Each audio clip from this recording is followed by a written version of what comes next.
Well, good morning, good morning, good morning, everybody. What's up? How are we doing today? Hello, hello, hello, hello.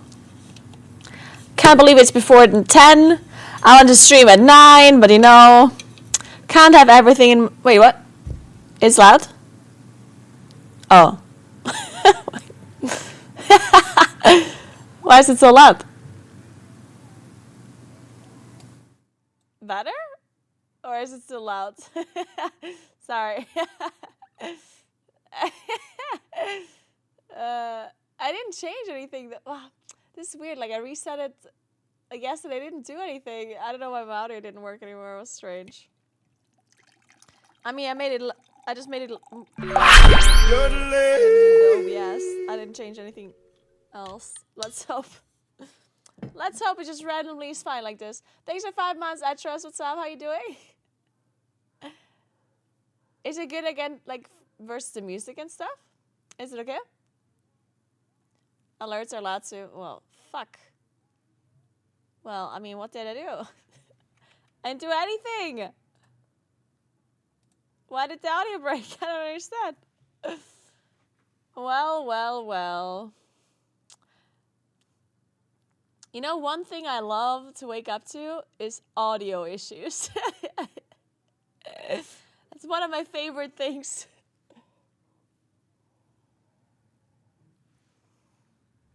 At least I'm awake now. That's something, right? Thank you again, Atros, appreciate that. Good morning.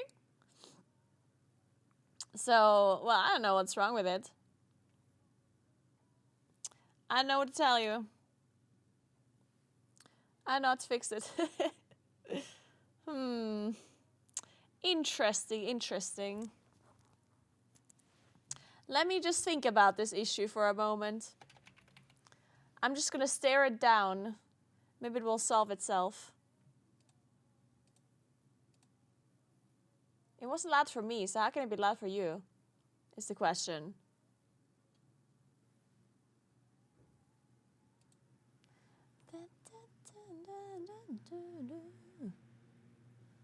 Phew. Yeah, this is a good question. Very good question.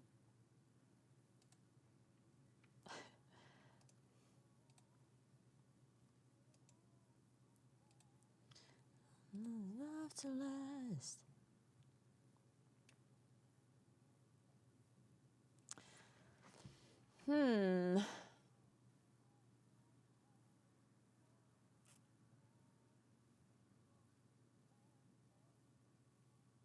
Yeah, I don't get it.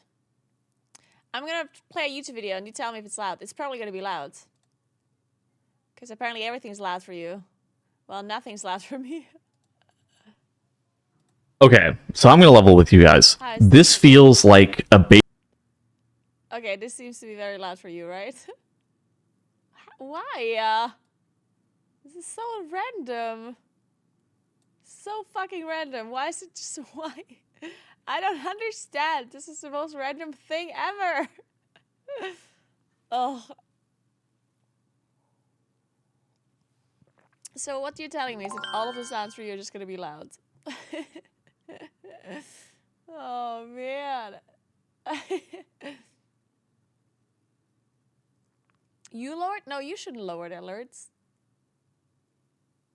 You shouldn't lower anything because obviously all of the sound is loud. So so it has something to do with me, right? Because if you lower them, then it doesn't make sense. Because then, you shouldn't lower any audio. The last thing I ever hear before losing my hearing is Tedals. Thanks for trying though, Kuros. But yeah, I don't think that makes sense. Because then I lower all of my audio and then the alerts are even quieter, right?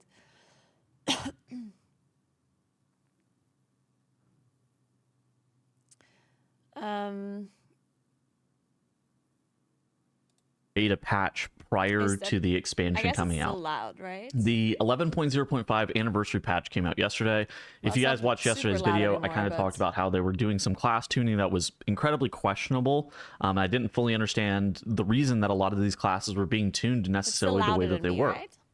This is kind of where we left off, right? We left off with Arcane Mage getting an 11.5% buff, Frost DK getting an 8.1% buff. Is that Elemental better Shaman now, getting or? an insane damage gain. A lot of those specs that were in my A tier for Mythic Plus ended up getting a damage gain, which was, questionable. And we had a lot of So people this is fine. protesting inside of LFG, right? Where they were listing groups that said protesting. So after that, servers went down for So if I leave it like this, we're good, Blizzard or is it decided too that quiet Frost DK and Arcane Mage compared to were my getting voice? buffs unnecessarily, which is fair. Right, so they go through and they change the class trees or the hero talent trees that were actually going to give them that damage gain, right? So what So about they end up now? nerfing Deathbringer and they end up nerfing Sun Fury. They also take a little bit off of Arcane Blast and Arcane Barrage. They also take a little bit off of Breath of Syndragosa, Perfect. So the music we said was fine, right? Or is the music too loud? Or too quiet?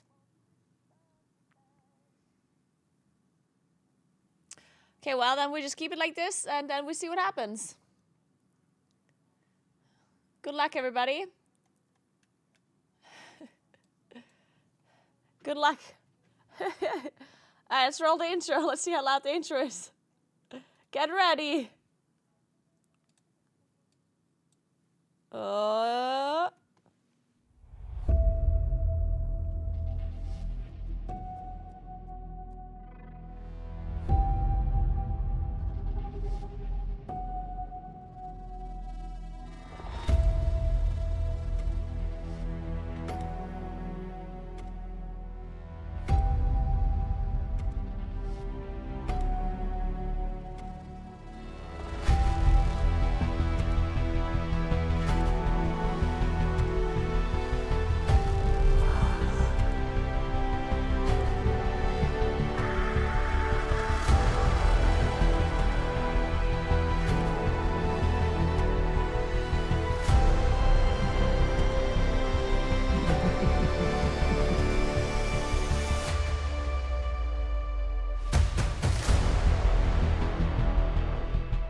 All right.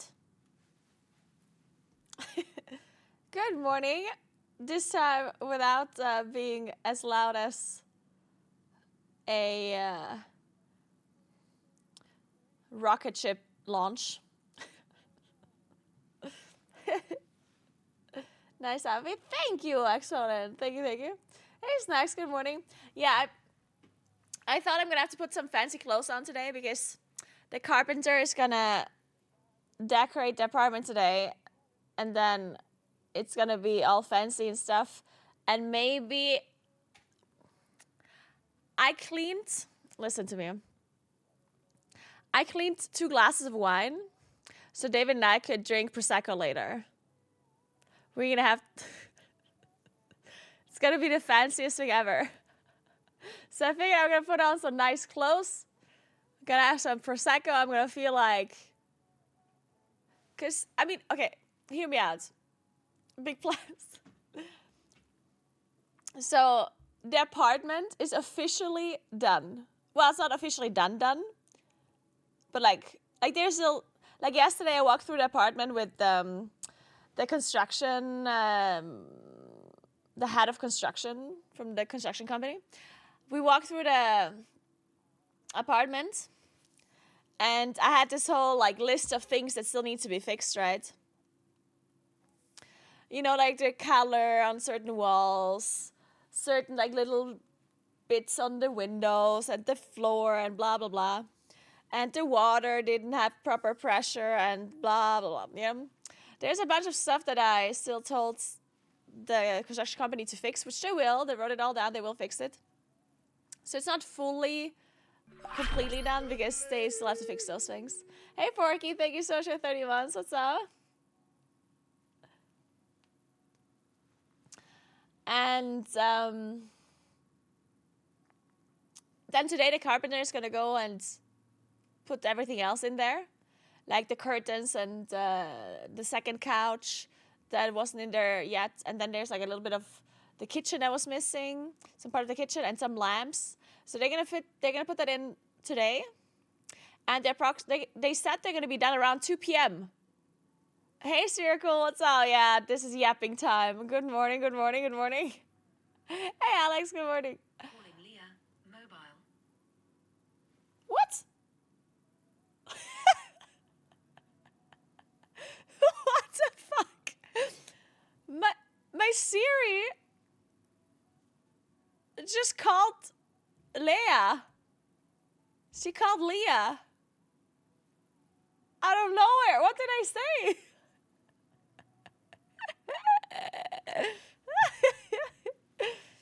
Well, that was strange. Anyway, so it's not like fully decorated or anything. It's gonna be just like basically, the carpenter is gonna be done after today, hopefully. So today is like this official day where the apartment is like done-ish. So, you know, maybe I'm not getting like drunk, but I'm definitely gonna have a glass of Prosecco, that's for sure. But I also got some other news yesterday from the construction company. So the apartment is officially like done inside.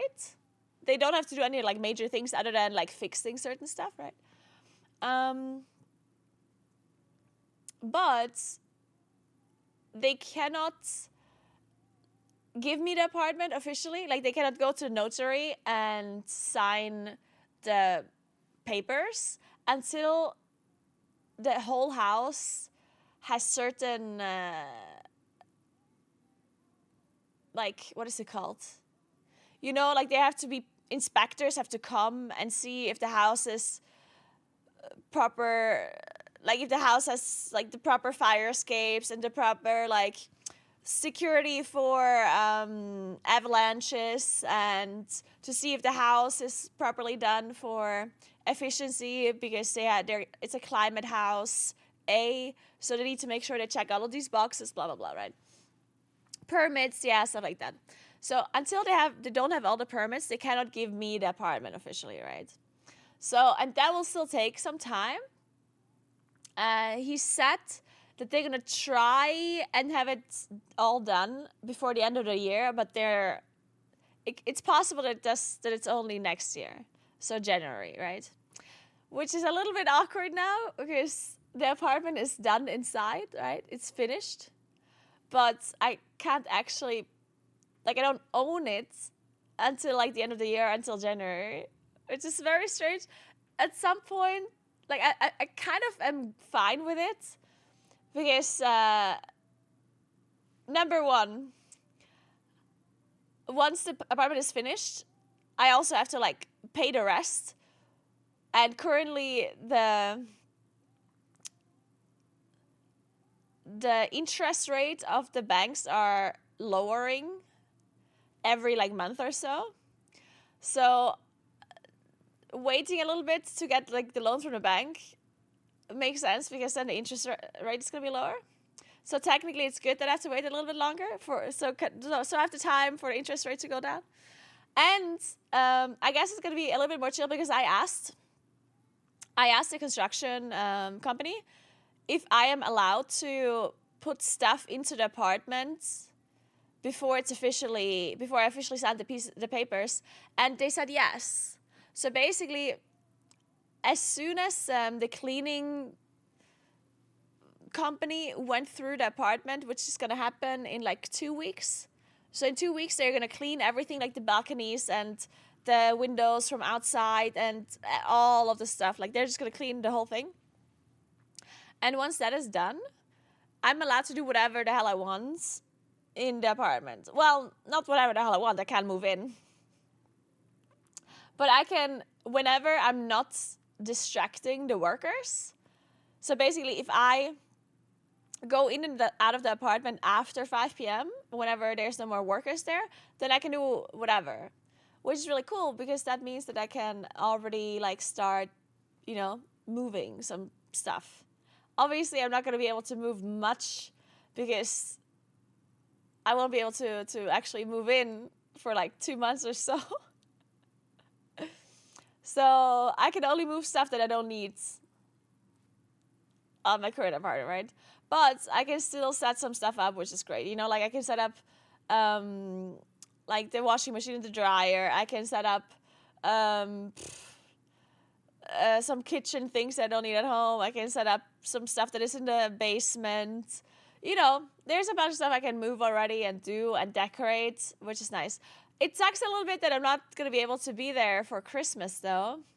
Because I was thinking I could have a Christmas tree and everything, but I guess we can't have a Christmas tree. Yeah? So I'm going to have to put a Christmas tree over here into the office instead. She can do whatever she wants, except live there. Yeah. But it still it gives me a lot of time to figure out like the like I have to make a contract with a company to get power, right? So I need to ask a company for that. I need to get the internet connection. I need to get all of these different kinds of like things. So I have a lot of time to get that done, which is kind of nice, I guess.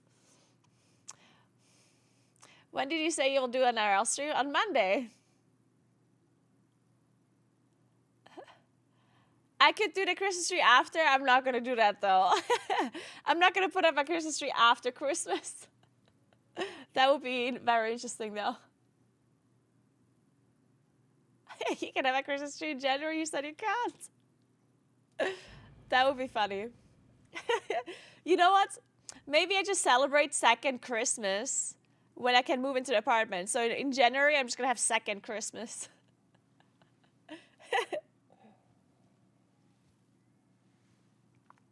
I definitely have to change the decoration in this office a little bit because it's very summery still, right? Like these flowers, for example. I'm going to have to change the decoration a little bit to make it more wintry.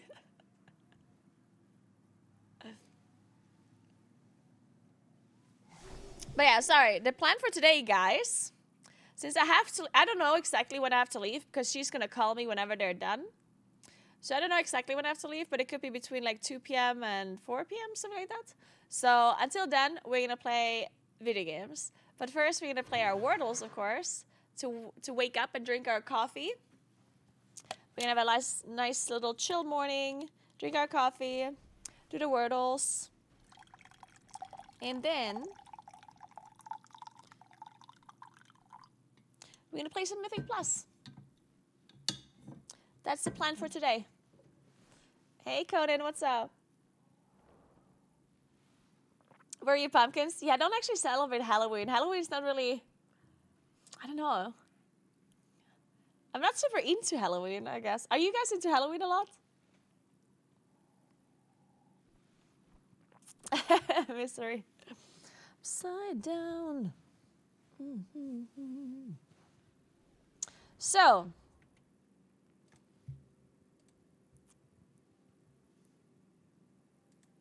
let's play our Wordles.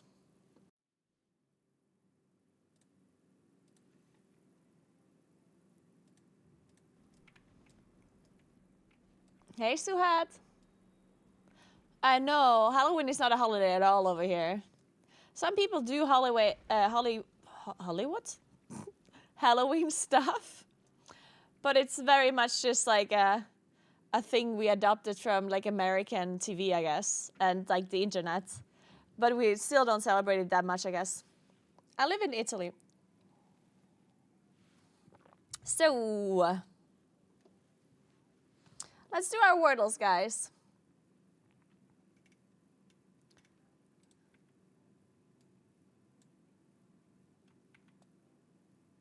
Why is it doing this?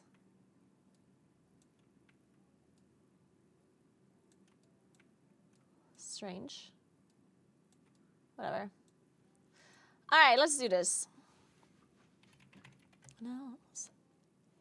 Okay. Me.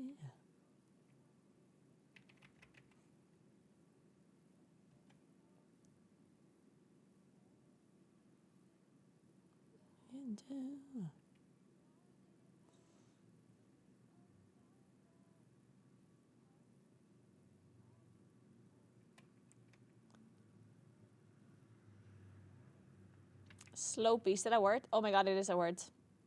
Oh.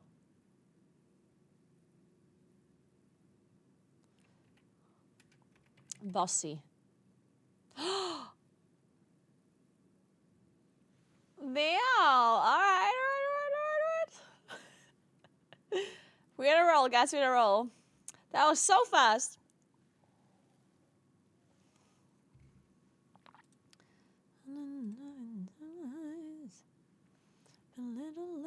Dude, yesterday after I went to the apartment and stuff, I did a little bit of a HIIT cycling workout. And then I started cooking dinner. And wait, one sec. Tell me the truth. Now that I think of dinner, let me write down some things to buy.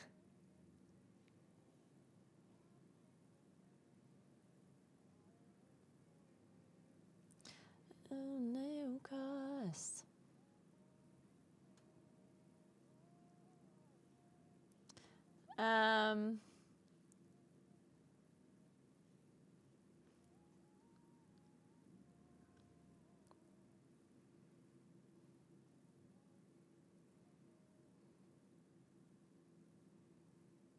There we go.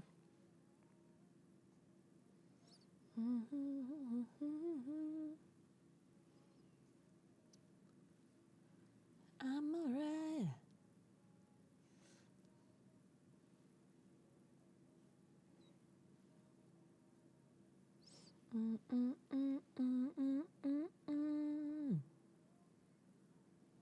So, okay, let's do our nerdle. Oh, anyway, my story. So yesterday after I was cycling a bit, I cooked dinner, and David had bought sweet potatoes, but they weren't like sweet potatoes. They weren't like the orange sweet potatoes that I know. They almost looked like some sort of like, I don't know, it was very strange. They were like white inside and outside. And they almost smelled like, you know what, I'm going to Google it. I ended up Googling it, and what I came up with is that it might be a sweet potato from Uganda. I don't know if those are like special kinds. They look kind of like this. And there's something called yams, but it weren't yams either. I think they kind of looked like this. Kind of like this. Maybe like this. Or yeah. This one here, maybe. Yeah, I think this is what they looked like.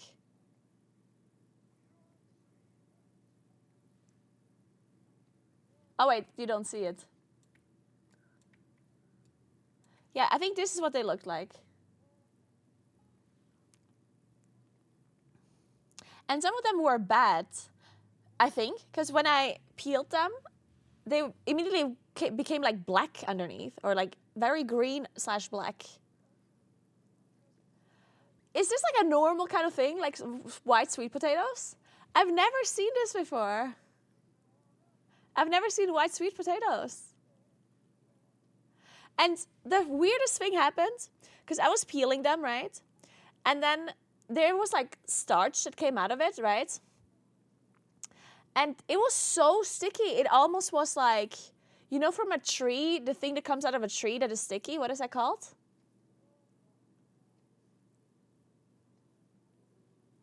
Sap. Yeah, I cleaned them, and it was almost like sap on my hands. Like there was literally like, it was like some sticky residue that, I don't know if it was from the starch or whatever. I cleaned my hands like 3 times, and it was still on, like it was literally like sap. It was so strange. I'd never seen that before. And then obviously, since that they weren't like normal sweet potatoes, or the ones that I know, I didn't know if I could still do the meal that I wanted to make, because I wanted to make like a sweet potato chicken skillet kind of thing. And then I didn't know if I could make it with these. And then I just improvised and did it anyway. So I had this cast iron skillet. I just like seared the chicken first. Then I removed the chicken before it was like fully cooked through. Then I put in onions, garlic, zucchini, and these like white sweet potatoes. And I fried them a bit like in oil and just salt. And then I put the chicken back on top of it once I felt like it was kind of fried enough. And then I put it into the oven for like 15, 20 minutes.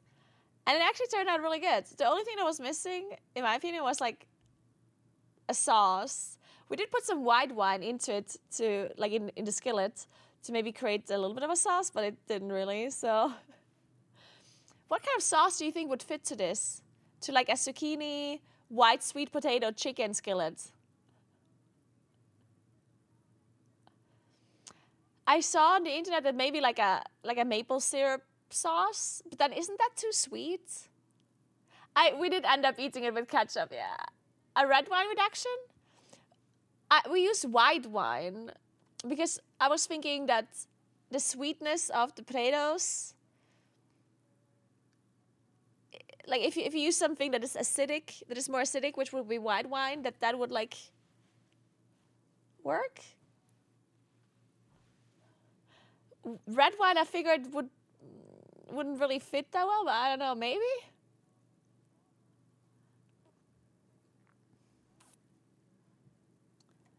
Teriyaki? I don't think teriyaki would have fit for this meal, honestly. I think teriyaki would not fit. Like, you have to remember, these are sweet potatoes, right? They're very sweet. You don't need acidity, more like sweetness. But why would I add sweetness to something that's already sweet? To complement it, I guess? I mean, maybe. I just felt like if the dish is already sweet, do you want to put like another thing on top that is even more sweet? I don't know. I mean, maybe.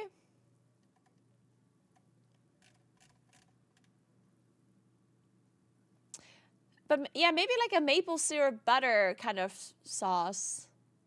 Or honey, or like,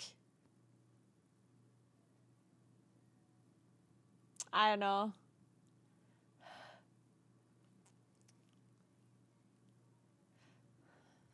What if it would be proper sweet potatoes? I don't know. Because next time I'm going to buy like the orange sweet potatoes and then I'll see what I do. Because this skillet, I liked it. It was really fast. It was super, super fast to make, you know. I thought it was like a super nice meal to have. I really liked it. So maybe I'm going to do this more often. With other sweet potatoes then, though. Let's put hot sauce on it. Yeah, I don't like spiciness that much.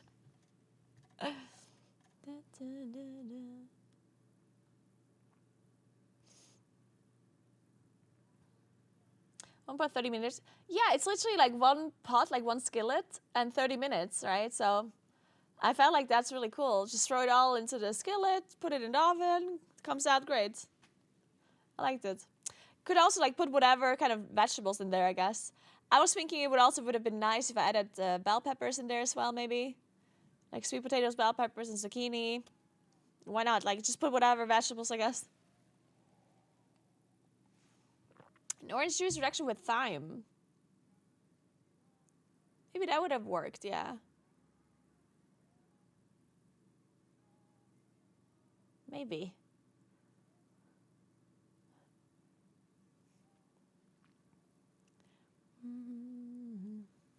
Anyway, let's continue with our Wordles while we're at it.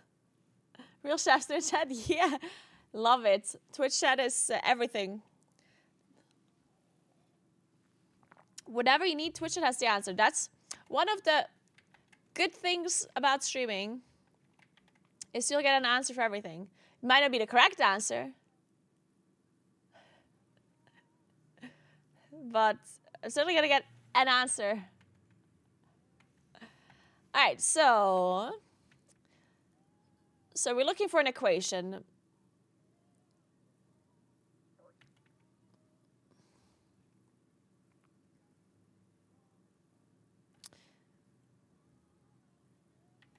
It could be as simple as 5 minus 4 plus 9 is 10.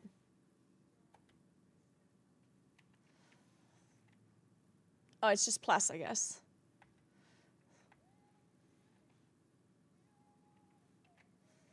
Easy. There we go. You could almost make a hash. Yeah, I saw that. What is that? What is hash? What is that? Because when I saw this like skillets, this like chicken potato skillet, I also saw the word hash, like the potato hash. What is that? What does that mean?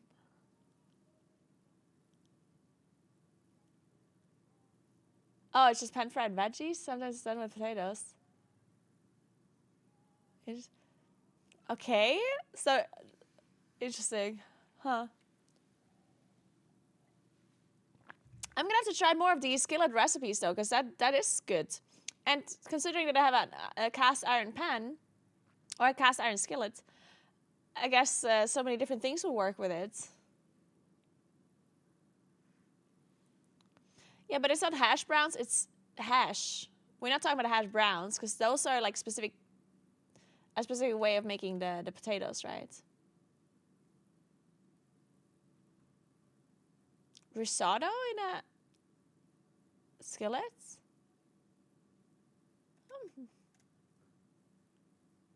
Hash like the act of mushing and combining then drying, I think. Oh, frying. Hash like the act of mushing and combining then frying. Maybe. Risotto in a skillet. How do you make... I don't think I've ever made risotto in a skillet. But to be fair, I do have a...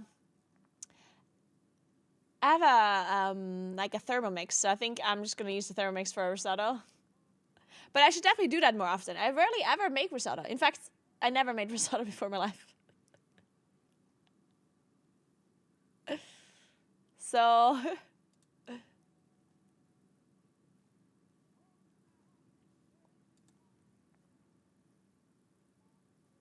a Thermomix is just a machine that basically has loads of different functions to cook for you. I love the tales in the chat pulling their hairs out now. What do you mean? A Thermomix makes amazing risotto. Of course it does. Better than most humans do.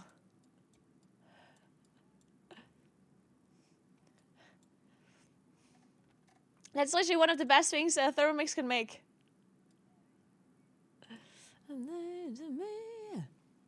The best thing, I mean, it makes sense. It is not risotto. What do you mean it's not risotto? What are you saying? I'm so confused.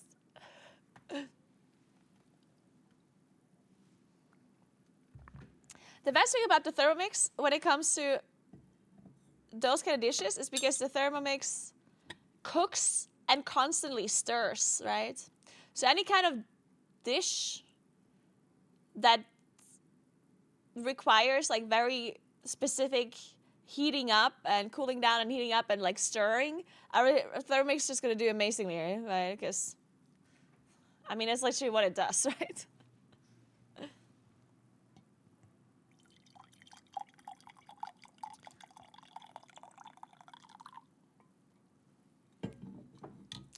All my favorite colors.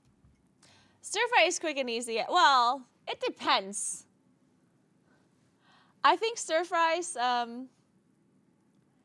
can be very, like, I always think it depends on how many vegetables and stuff you're using, because if you sit there and you have to, like, cut a million different vegetables and peel them and whatever, then at that point, yes, like, I always feel like sometimes you see these recipes online and it's like, super easy 10-minute recipe. And then you just see them throw a bunch of veggies into a pan and they fry it and it's done in 10 minutes.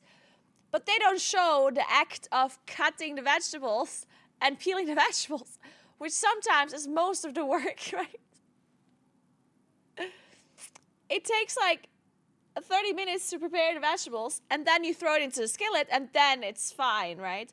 But sometimes preparing the sauce and preparing all of this stuff and cutting the chicken and cutting all of the things, like that's what actually takes a lot of time, right? But it depends, right? You can also do a fast stir fry if you don't like use a million different ingredients, right?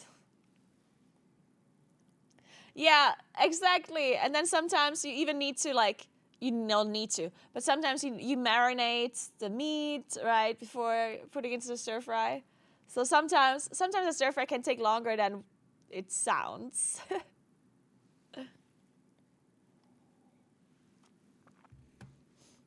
Anyway. Wait, okay, since we're talking about food right now, let's continue this discussion. I want to make a sweet potato chicken skillet. What else do you put in there? Ooh, beans. That sounds like a good idea. Asparagus. Well, it's not asparagus season, though. What about... Oh, what are they called? Brussels sprouts. Wait, that sounds very good. This looks delicious. Chicken skillet with sweet potatoes and Brussels sprouts. In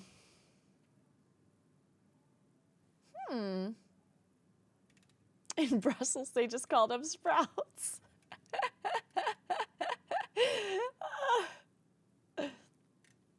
This looks delicious. I want to try this.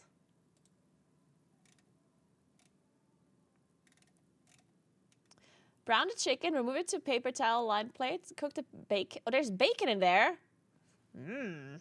Cook the bacon and remove it to a paper towel. Remove most of the bacon drippings from the pan. Saute the Brussels sprouts, sweet potatoes and onions. Stir in the... Oh, there's apples in there too. Garlic, thyme, and cinnamon. That sounds delicious. Add the broth. Which broth?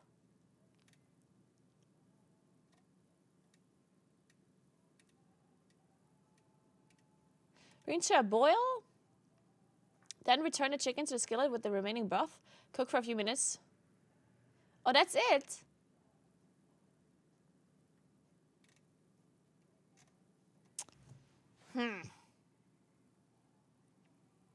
I don't like the cooking part. Also, when did they put the apples in there? Never? What is this recipe? Hexadra, thank you so much for 4 months. What's up? Oh, thank you so much for 3 months in advance. I appreciate that. Thank you so much. That is so nice of you.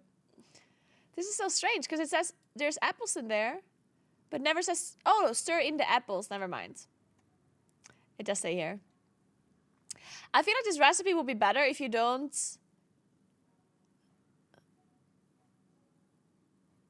cook it. If you just put it in the oven instead, no? I don't know about this. This looks like an AI recipe indeed.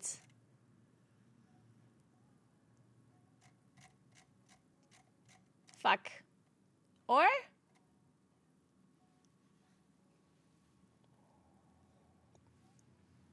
I feel like I could improvise this recipe though. So what I could do is I sear the chicken in the pan. And the bacon, I guess. A little bit later. The bacon is done really quickly. Because bacon is going to be delicious in this, actually. Yeah, that's actually going to be very good. I'm going to use speck, but yeah. So I sear the chicken breast. Then, once the chicken is almost done, I put in the bacon, or the speck. I sear that for a little bit. Remove it all. Then I put in the Brussels sprouts and the sweet potatoes. Then I, fry them a bit in the oil that is left from the bacon and everything. Then, I think then I would put in thyme. Wait, first I would also put onions with the sweet potatoes and the Brussels sprouts. At some point I would add the onions. And then later on I would add the garlic, the thyme, cinnamon, and a little bit of broth, I guess. That would make sense. And then I let it reduce a bit. Or should I put in the apples already? Maybe putting in the apples also makes sense. So they cook a little bit. And then the broth, and then I let it reduce. And once it's a little bit reduced, then I put in the chicken on top again, and then I put it in the oven. Then it should be better, right? Like basically the same as this recipe says, except I'm not cooking everything. Like I'm not boiling everything.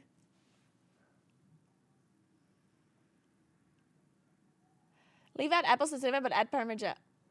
Nah, I don't think cheese makes sense in this recipe, right? Nah, I wouldn't like Parmesan cheese on this one. No.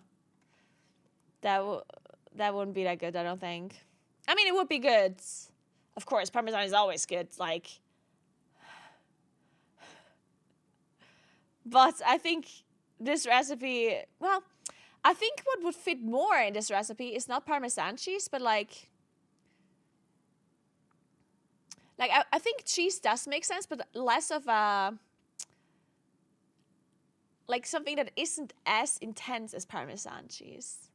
Because you already have such intense flavors, right? From the bacon that is in there, and like apples, it's sweet and all of that stuff. So I think cheese would make sense, but more of like a melty cheese that is not like super, like not a hard cheese, I guess. It could make sense. Not mozzarella either, like something like Edam cheese or something. Pecorino is also too intense. Yeah, some sort of like, but I'm not gonna put cheese in there anyway.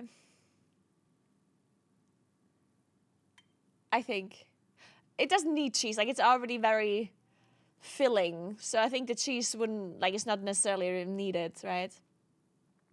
Yeah, I'm gonna try this. This is a good recipe. I like it. I'm gonna write it down. Brussels sprouts. Wait, what is it called in German? Brussels sprouts. What is that called in German?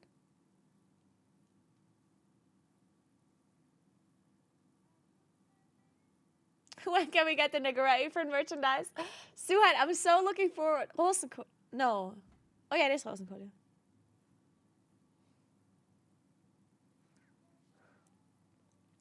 Okay, then I need thyme.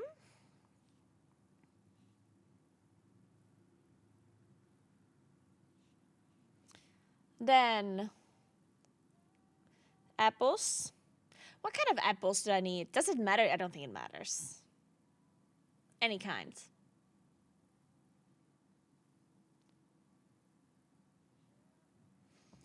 Then what else do I need? Cinnamon. I have cinnamon at home. So I have chicken, cinnamon, thyme, sweet potatoes, Brussels sprouts, oh, speck. Yeah. Okay, this is gonna be delicious, guys. I'm gonna make this maybe tomorrow. Hey, Lucas, mine. Well, I could make this on the weekend and invite some people. Fuck, but I shouldn't be experimenting with a recipe when I invite people over, right? What if it's disgusting? Whatever. Whatever. You should just eat it and shut the fuck up. I'm just kidding.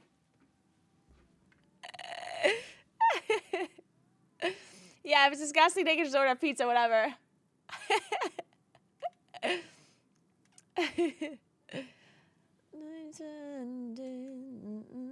What's wrong? What's right?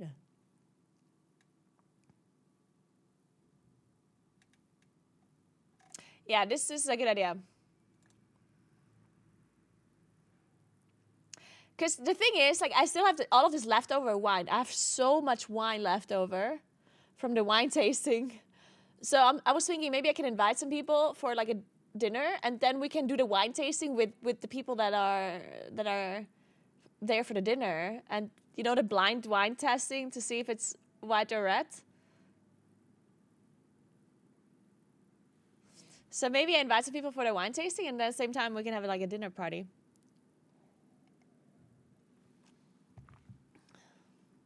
Cara de sommelier, yep.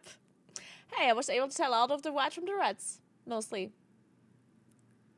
Why not drink while doing a flash? Good point. Okay, anyway. Let's continue our globals. Wait, what dessert do I... Wait a second. Before we move on from this food discussion, we need a dessert. A easy-ish, fast dessert. Or do we need a dessert? Since I'm buying apples, can I just make something with apples?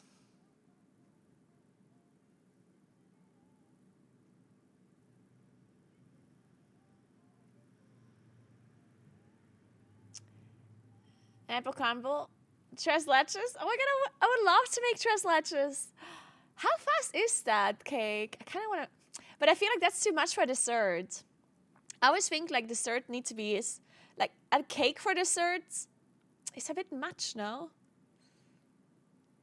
I mean, I'd be able to eat a cake for dessert, right? But I feel like a lot of people... Wait, actually, wait. You know what I'll do? Because I have these cookies at home that Kuros sent to me. These amazing cookies. I could make a sauce or something. Or some sort of like cream. And then to eat the cookies with. So some sort of... Maybe like mascarpone cream. And then eat the cookies with the mascarpone cream with some fruit. That sounds delicious.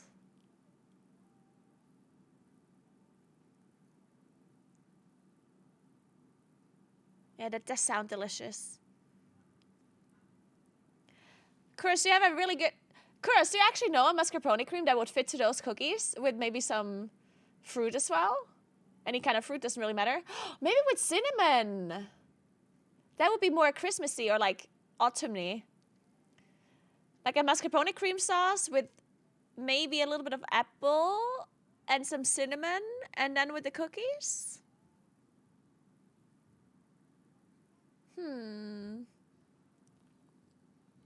That sounds delicious. Hey, now's the time. Thank you so much for 42 months. What's up? Can link one? Thank you, Kuros. Thank you. You're the best. Oh my god, I love Kuros. Also toasted walnuts. That might fit as well, yeah. Mascarpone cream. Well, actually, if you have the cookies, maybe the walnuts don't fit that much. Without the cookies, the walnuts would fit to the apples and to the cinnamon, I think. But the cookies are delicious. Cinnamon baked apple. That sounds also good. I'm gonna wait for Kuros to link me something. I trust Kuros. So let's play this game. We have to find a country, but we don't know which one. This is a daily game called Global. So the country that we're looking for is 4,265 kilometers away from Germany's closest border, or 2,650 miles for the Freedom Unit enjoyers in my chat. 4.2K is like somewhere around here. That could be... That could be Turkmenistan. Okay, 1,170 still from here. That could be... That could be... Kuwait.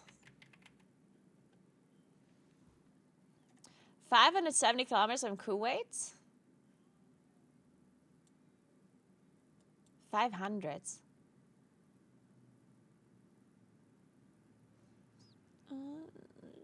It's around 500 from here. Is it?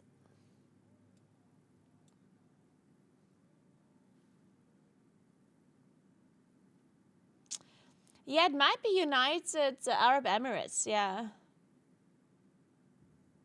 maybe. Yeah.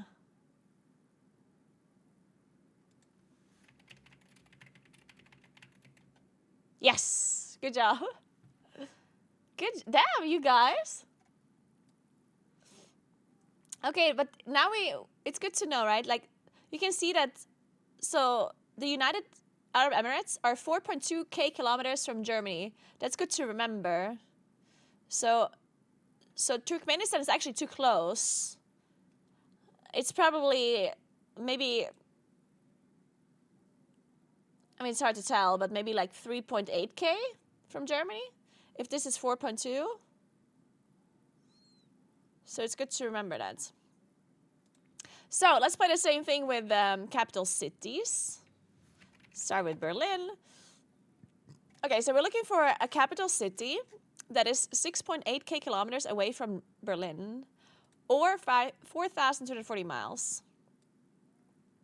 That is pretty far.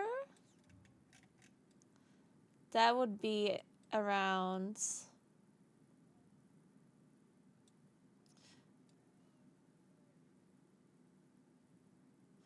Let's try Kathmandu. Okay, it's not this direction. So it could be down here somewhere.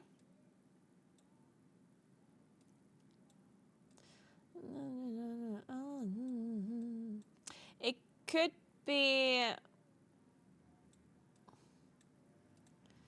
I think Windhoek is too far. Oh, but it is in Africa.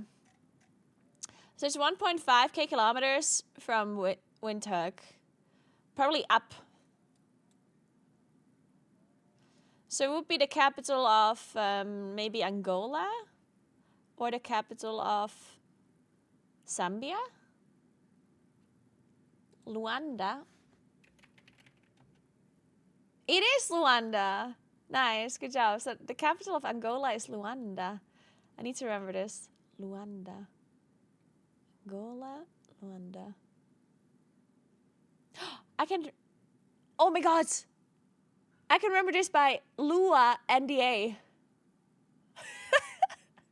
You know when you used to write Lua? And you have to sign an NDA? To do it? I don't know why. Oh, my camera froze. Fuck.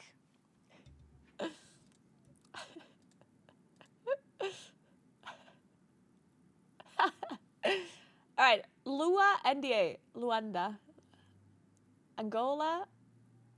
Angola apparently has an NDA that you have to sign to write Lua. Sneak Lua. Alright. Nice. Moving on.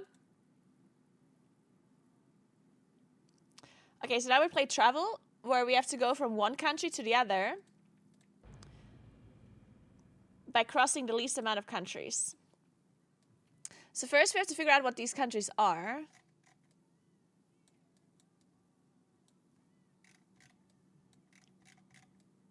Huh.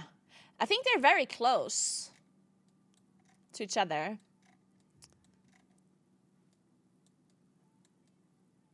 I'm a bit lost though. What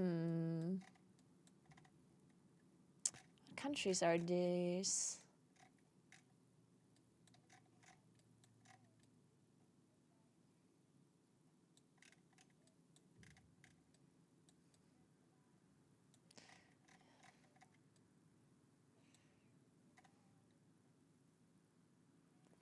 Anyone knows what these countries are? You think they're Asian countries? Yeah, I was thinking that too initially. Like maybe this is one of the Stan countries. It could be Kyrgyzstan or Tajikistan or something. And this could be...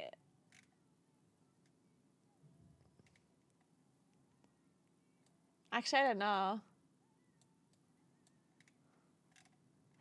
I think they're really close to each other though, because you can see I can barely zoom out. You can, because this grid that you see, that's the world, the globe,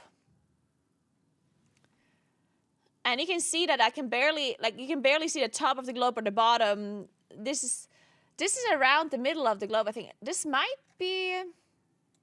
Wait, maybe it is Africa. This could even be South America, honestly. Fuck, this is very difficult.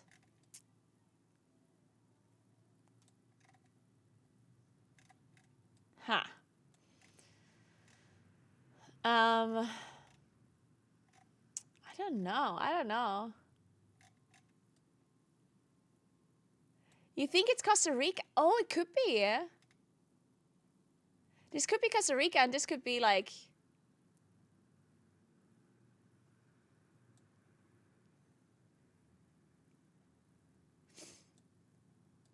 Guyana. Yeah, it could be Guyana and Costa Rica or Suriname. Yeah. That might be good.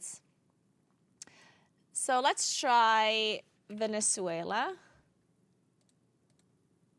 Okay, it is. It is a country down there. Since Venezuela is here, so... We need, I guess, Brazil. There we go. So Brazil and then Colombia. Panama. There we go. Oh my god, that was very difficult. Fuck. So what was this now? It was French Guiana. Damn. Good job on being able to recognize Costa Rica. Man, I would have been really lost on this one. Damn, that was very difficult. Let's try one more time. Oh, well, this is easy. This is Canada to Panama, or Panama to Canada. Right? This is Panama for sure, I think. So we go Costa Rica, Nicaragua, Honduras, Guatemala, Mexico. U of the S of the A.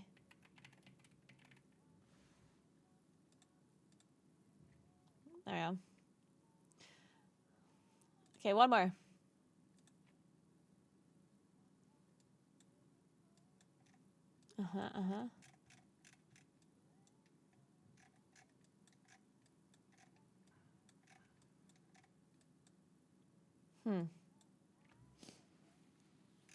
Okay.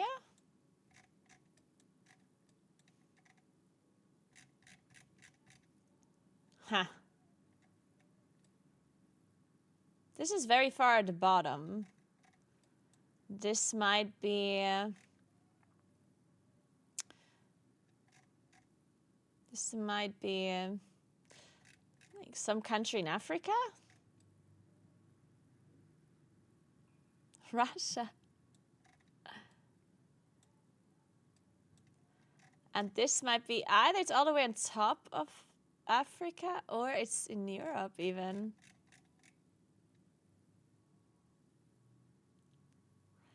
Now, I don't think it's... Yeah, so the grid is correct. This is the globe.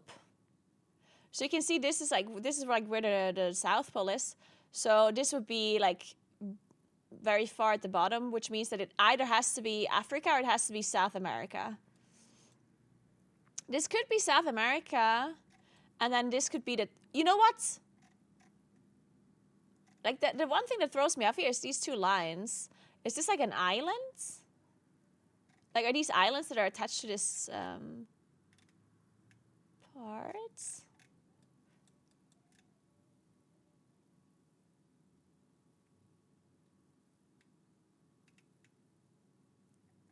Maybe this is...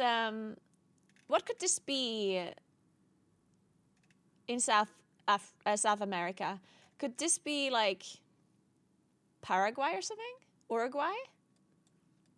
Okay, let's try Uruguay then. Nice, it is Uruguay.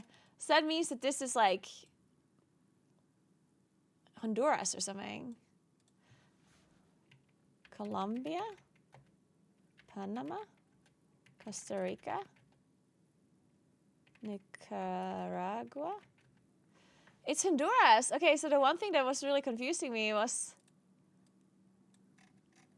Ah, okay. So Honduras has like two islands that belong to the country. Aha, okay, that makes sense. And this is Uruguay. Okay, interesting. Convoke or not? Whatever you want. Whatever you feel like. Okay, just one more. Nah, this is toxic. Oh wait, this is I know what this is. This is Gabon. This is Gabon. But this, I have no idea what this is, obviously.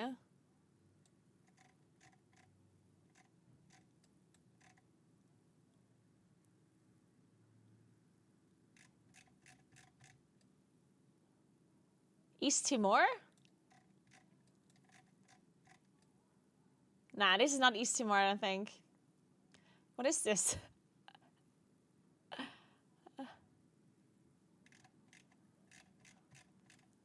It's certainly somewhere in Asia, all the way over. This is like a really small country, right? So it might be something like East Timor or Singapore or like maybe, I don't know, Hong Kong? Let's just go with China. See what happens. Fuck, let's go. All right. Okay, so now that we're in China, we just have to go to Gabon in Africa. So we have to go to Afghanistan first, then Iran, then Iraq, Syria, Israel, Egypt. Okay, wait. Where are we now?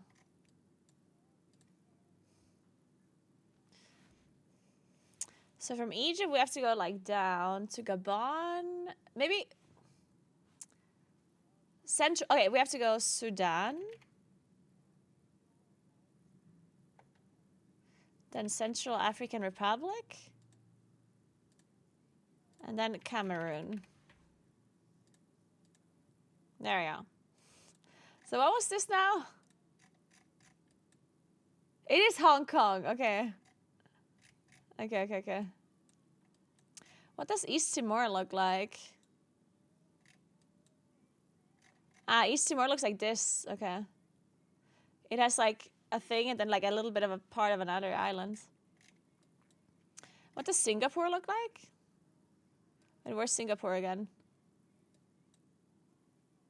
Oh, Brunei could have been as well. Where's Singapore? Oh, here. Oh, Singapore is just this really tiny thing. Okay. Good morning, Evan. What's up? Damn, you're a giga nerd. Thank you. Thank you very much. So, let's play Lotto. So, we're looking for a male ranged champion that has mana and is probably a human. It's not an AD carry. So, let's try Rice.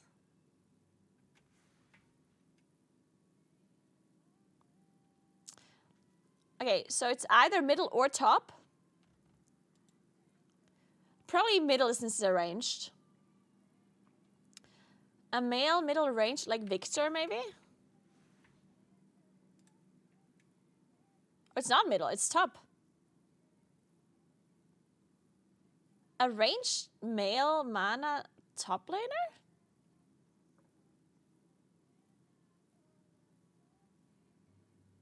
Teemo? No, wait, Teemo's not a human.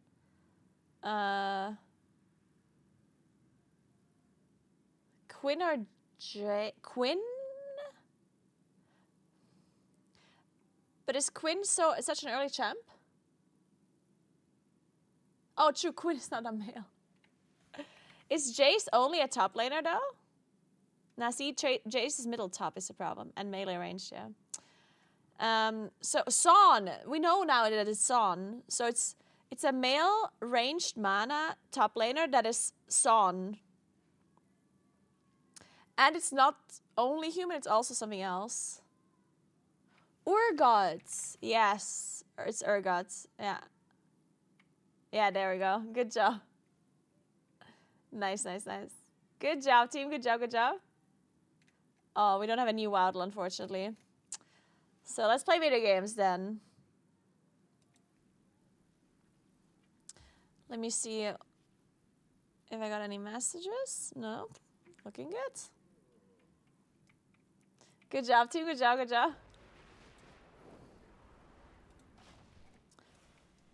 Do you have some Valor? Can I upgrade a little? No, I don't. Just kidding.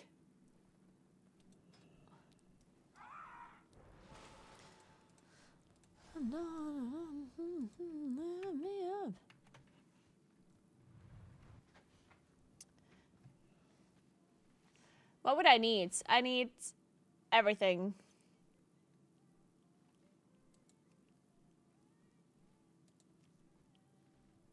Okay, maybe they don't invite me to a key like that, though. I get a mist, but I don't really need a mist. I get to do a stone vault. When you play these games, they're just different kinds of games, like just on the internet. It's just all different websites. I personally really recommend playing some of these like geography games, because you actually learn a lot from just playing, and it's fun. Like, I like doing it, and it's really fun because you learn so much about geography, really. Like, initially, if you would ask me to point on a map where Mozambique is, I would have been like, what? And now I can actually, like, I know so much more about geography just from playing these games. And I even know some capital cities now that I would have never known before. Like, it's crazy. It's really nice.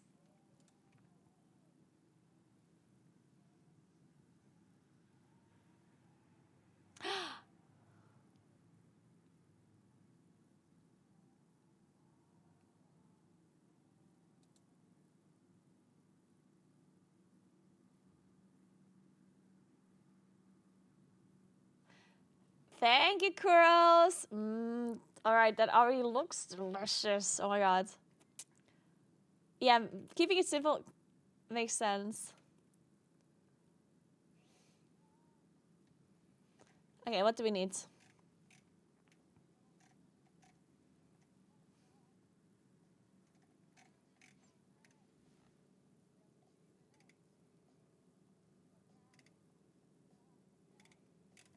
Oh, there. Okay, let me write this down.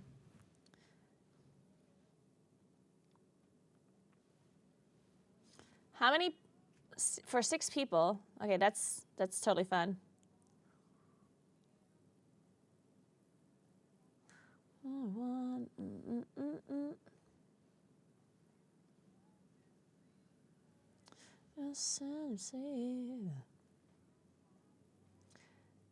Wait.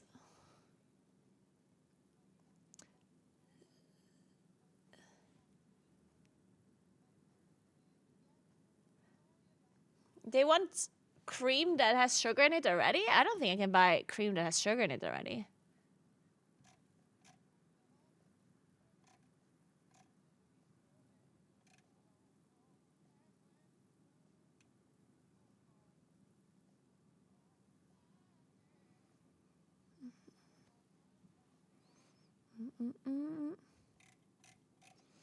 Dun, dun, dun.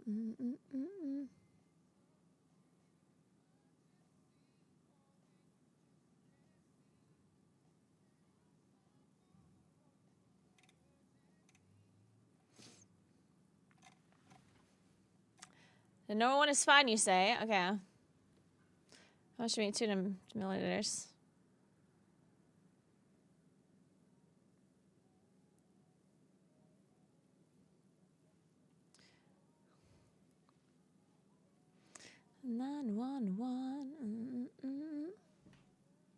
And then I guess some fresh berries. What kind of berries would fit there if you want them? I mean, whatever you can find, I guess.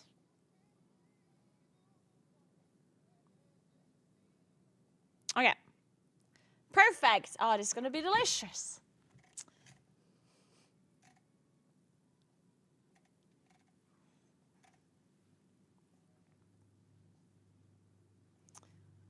Why don't you copy paste this into a personal Discord server and open it on your phone? It is on my Discord. I just wanted to share it with you while I'm looking at it. Right? I just wrote down some of the stuff that I need to buy on my shopping list. So.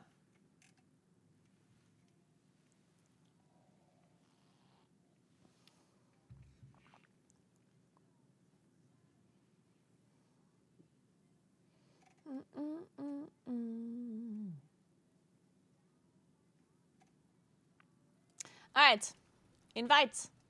Let's start walking a little bit. It's kind of cold.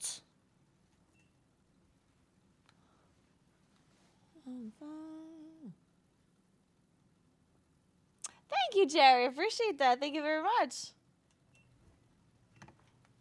Maybe we do some smaller keys if nobody is inviting us.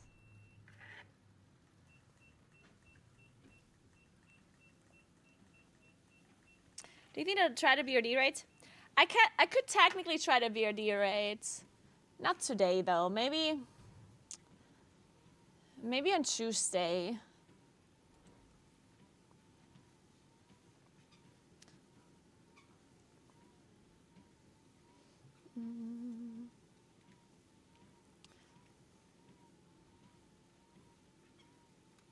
Guys, I don't want to tell you the walking pad that I use because I don't think it's that good. Just do your own research. I'm sorry. Like I'm not trying to withhold information from you. I just don't want to give you bad advice. Like just because I have it doesn't mean it's good. Yeah.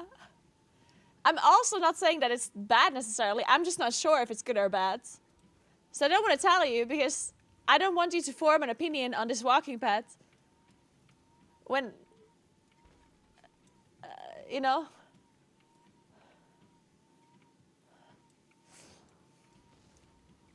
I know that like a million people are always asking about this walking pad. I know, but I don't want people to buy this when I'm not sure if it's gonna break for me any moment.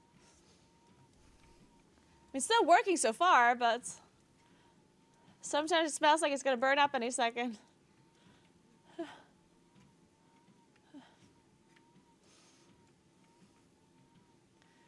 Isn't a walking pad just a walking pad as long as it can handle your weight, it's fine? Well, see, that's what I'm saying. Like, it depends what you want, right? So you should do your own research depending on what you need your walking pad to do. Do you need it to be able to be foldable so you can fold it away? Do you need to have it be longer because you're very tall and you have long legs and do long strides? Do you have a certain weight that needs to hold? Do you need it to be able to have an app that tracks it somehow? Like, just you need to figure it out for yourself.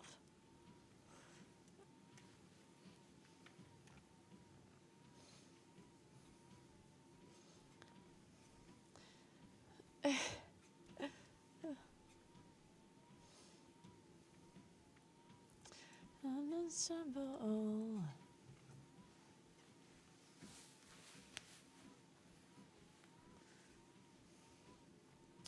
I just walk outside. You know, just because you walk inside doesn't mean you can't walk outside as well.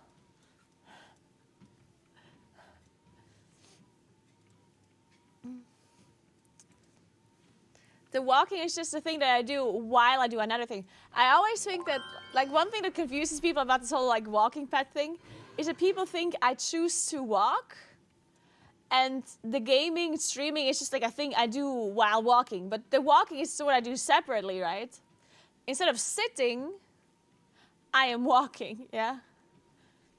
Because my main task that I'm doing is the playing and the streaming. I would be streaming no matter what I do. No matter if I'm sitting or standing or walking, I would be streaming, right? So I'm not choosing to walk inside rather than walking outside. I'm choosing to walk rather than sit while doing this. Yeah. So that's how you have to think about it. Hey, Udo, thank you so much for Prime. What's up?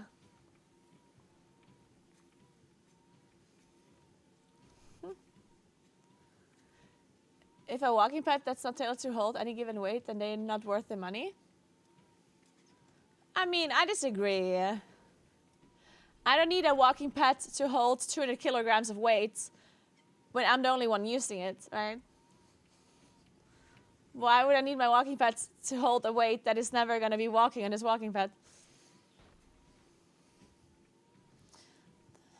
Because if I have to spend more money on a walking pad to hold more weight, why would I spend that extra money? That's a waste of money. But everyone can figure it out for themselves, right? Just however much you want to spend on a walking pad, because they can be very cheap. And they can also be like super expensive if you want like a million different things that it does, right?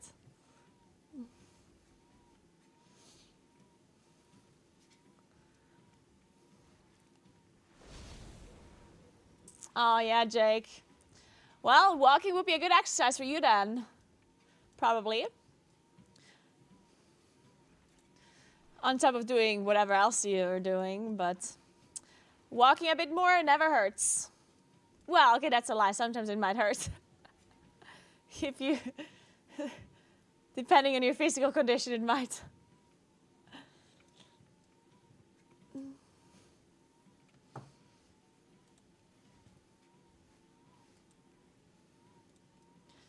Should I dare to do a key without an elemental shaman, guys? Do you think there's a chance we time a key without an elemental shaman?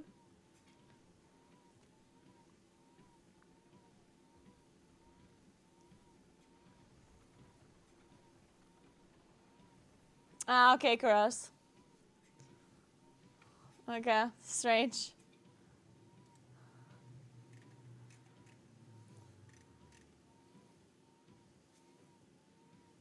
Wait, elemental actually got hotfix? Really? Oh, okay, I see. Okay, I see. So they're hotfixes, but they're still like really good, but not broken, I guess.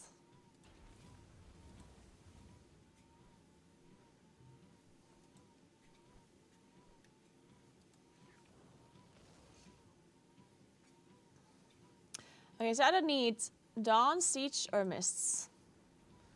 Dawn, Siege, or Mists.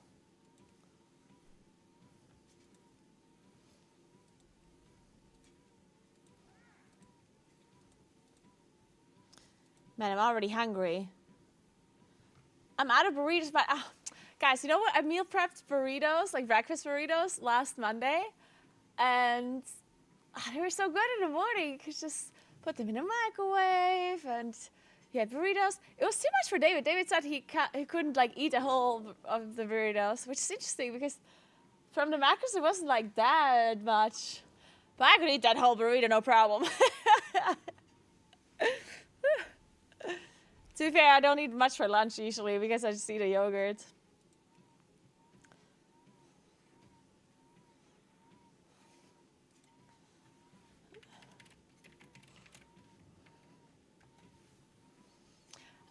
In my breakfast burrito, I had, it was minced turkey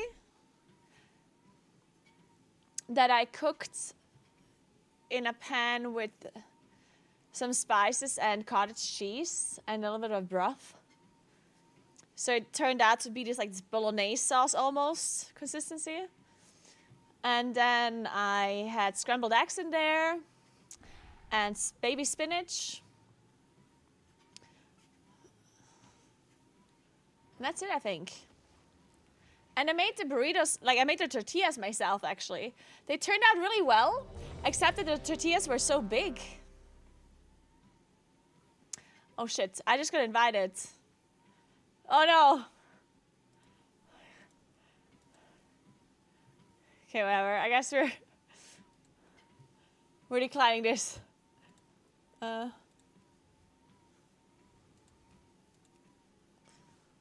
What are we doing?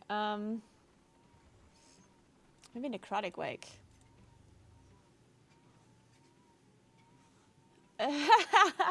Don't worry. I think it's better to not go with them.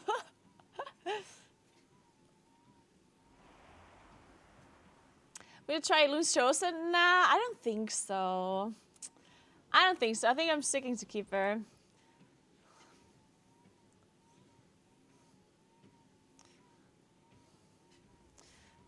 Okay, wait. City of Threats? Maybe? Hey, Fintality, thank you so much for the sub. Appreciate that. There you go.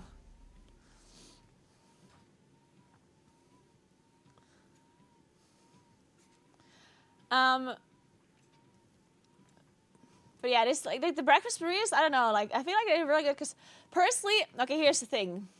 I love sweet stuff. I don't know. I just fucking love sugar, okay? What can I do? And I'm really trying hard to not eat something sweet in the morning for breakfast because I feel like if I do that, then I crave even more sweet stuff throughout the day. So I'm trying to eat something savory in the morning, and I feel like these breakfast burritos are perfect to eat savory. Because other than that, like, I feel like savory stuff is almost always a little bit harder to prepare or to make in the moment. Because sweet stuff is super easy to have in the morning, right? Like, you just have bread with jam, or you have yogurt or whatever, right, with granola, or cereal. You know, like, you can have sweet stuff really easily in the morning. But I feel like savory stuff is a little bit harder and, like, more annoying to prepare. So if you have meal prepped, like, stuff, breakfast burritos, that's really nice.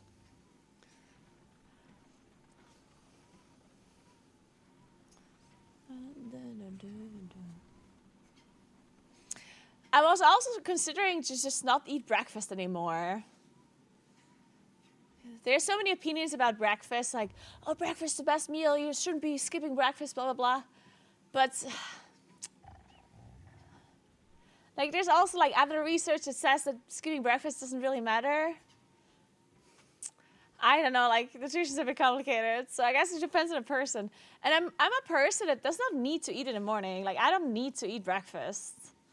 I'm not that hungry in the morning. I can just not eat that breakfast and it's fine. So maybe just having, like, because for me it's easier to have a savory lunch than it is to have a savory breakfast, right? So if I'm used to eating in the morning and I eat sweet stuff in the morning, then it's like not ideal. If I just skip the breakfast and I eat, depending on, okay, if I work out in the morning, I don't want to skip breakfast, obviously, but if I don't work out in the morning, I think skipping breakfast will be just fine. And then just eating, like, a savory lunch is a little bit bigger compared to just eating yogurt for lunch.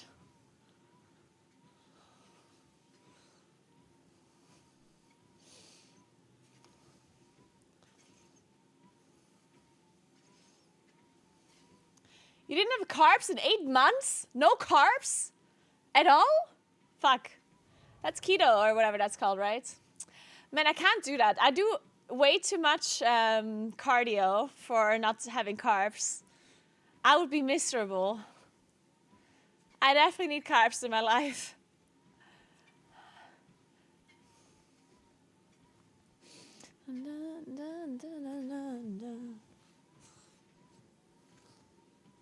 Never had so much energy. But do you work, like, I'm just incredibly active. Like, that's the problem. I'm too active to not have carbs. I don't think that's gonna work for me.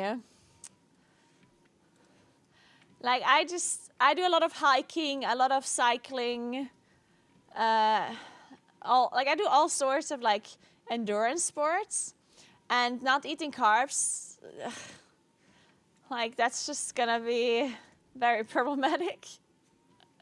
Yeah, gym is different. I think I could easily go to the gym without needing carbs, right? Because going to the gym, or, like, lifting weights, it can be like endurance training as well. Like, you can do HIIT training with weights, and you can do endurance weights lifting or whatever. But most people, when they go to the gym, they either lift for strength or for hypertrophy, and usually those kind of workouts are not as intense when it comes to, like, the amount of energy, the amount of carbs your body needs compared to, like, doing HIIT training or whatever, or running. So if I would only do weight training, then I think I could totally do the no carb thing. But yeah, I don't think I would be able to cycle up a mountain for 2 hours without having carbs before or after.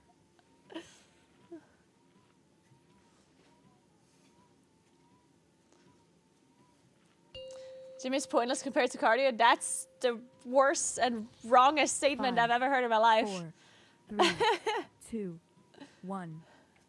Don't say things like that. That's incredibly wrong. Now you learn the true lesson of the void.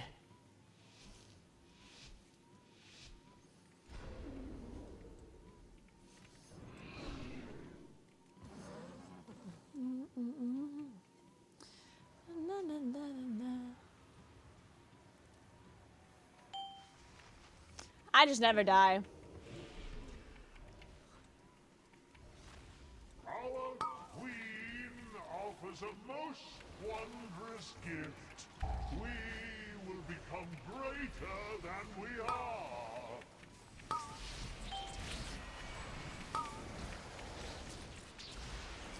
Sacrifice. Biology.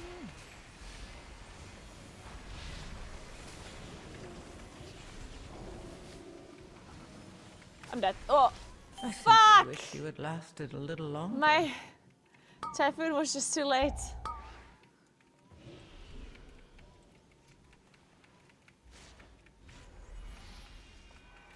Right, David? Yeah, Cyberpunk is so good. This song is so good. I love it.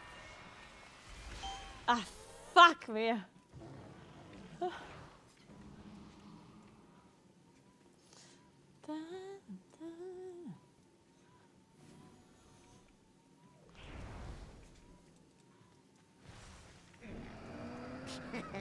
Many meals for a friend of the Grummles. Like you.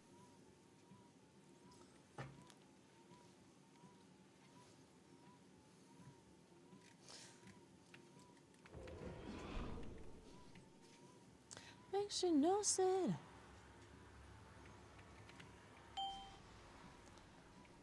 Invaders, fear not, citizens. We will show them Onsuret's wrath. Do you not know who I am? Whose voice you challenge?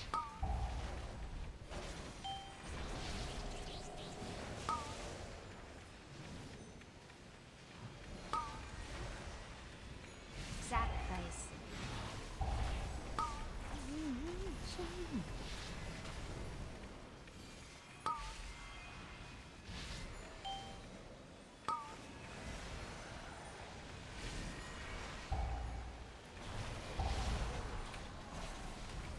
Ah. Nice.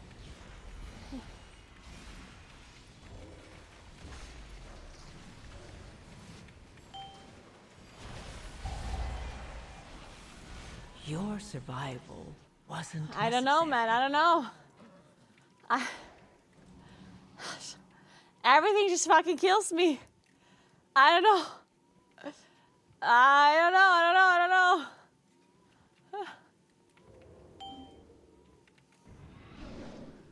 There's only so many buttons I can press.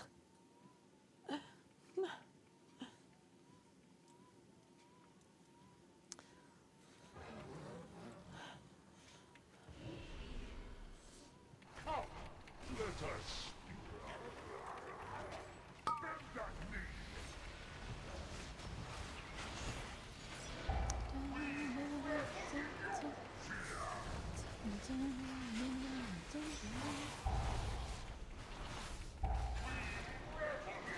Sacrifice. Bend that knee.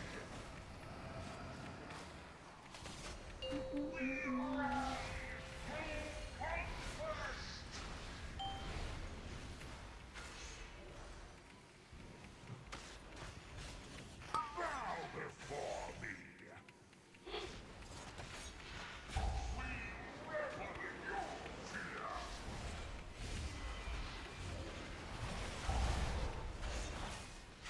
Your terror is our victory.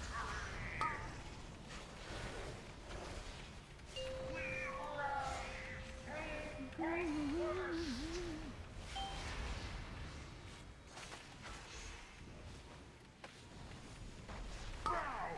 Where's this Prep Paladin burst? Yeah, I'm just happy that I'm beating my Prep Paladin damage on overall. Sacrifice. Oh shit. Resting?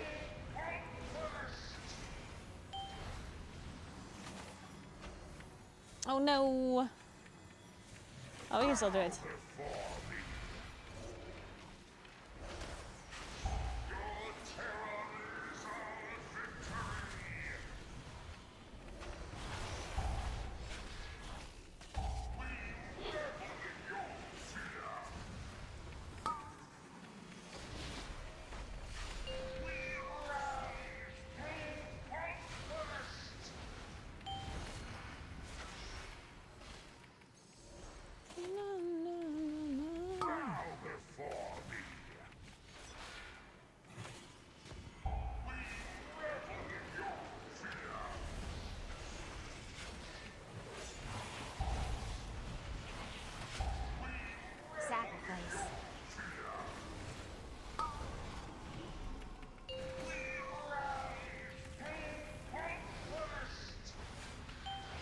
Dude, I'm almost dying through bark skin and sacrifice. Jesus. What the fuck?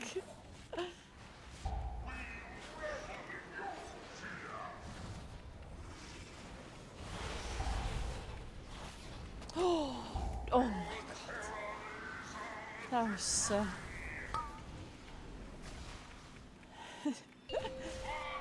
that was something.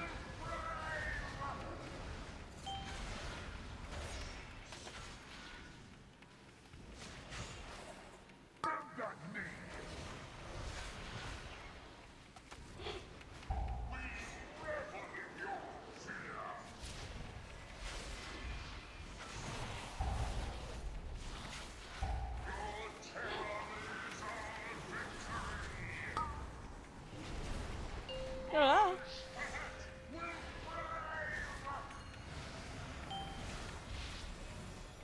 Should have listened. oh shit. Fuck! I shall prepare your eulogy myself.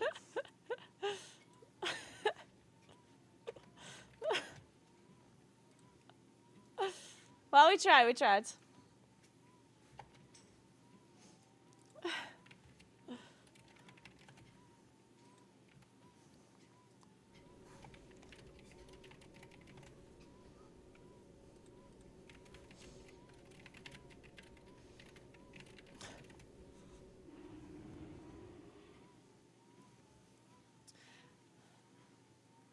Saying this makes me miss out, right, colleagues? I'm just saying, like, it's nice that we have 45 all the time so the mobs don't immediately die. But the fact that boss takes so long are so annoying. Ugh. Yeah. I personally like the,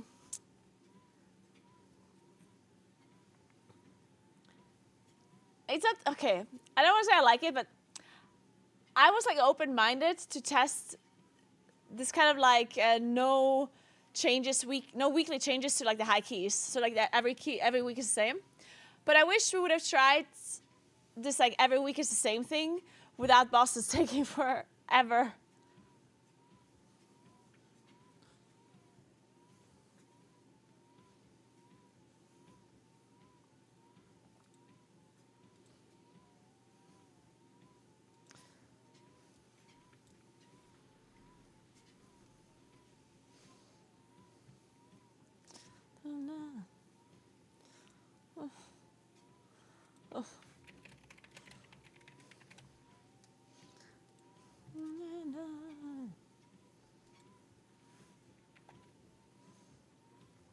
I remember the times Moonkin was tanky, yeah, a long time ago.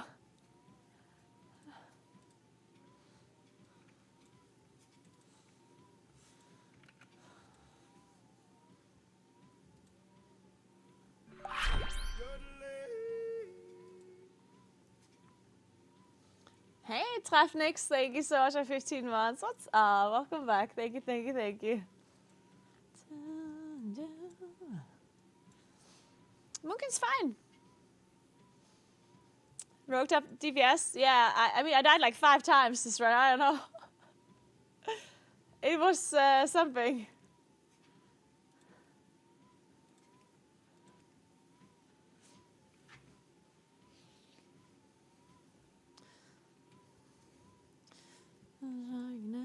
Let's just queue up for all of these keys. Maybe somebody invites me.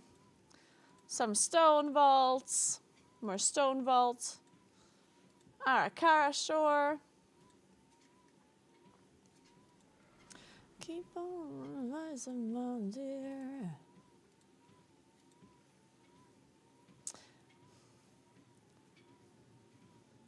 I'm not running the 2 charges of CA, no. Doesn't mean it's bad. Why are you and other people Night Elf? Why not? I know they have a racial Shadow Melt for what people use. Shadow Melt works for many different things. In Mythic Plus, you can dodge certain abilities, prevent certain casts being cast on you. You can obviously drop combat to rest people, stuff like that. I honestly don't know like any I haven't played that much High End Plus right now to know what kind of major abilities you can dodge with Shadow Mount, because sometimes you can dodge like very major stuff with it. But I'm not like I haven't done that many high keys to really figure out like super cool tricks with it just yet.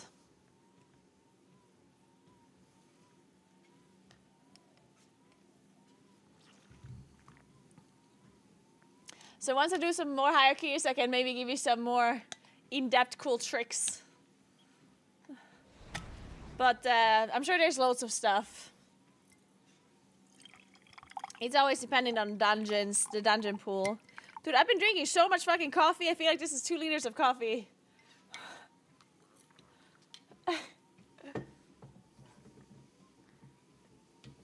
You know, some time ago when I said I want to lower my coffee consumption? Yeah. Maybe not.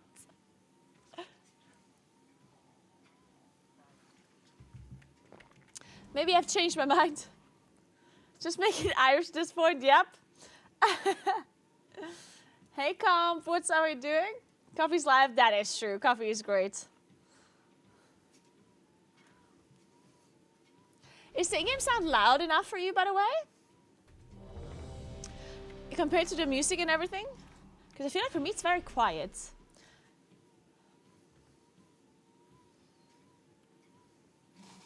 No, we actually don't have a cinema in town. It's actually interesting because the closest cinema we have is in like the closest city, which is 10-15 minutes from here. It's a very small 5, cinema.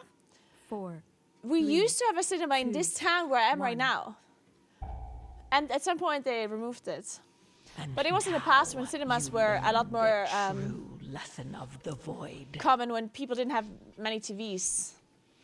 Like a long time ago, cinemas were a lot more popular, right?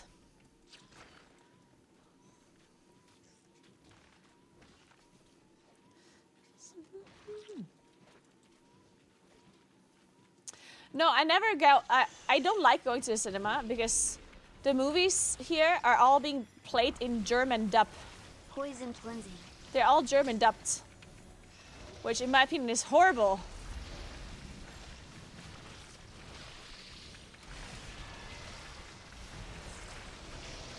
So I don't like going to cinema Shielded.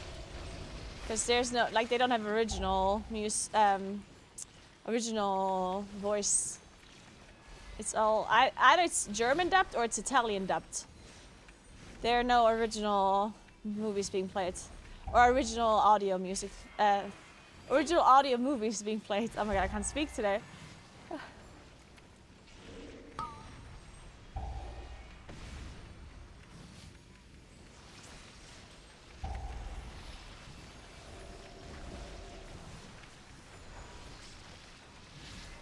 And I just hate when stuff is dubbed. In the past, I didn't mind it because I was so used to it. Because growing up here, obviously I watched TV, German TV. And all of it was German dubbed. Yeah, on TV as well. Not all of it, but like the things that were English, obviously. And back then, I didn't notice it that much. But ever since I've ever since my English got better, I started watching and listening to stuff in English. And now whenever I hear or whenever I see a movie or a show that is German dubbed, so like original English then spoken over German, I can see it so like it's so distracting because you can see that the mouth movements don't fit what you hear at all. And this is something I didn't notice in the past at all. It's so funny, actually. It's so interesting. It's so interesting that if you're used to this, that you don't really notice it. You don't notice the fact that the mouth movement does not fit to the audio. It's not something that really bothers you until you start listening to original stuff more. And then it all of a sudden starts bothering you. It's very strange.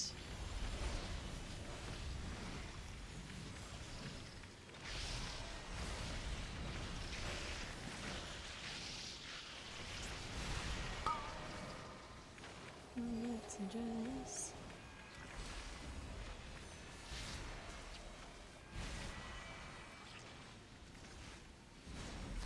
Won't you come on over? Poison cleansing. Shielded.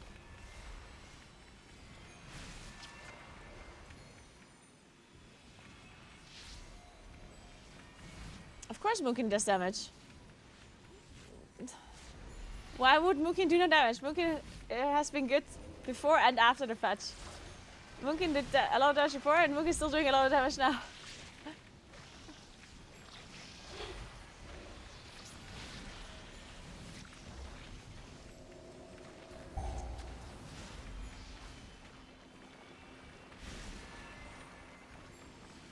In and plus it is. In the raid we're still bad, but that's just how it is. I guess.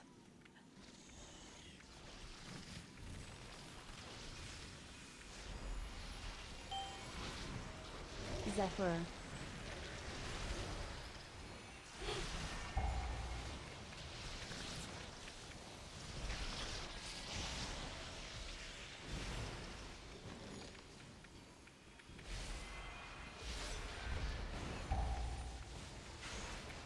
I don't see it. I don't see it. Oh!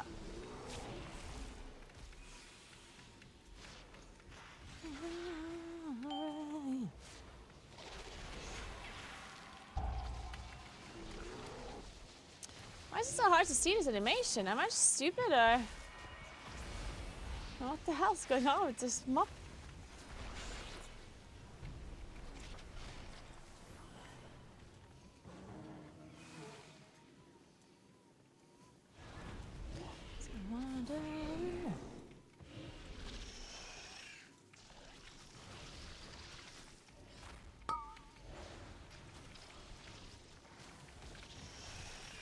Poison cleansing.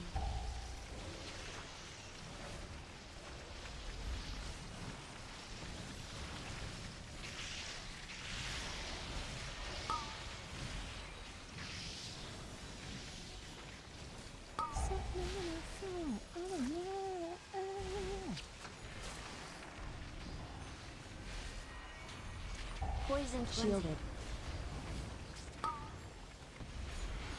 Nah, Your fuck. survival wasn't necessary. Your survival was necessary. I'm gonna release, I think.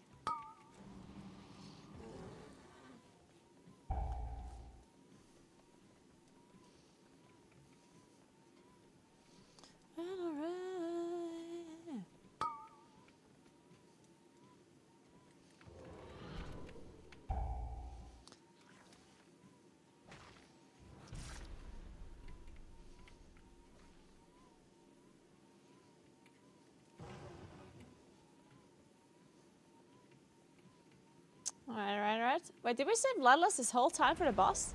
We saved Bloodlust for 6 minutes? Is that what you do, actually? That's crazy. I've never done a high Arakara keys. This is actually what you do. That's insane. And I don't even have cooldowns. Unfortunate, I guess. Zephyr.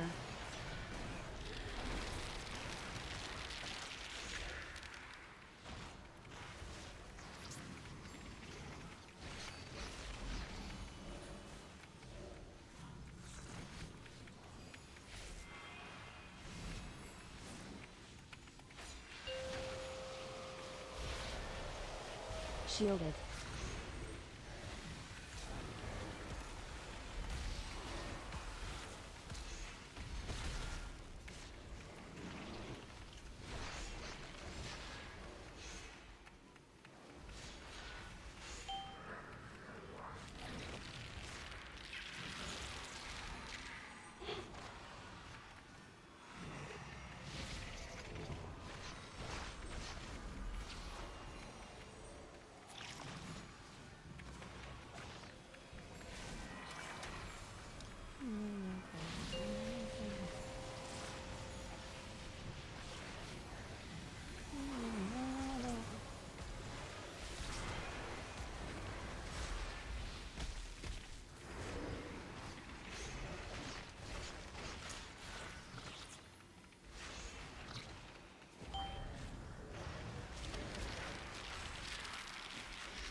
This boss does a decent amount of damage, huh? Well, they're kind of close to us, though.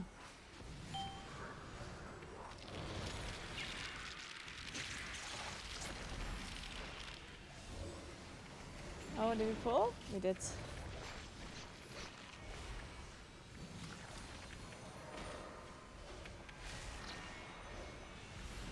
Shielded. Zephyr. Poison cleansing.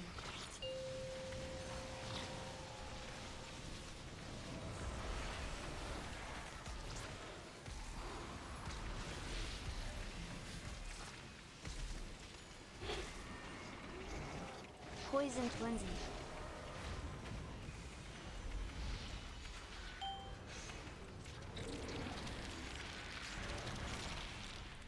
Sacrifice. Okay, we're looking fine, I think.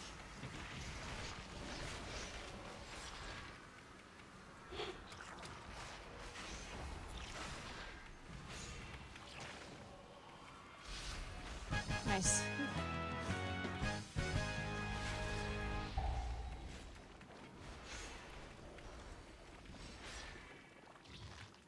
The vitriol against...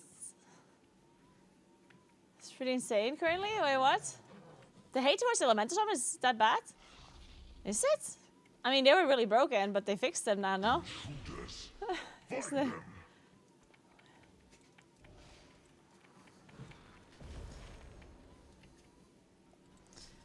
I mean, yeah, they seem good still, but... Is it actually, like, super OP or what? Doesn't seem that bad.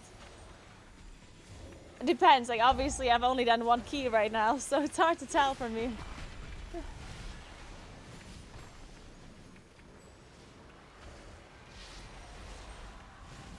You just have to get used to Shielded. walking while playing. Initially, you just walk a little bit slower to make sure that you're... Also, it depends what game you're playing. If you play WoW, WoW is a game where you don't need very precise mouse movement, so it's fine. I wouldn't be playing a game like Counter-Strike, because then, like, obviously the fact that your upper body is moving causes your arms to move as well, which makes it a little bit harder with your mouse movement. Your keyboard is not that big of a deal. It's mainly the mouse that matters. But in WoW, the mouse movement is not that important. It's not, you don't have to be that precise with your mouse, so it's not that big of a deal. Also in WoW, you can do a lot of things where you don't have to play well at all. Like you can literally, like the amount of chores you can do, like world quests and just random questing, leveling, like stuff like that you can all do while walking, of course. And then, of course, games like, you know, Hearthstone or TFT or whatever, stuff like that, you can also play. Really depends on what games you do.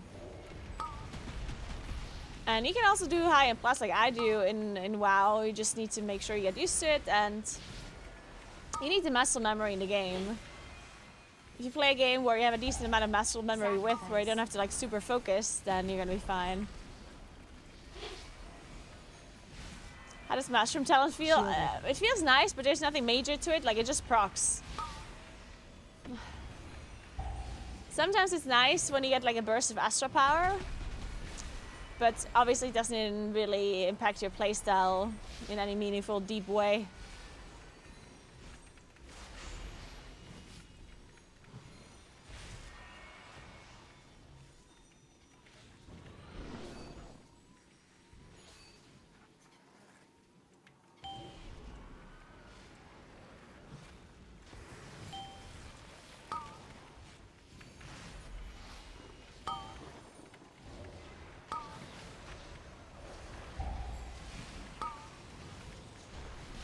Zephyr.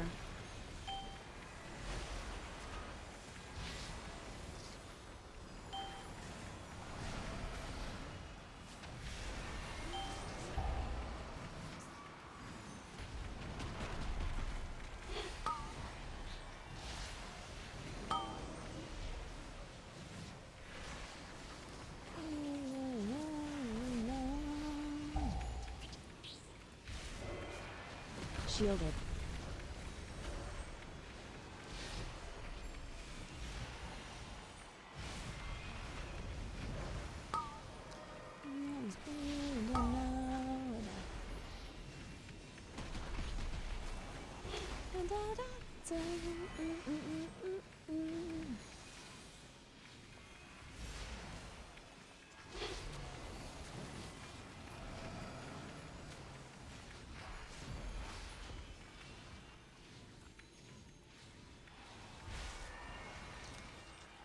Really, I personally think that Moonkin was, like playstyle-wise, Moonkin was in a very bad spot in my opinion. I actually really did not enjoy the playstyle. Like we did nothing. Like we pressed like no buttons. I feel like that, like we did get new talents that we don't play now, which doesn't necessarily change that too much. But I mean, I don't personally think that Moonkin necessarily is, like playstyle-wise, I don't know. It's not my favorite, for sure. Before the patch, it was also not my favorite, and now it's still not my favorite version of Moonkin to ever exist. Incompetent drones. I will end you myself.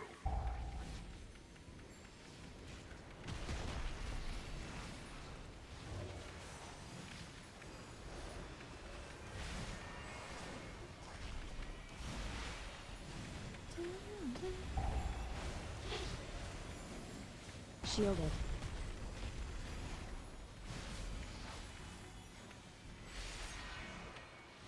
Any more spenders? Honestly, I don't know what we need. I just need to be. I just need something that's more interesting. Honestly, that's why I hate playing Elun's Chosen. Like Keeper at least gives us some interesting thing to play around with Dream Burst and trees and whatever. Playing Elun's Chosen is so incredibly boring. I can't even. It's so boring. That's why I don't even want to try it because, oh, God, it's boring. You'll falter my swarm.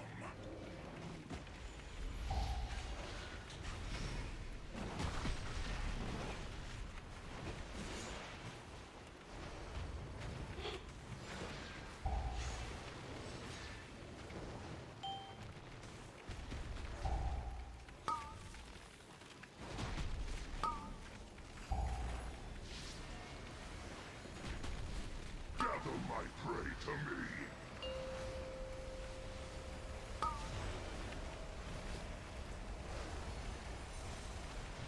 Shielded. Look at that bait. Incredible.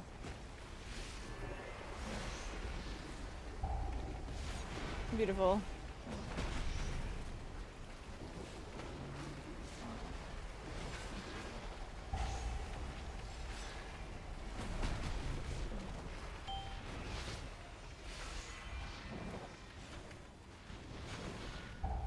Can you maybe actually shadow melt the charge on this boss?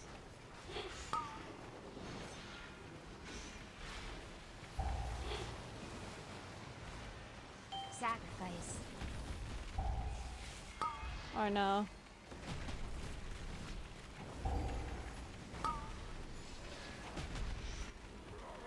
You can, nice. When do you have to press it?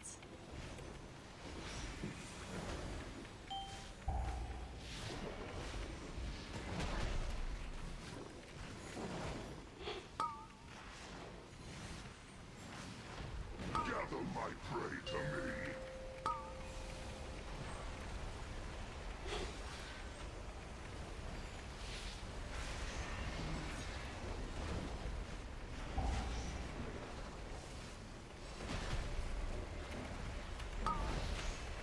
Oh, what? Is that all? What?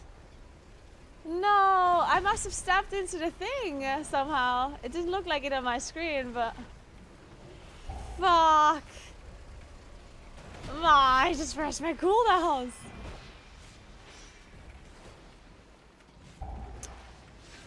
This is one of those...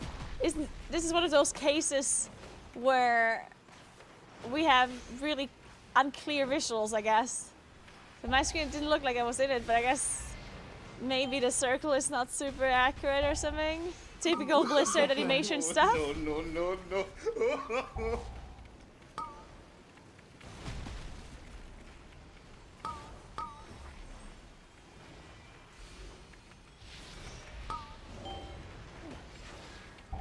Or did I just die to the dot? There's no way, right?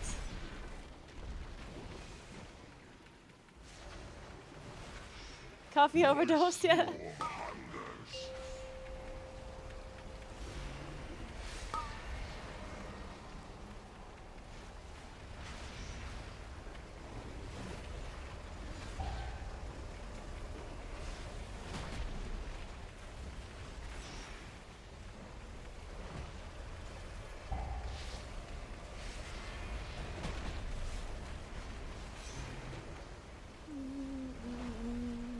Shielded.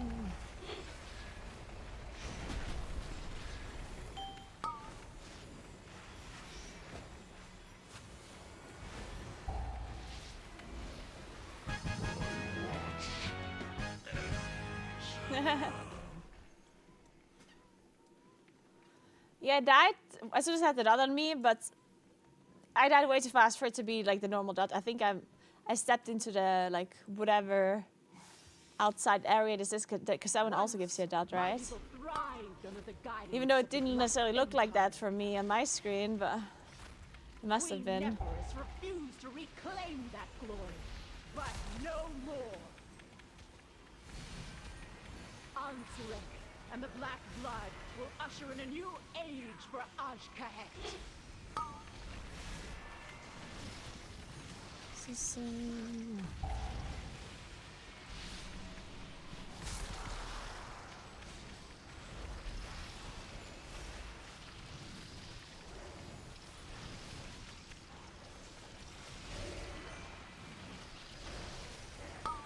You don't play the same build for raiding and for Plus, no. Raiding is different builds depending on the boss and everything. If you want to know builds and more information about talents and stuff, then you should read the Druid Compendium. There's all of the up-to-date information there for Moonkins.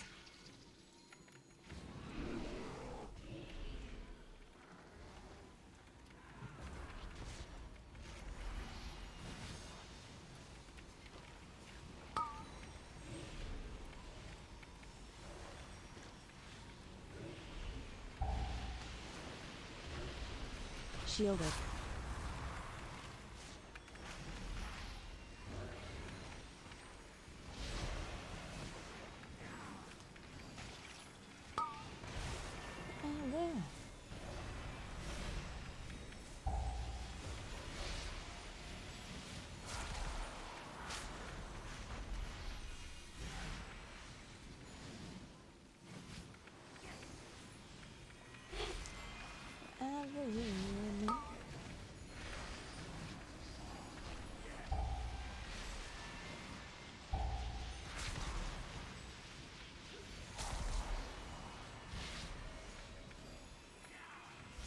Alright, Aquila, no lust.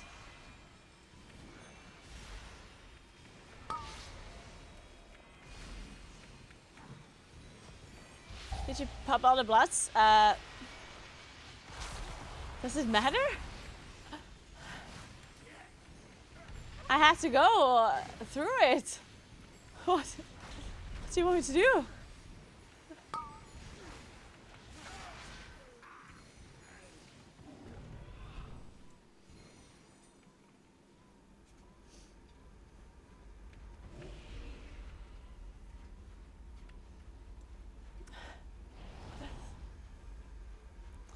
Do you look like inside the circle? Yeah, weird, right? It must have been some strange. It must be like the animation is wrong or something, right? But oh well. It happens.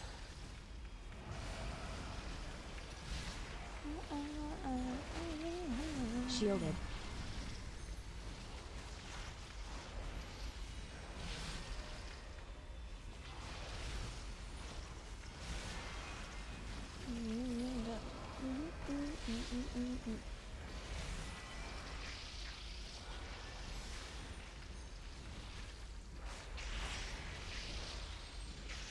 Alright.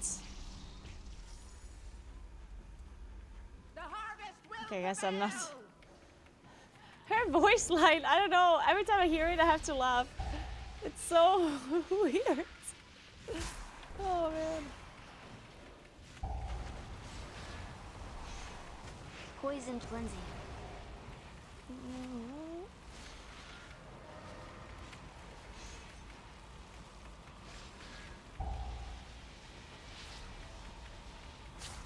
Boy, take you all.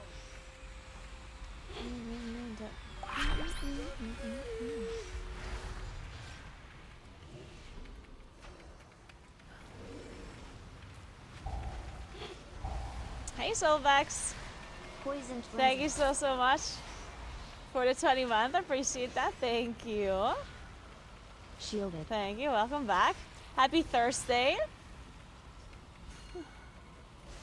Not quite Friday, but close enough.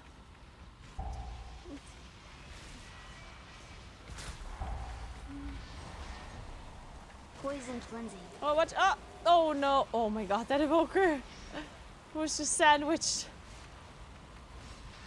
Boy, take you all!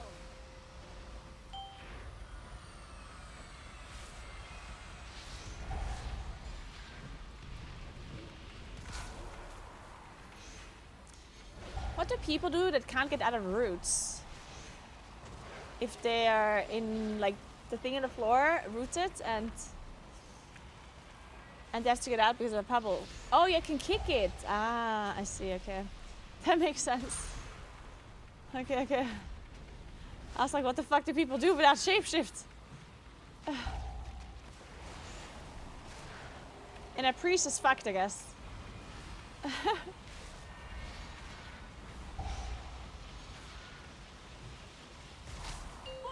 Yeah, you can shapeshift. It's just a root.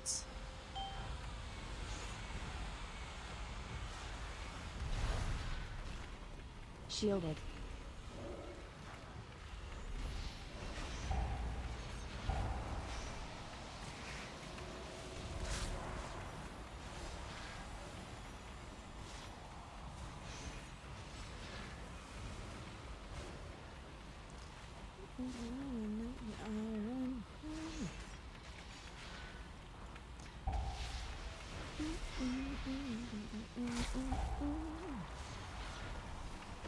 Poisoned Lindsay.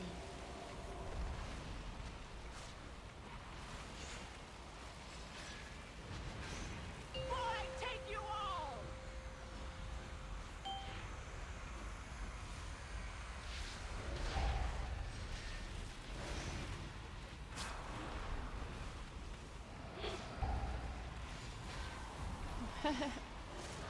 Oh, Poisoned Lindsay. okay, we're fine, we're fine.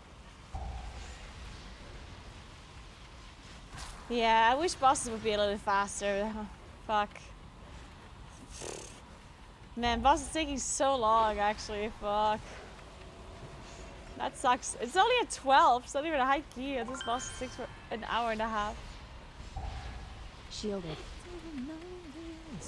Boy, take you all! Commit!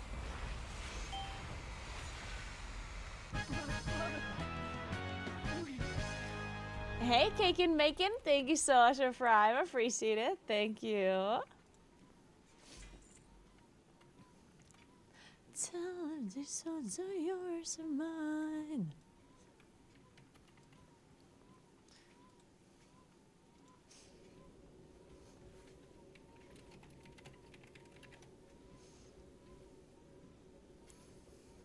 Why did one class interrupt kick change the whole term? Interrupt was fine for decades. Wait. I think you're wrong in your in your assumption that interrupt was the normal word that people always used. People always use kick. Kick is for sure the word. It's not a new thing. Kicking is not a new term. In fact, that's a very old term. Interrupt is new. Kick. The word kick comes from the rogue's ability kick, and it's from vanilla. Like, rogues had the ability called kick for, like, literally since the game came out. And that's why people called it kick. Because rogues were one of the first classes that were able to interrupt. So the name came from that. Later on, people called it interrupt because more classes were able to kick and not just rogues. So people at some point called it an interrupt. But the word kick has been around since vanilla. Like, that's not a new term at all. In fact, I would say it's older than the word interrupt, probably, in, like, referring to an interrupt. Obviously, the word interrupt is is English and it's old, but yeah. But I definitely think that kick is a word that was used before interrupt was used.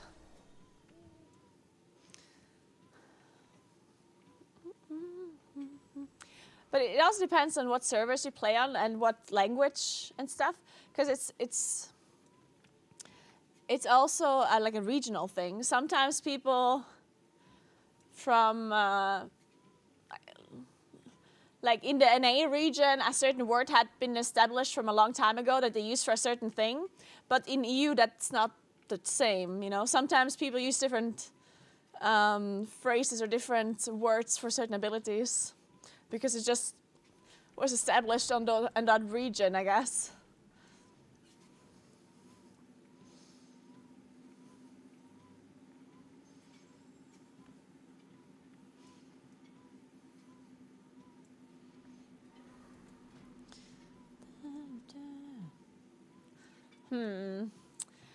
Should I play one more dungeon before I eat lunch? I think so. One more. One more dungeon, then lunch, and then we play more. Is Feldred meta now? I have no idea. I don't think anything currently is meta. Still kind of getting established, I guess. Like Nasher or Baron in League? Nah, that's different actually. Or, actually? Yeah, actually, wait, you're right. Yeah. I think Nasher... Like, I've only ever called it Baron, but I guess maybe in some other regions they call it Nasher. Yeah, you're right.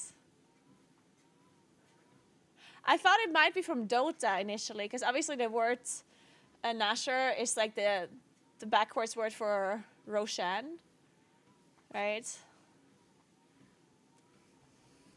Nash, yeah. People just said Nash, yeah.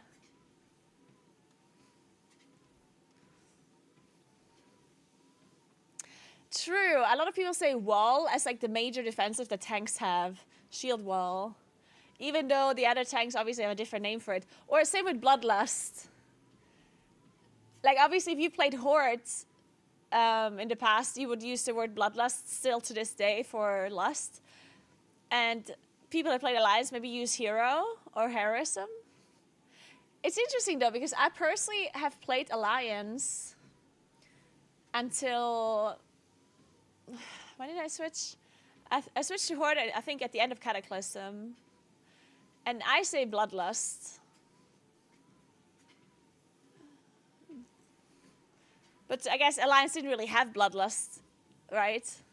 So I never knew the word heroism or hero because we didn't have it.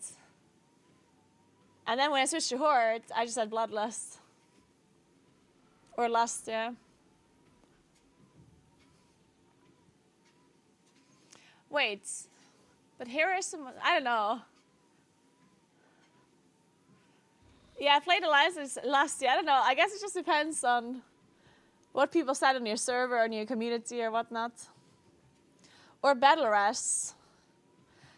A lot of people still say Battle Res, even though you could call it Combat Res, for example. Combat Res, Battle Res.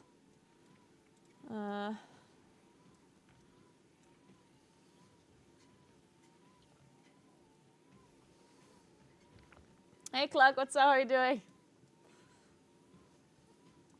Does no one call it Fury of the Aspects? Weird.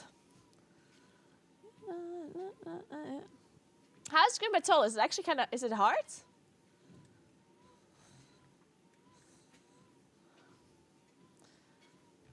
What is the hardest game? I'm actually going to investigate a little. Let's do some investigations.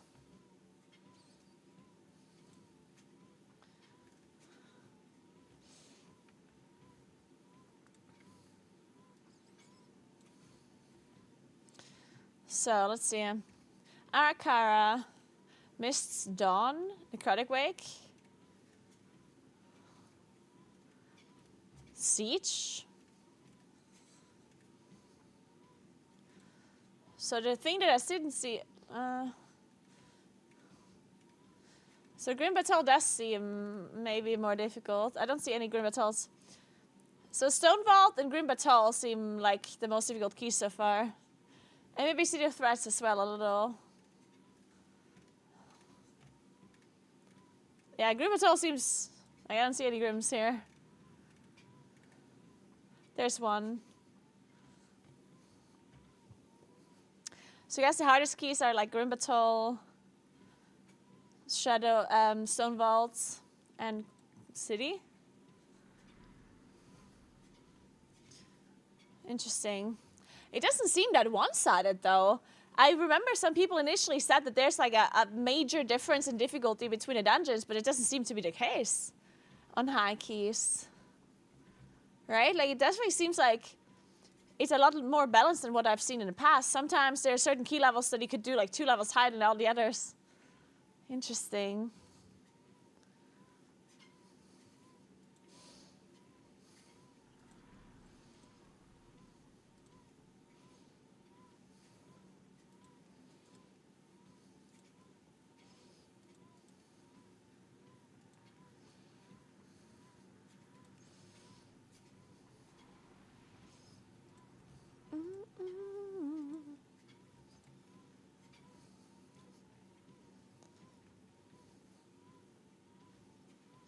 This is post squish. I can't remember in Dragonflight it was +2 key levels in any dungeon. Oh, it was. Like Shadow Moon Burial Grounds and Court of Stars was for sure easier than the other key levels in that season. I forgot which season that was. I remember Shadow Moon having like 2 levels higher, like maybe not 2 levels, but at least like 1. Like, because those 2 keys definitely were a lot easier. And then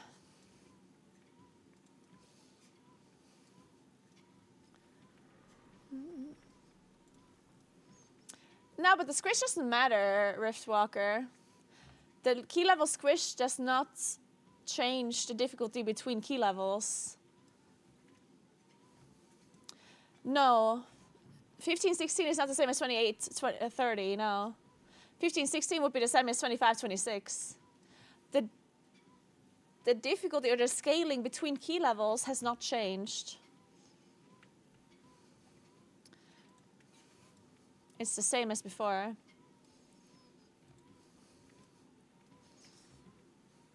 Of course, the scaling between an 11 and a 12 changed because of the Xalatath's buff thing, whatever. But outside of that, it didn't.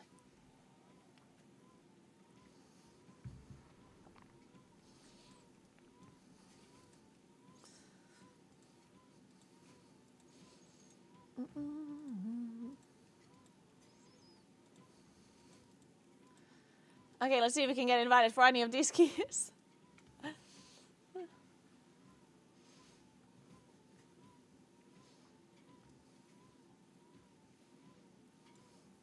I never noticed you were winking on your throne profile pic. I definitely am. I'm actually the worst winker ever. It's so funny because this is like I never wink because I don't know how to wink. You know, like I do like these super weird like face movements whenever I'm winking. Like I do know how to do it. It just looks really dumb when I do it. And this is like one of the only pictures I took where I winked and it somehow like kind of looked fine. And I was like, what the fuck? It's not that I constantly tried to wink in my pictures, right? But I just like randomly took a selfie and winked. I don't know why. And it turned out to be so much fun. I was like, huh. Like the only wink picture I have.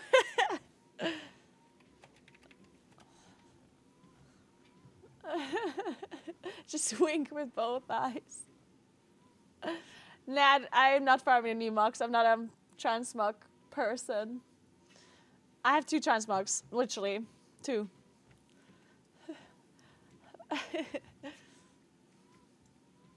Also, I don't really like the way tier 2 looks like for druids.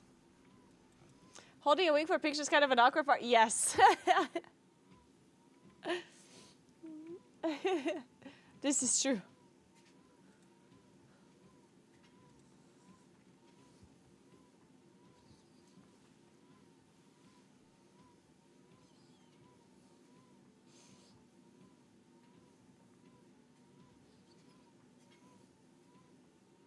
So many powder sugar. Okay, I do have a lot of powder sugar at home.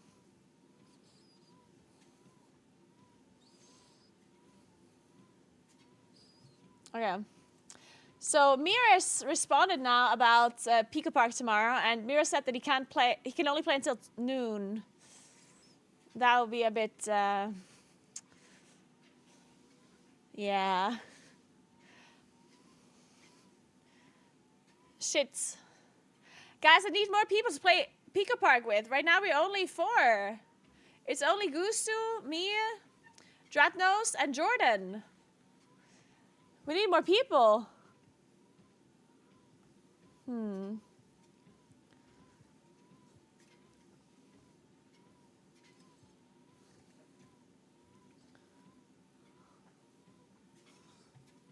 What else are we asking? Let me ask Alex.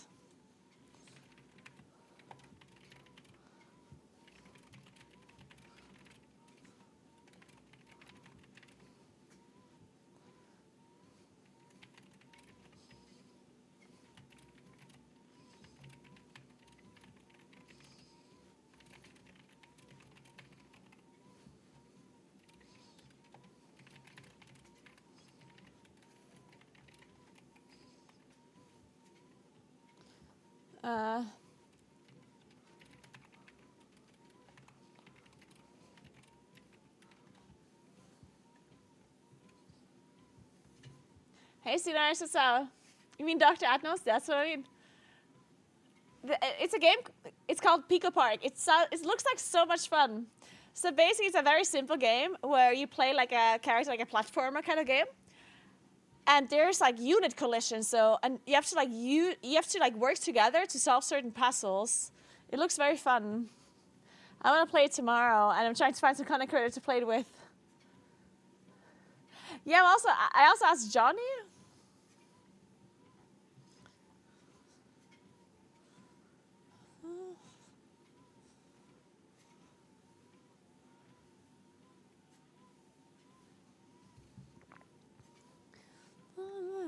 Time. I'm actually going to ask Medic as well. Wait, Medic is still casting Worlds, right? Is he casting tomorrow? He's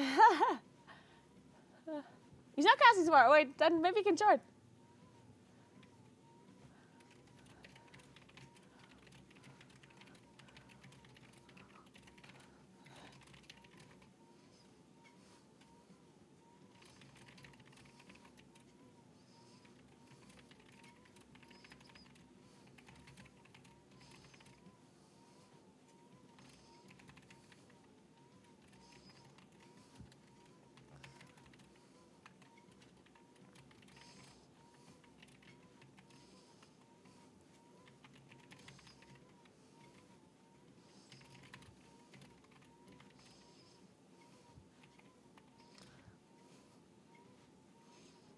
Wait, I have to go to the dungeon.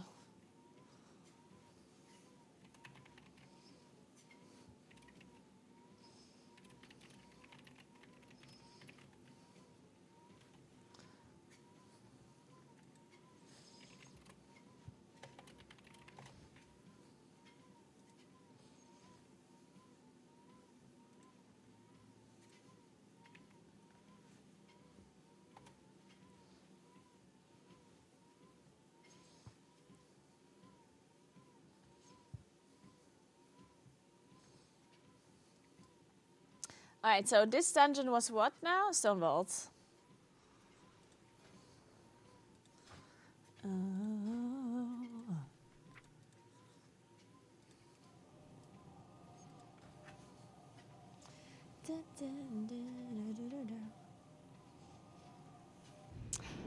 Maybe I ask Adeline.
Sorry. I'm on.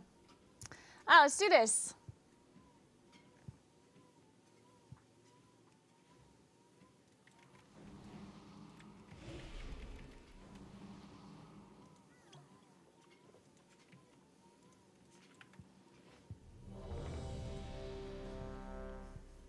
Hey, Nari. Yeah.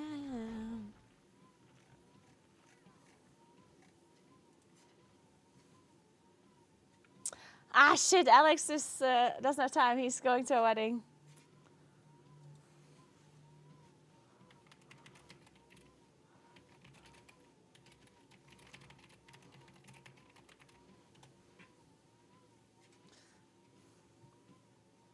Medic is down. Let's go. Mass.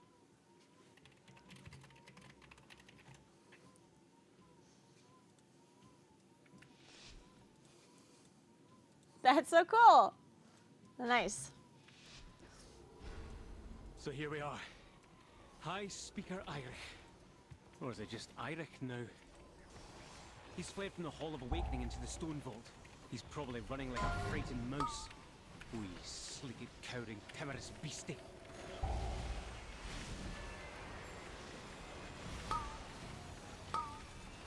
Alright, guys. We have the one and only medic to join us tomorrow. How can we possibly not solve these puzzles?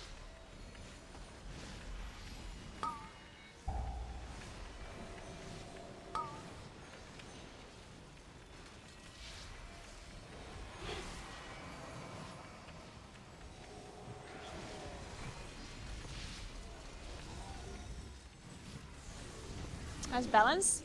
Well, looks good to me.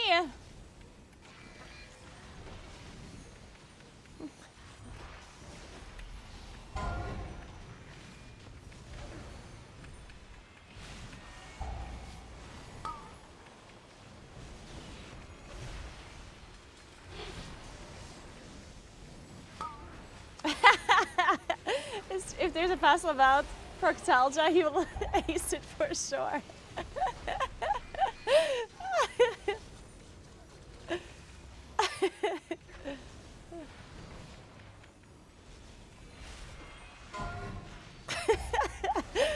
Man, I was dying laughing during that segment. God, that was so fucking funny. Mass barrier. Oh man.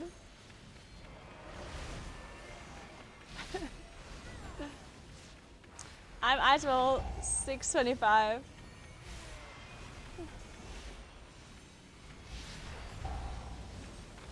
Who else could ask? It's up to 8 people. Right now we're 5.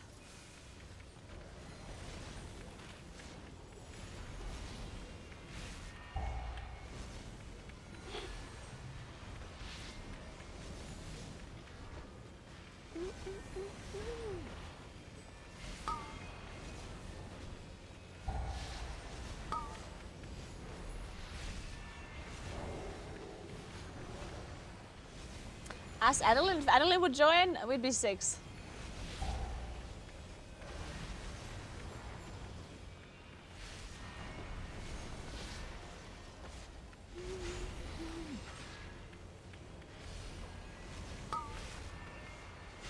What's this?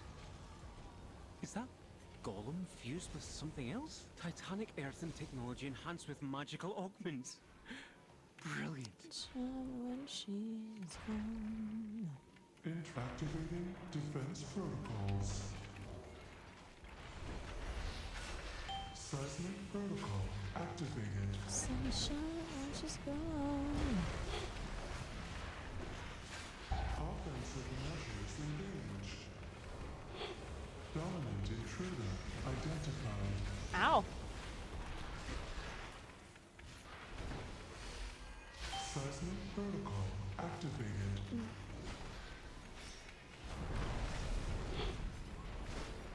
Offensive measures engaged. Dominant intruder identified. Sacrifice.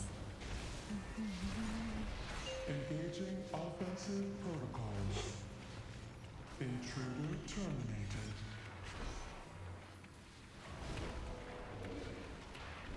Seismic protocol activated.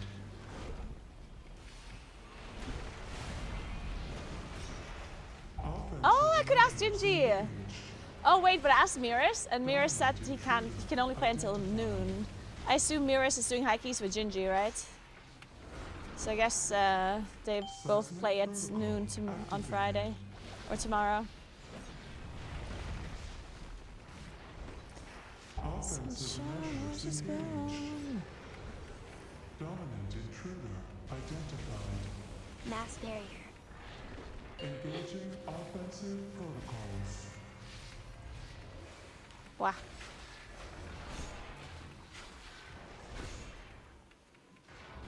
Seismic protocol activated.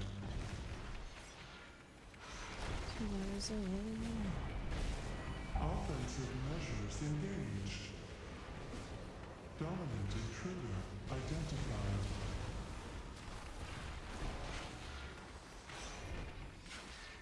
Seismic protocol activated. What to do with my cooldowns here? Did I save them? I think I do. Offensive measures engaged. Wait.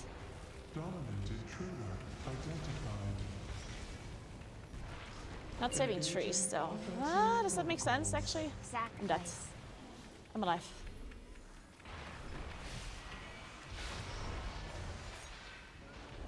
Seismic protocol activated. Oh! Yeah, when I'm wearing like really dark clothes, then my microphone makes everything look kind of weird, right? Yeah. Looks like the main door's locked. Either one of these paths should lead us to an access console.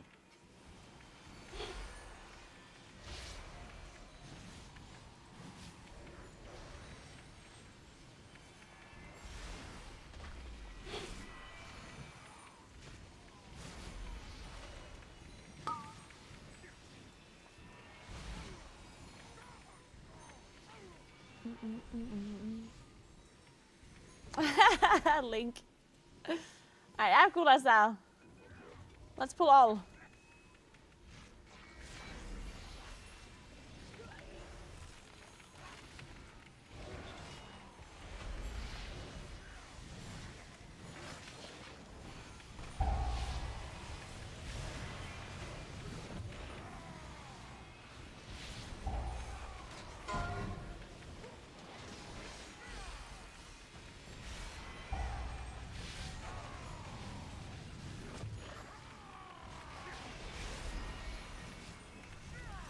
Oh shit.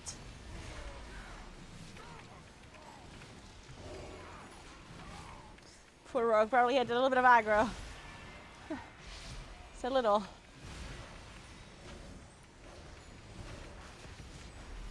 Yeah, there's a bug with Rogue where people would be one-shotting stuff in the raid, I heard. But I'm not sure if this bug was fixed, and I don't know.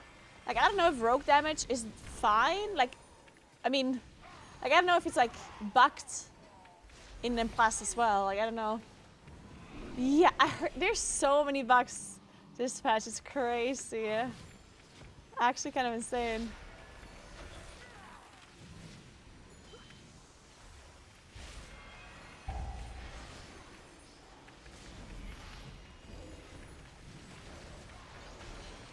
When do we get paid for beta testing this game? Joke's on you, we're paying to beta test the game. First, we're paying for the Epic Edition so we can actually play beta to test the game for them. And then we're paying for the fucking expansion as well and subscribing monthly to continue to beta test the game for them. It's insane, actually, when you think about it. It's crazy. Like the fact, like we're actual idiots, yeah? The fact that we're doing this shit. And Blizzard is laughing to the bank with our money. They're like, ha ha ha, fucking idiots. Oh oh, I'm resting. Oh, we don't have rest, fuck.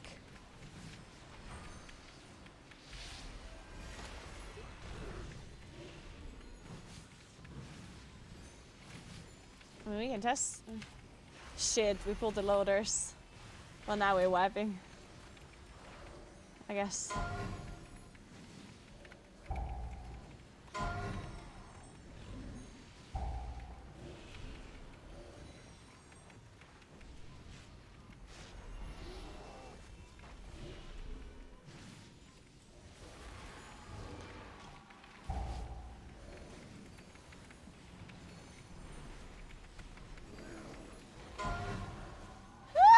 your survival wasn't necessary. Exclamation mark spec. Wait, are you trying to say spec as in like my talents? Or are you actually saying spec like South Tyrolean like bacon-ish? Because I feel like you mean like my talents, but you never know. I could have a spec command, honestly.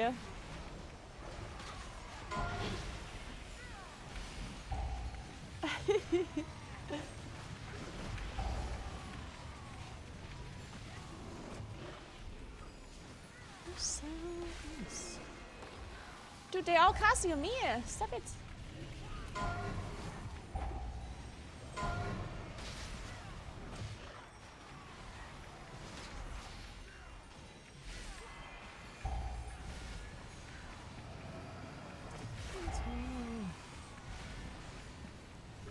No! Oh, fuck, I didn't see that.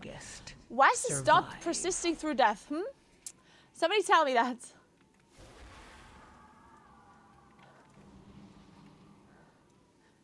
Exclamation mark grilled pig.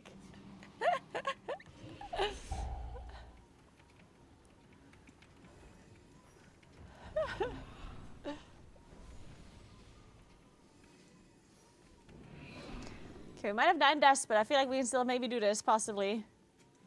Potentially. There's a chance. I mean, we did some extra trash, so we can skip some stuff now, I guess. Not sure what we want to skip. We have a rogue, so we can shroud something later.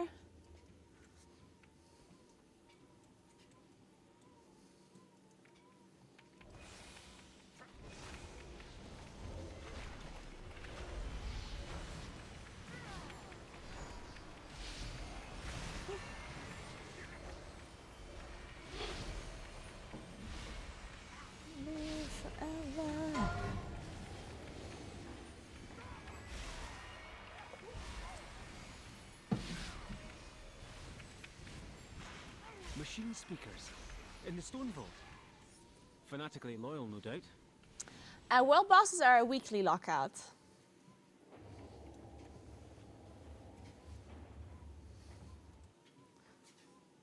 That's love to last. Yeah, honestly, nerf Moonkins. Intruders detected. Fuck him up. Defense protocols activated.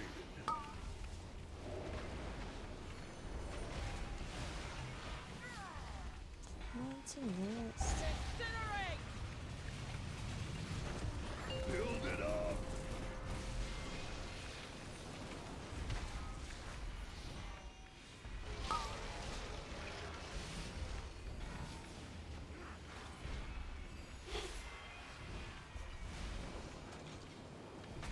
Ignite! Countermeasures on.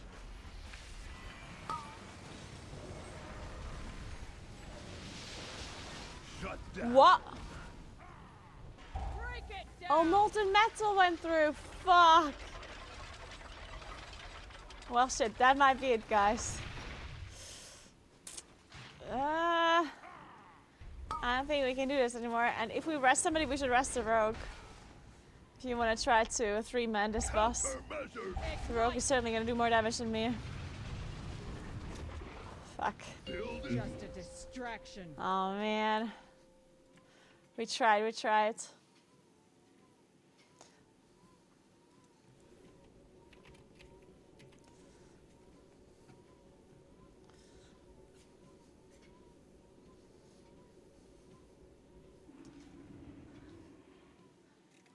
Yeah, Moonkin is more broken than Rogue and Elemental Shaman. Yeah, good point.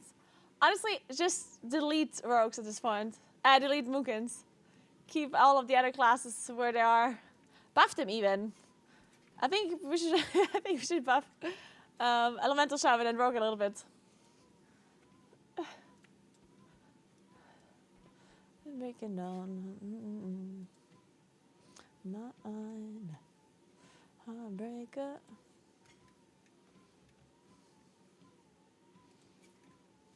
On a feet.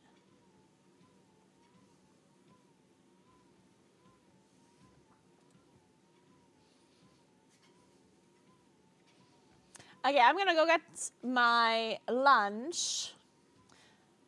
Wait, I need to remember this recipe.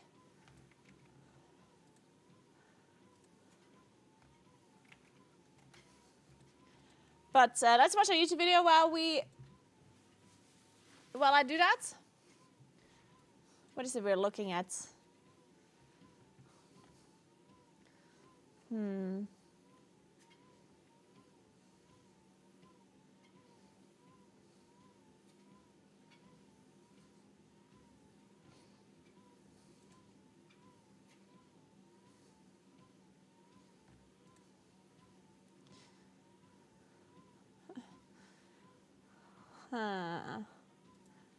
Stay for a while.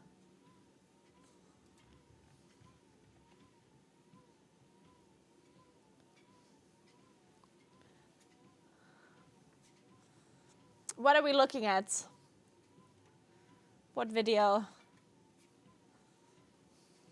Maybe watch this Preach video, Season actually. 1 is in the books. The World Soul Saga is underway and Metzen asked you to come home. So how is it looking? Rating's done, Mythic Plus is done, we've explored the delves. Nice find! Ansurek lies dead at our feet. And now we're getting ready We're for back the 1 next second content. getting my lunch. Well, let's give our full, honest review of how this Season 1 went. Let's start with the launch, already mired in controversy with the paid bonus early access. I want to be clear, when it comes to MMOs, I'm fine with pre-orders giving you early access because those are the guys who want to dive in straight away. They don't want the FOMO, they're going to book time off work, and there's nothing worse in a game that is actively pushing character progress to see everybody else progressing and you can't because you can't shell out the extra dollars in order to join in and have fun. Now, Blizzard's obviously looking, as I asked Ian directly at BlizzCon immediately after this was announced, what the point of this thing was, because we'd never had it before, is that he kind of looked a little down about it. And he was like, they need something. It's a bean counter decision. They need something to incentivize people paying more money. It's kind of how he looked at it. And it's often the case, even with the game director, I feel, I don't know this for sure, this was a dictated rule from the money counters, and personally, I think it was a massive balls up. A huge balls up that starts this World Soul Saga. Everybody come back, everybody have fun, and look at it through the window from the outside, unless you can afford to spend more money. And then obviously the FOMO kicks in, and people are like, I'm just going to end up buying this. I don't want it. I don't want the other rewards, but I'm going to buy it because my favorite game is happening right now in front of my eyes, and I literally can't play. And I'm seeing everybody else play it, and it sucks. And my friends are leveling, and they're having fun, and then I'm going to jump in. They're already going to be leveled. Blah, blah, blah, blah. Terrible idea. I have no doubt, though, this is like pessimistic me, is that there's probably made so much cash they're going to do it again. I just hope that they take a more responsible approach towards their community and just put it into pre-orders, because pre-orders I'm fine with. Other games do that all the time for MMOs, and it does in some way divide up the player base so the servers are left destroyed. My personal feeling is people would prefer to have a few hours of a laggy mess but still all get to play together, although it might be frustrating, but continue the next day totally fine, as is historically true with most World of Warcraft launches. It also didn't help, of course, is that immediately once the game was widespread available, is that they then nerfed the leveling. Even if they did any change from what people had in early access to what happened when it went live, quote unquote, it would have been a disaster. But to see people, especially the top streamers from the top guilds, whether you're following Liquid, Method, or Echo, or whoever you're following, leveling 18 characters really quickly in the early access, and then when it goes to retail, they nerf that process, and you're like, dude, what the hell? So, like, it was premium rich access or whatever, right? It's total garbage. Hated every second of it. I don't think it should be done in the future. We interrupt this regularly scheduled broadcast to talk about Displate. You get me today because Mike forgot to record this before he left for Florida. Displate has thousands of amazing designs from your favorite TV shows, movies, and games. They're super easy to put up and take down. You can swap them around. Whether it's from games like WoW, Final Fantasy XIV, or Warhammer 40k, you can find anything you want on the website, and I would suggest you give it a look. Check out the link down below or use code PREACH at checkout for up to 27% off anything on the website. Okay, but the launch overall for both sides went smoothly. Coming down to a gameplay point of view, it was crispy smooth, really nice. Now, what about the leveling process? Far too easy. Blizzard ended up nerfing this shortly after and trying to make the scaling a little better. Alright, right? We talked about this earlier, but the leveling process in MMOs is supposed to be brain dead easy. I get it. I do. I understand it. It's supposed to be for literally everybody, including somebody who's picked up the game, somebody who's using like a third of their abilities total and certainly not doing any sort of optimal rotation. Any seasoned player in an MMO is not going to be looking for a difficult leveling experience in the MMO space. Your difficulty is supposed to come later. It's normal. But generally speaking, the open world was really good. Particular shoutouts to Hallowfall, which was by far my favorite zone. And considering my review in the alpha, I actually much prefer Aj Kahet this time. I thought this was a much better play, and the Ringing Deeps was substantially better than the first time I played it on the alpha once it had been played out. I will say the story is a massive step up. Let's talk about the story for a second. It is a huge step up. It's certainly not the pinnacle of MMO storytelling. That title is still firmly held by Final Fantasy XIV in the Hydaelyn Zodiac era. I do want to quickly look at Chris doing the the ad. Where is it?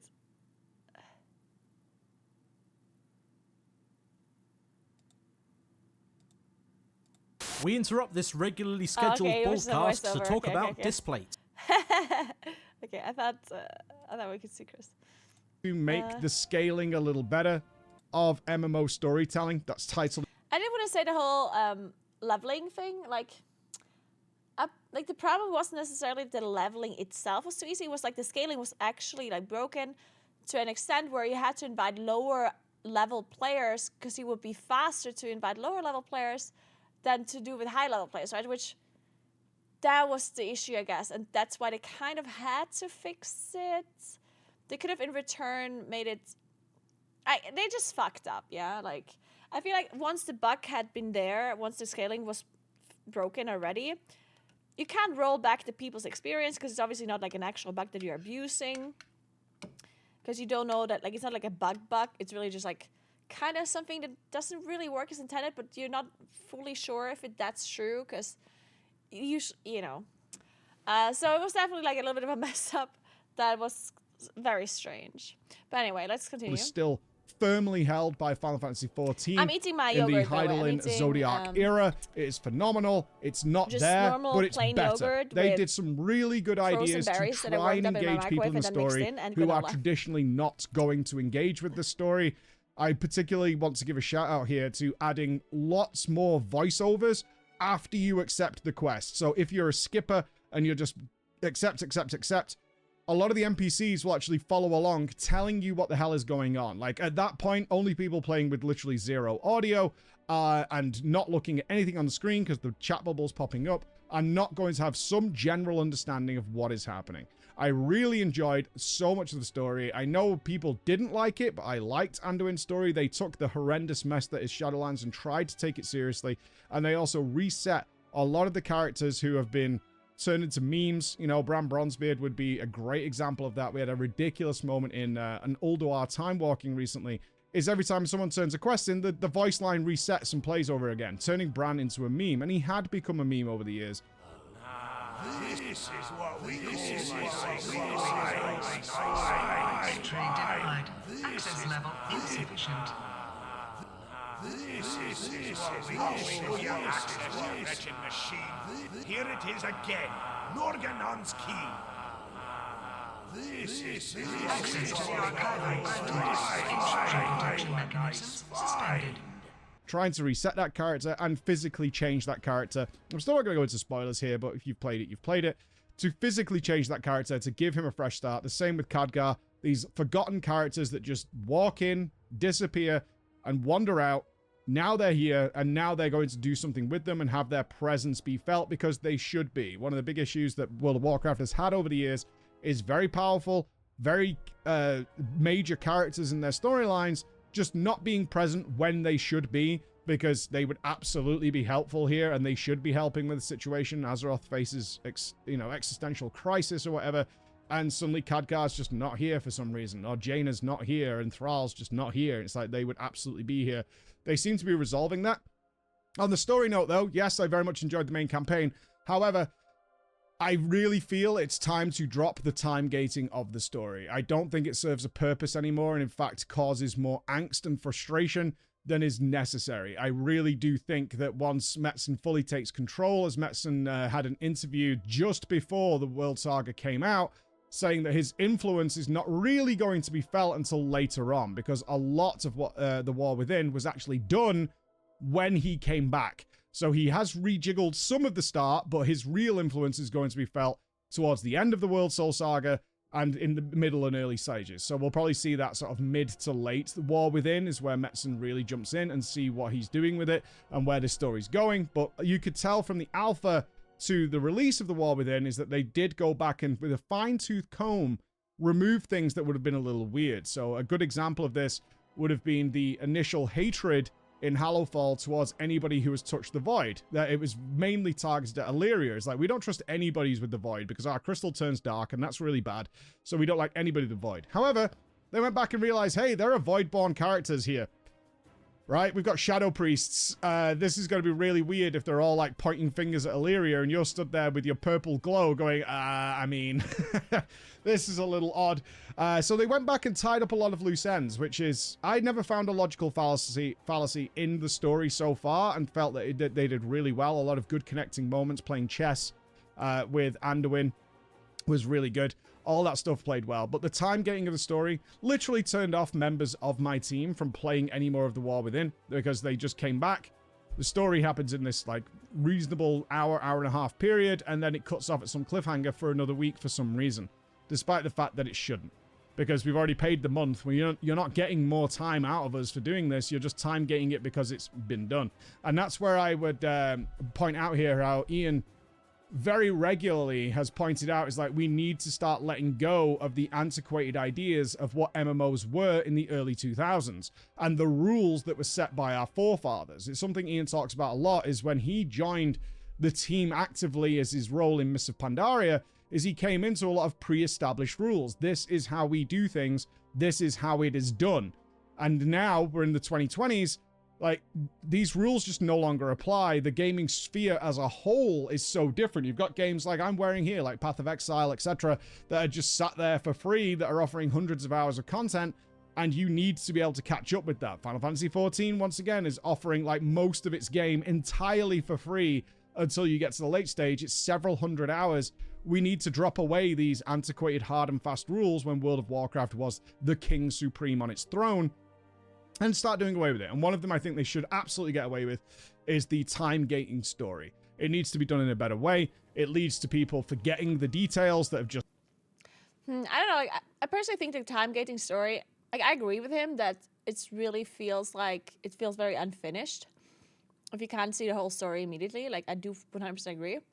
I guess the problem is that part of the story maybe is related to the raid, and the raid doesn't get released until later. So what do you do with that?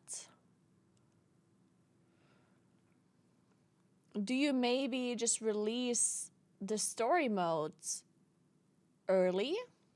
Like with the expansion launch? Like would that actually be a problem? Maybe not. Like maybe introducing like the story mode of the raid immediately would be fine, so people can experience the story immediately.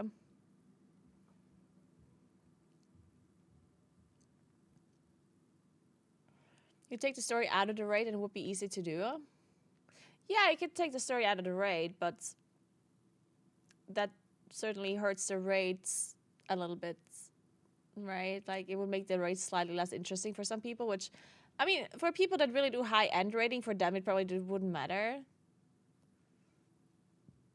Yeah, honestly, I don't think the story has to be related to raid, like, because people that do people that raid because they like raiding, they would do it anyway.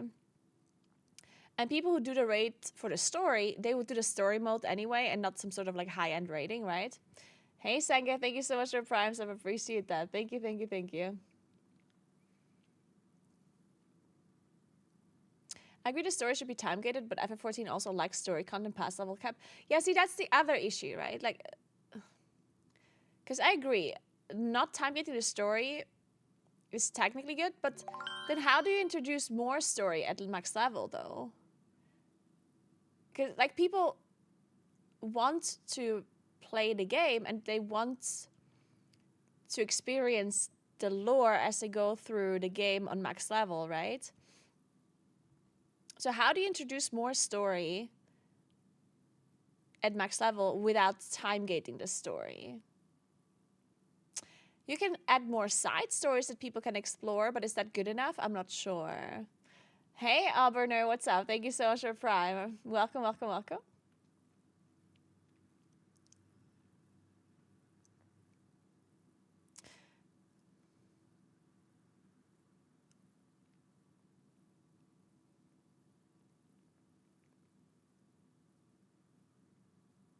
Side stories in vanilla were great, actually. Yeah, maybe more sides. I mean, we do have a lot of side stories, though, right? Like, you just... I feel like...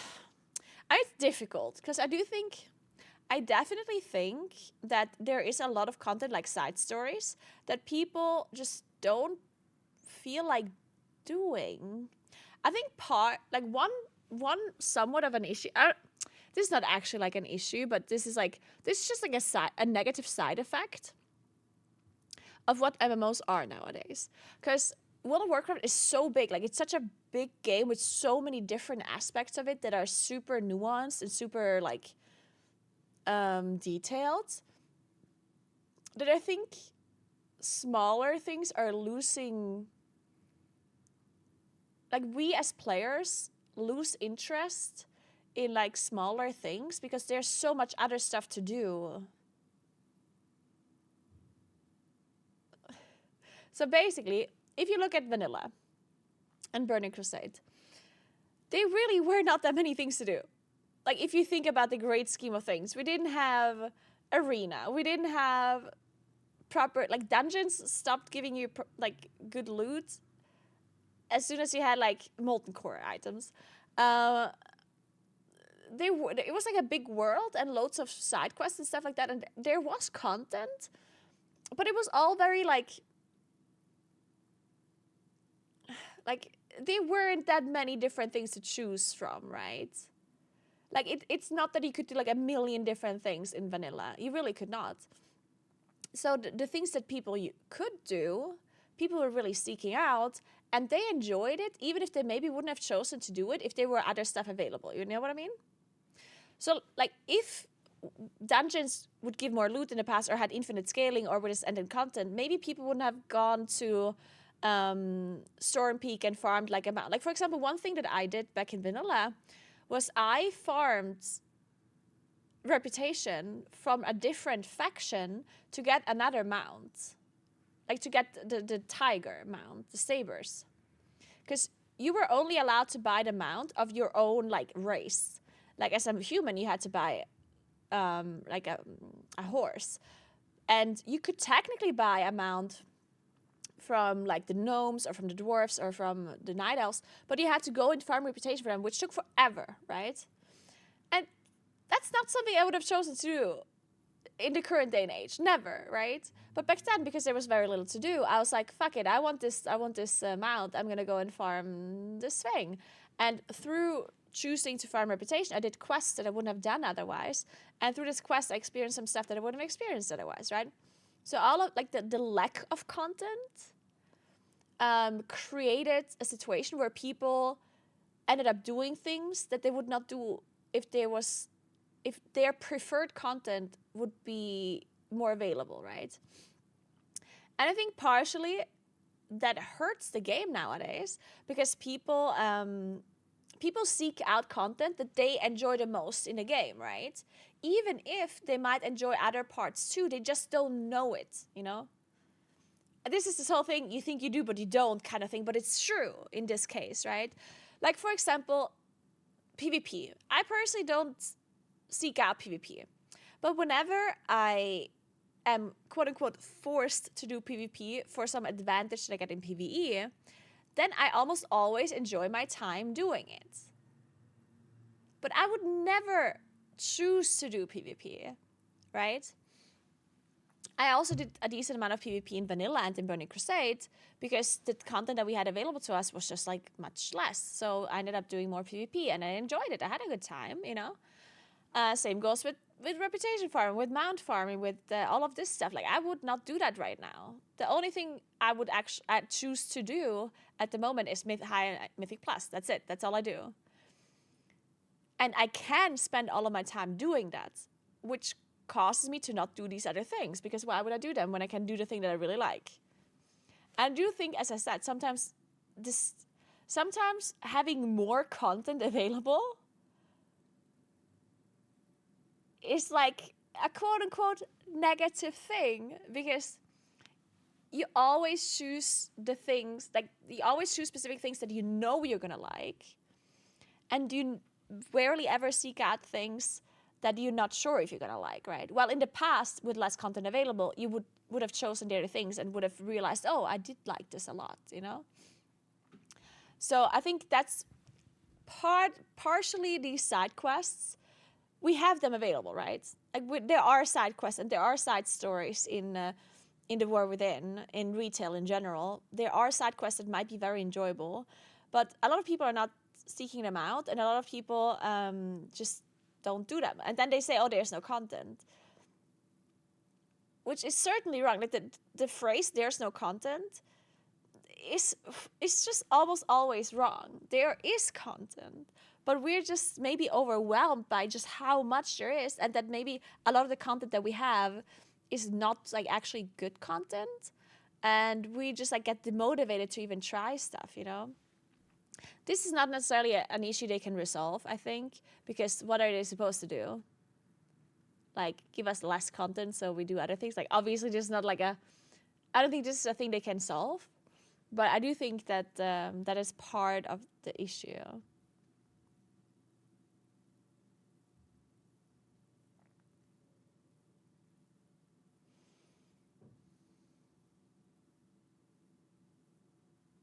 Just happened, and then they go and do a load of Mythic Plus or open world. Actually, good point. Essences and BFA did quote unquote force people to do content that they maybe wouldn't have done otherwise, and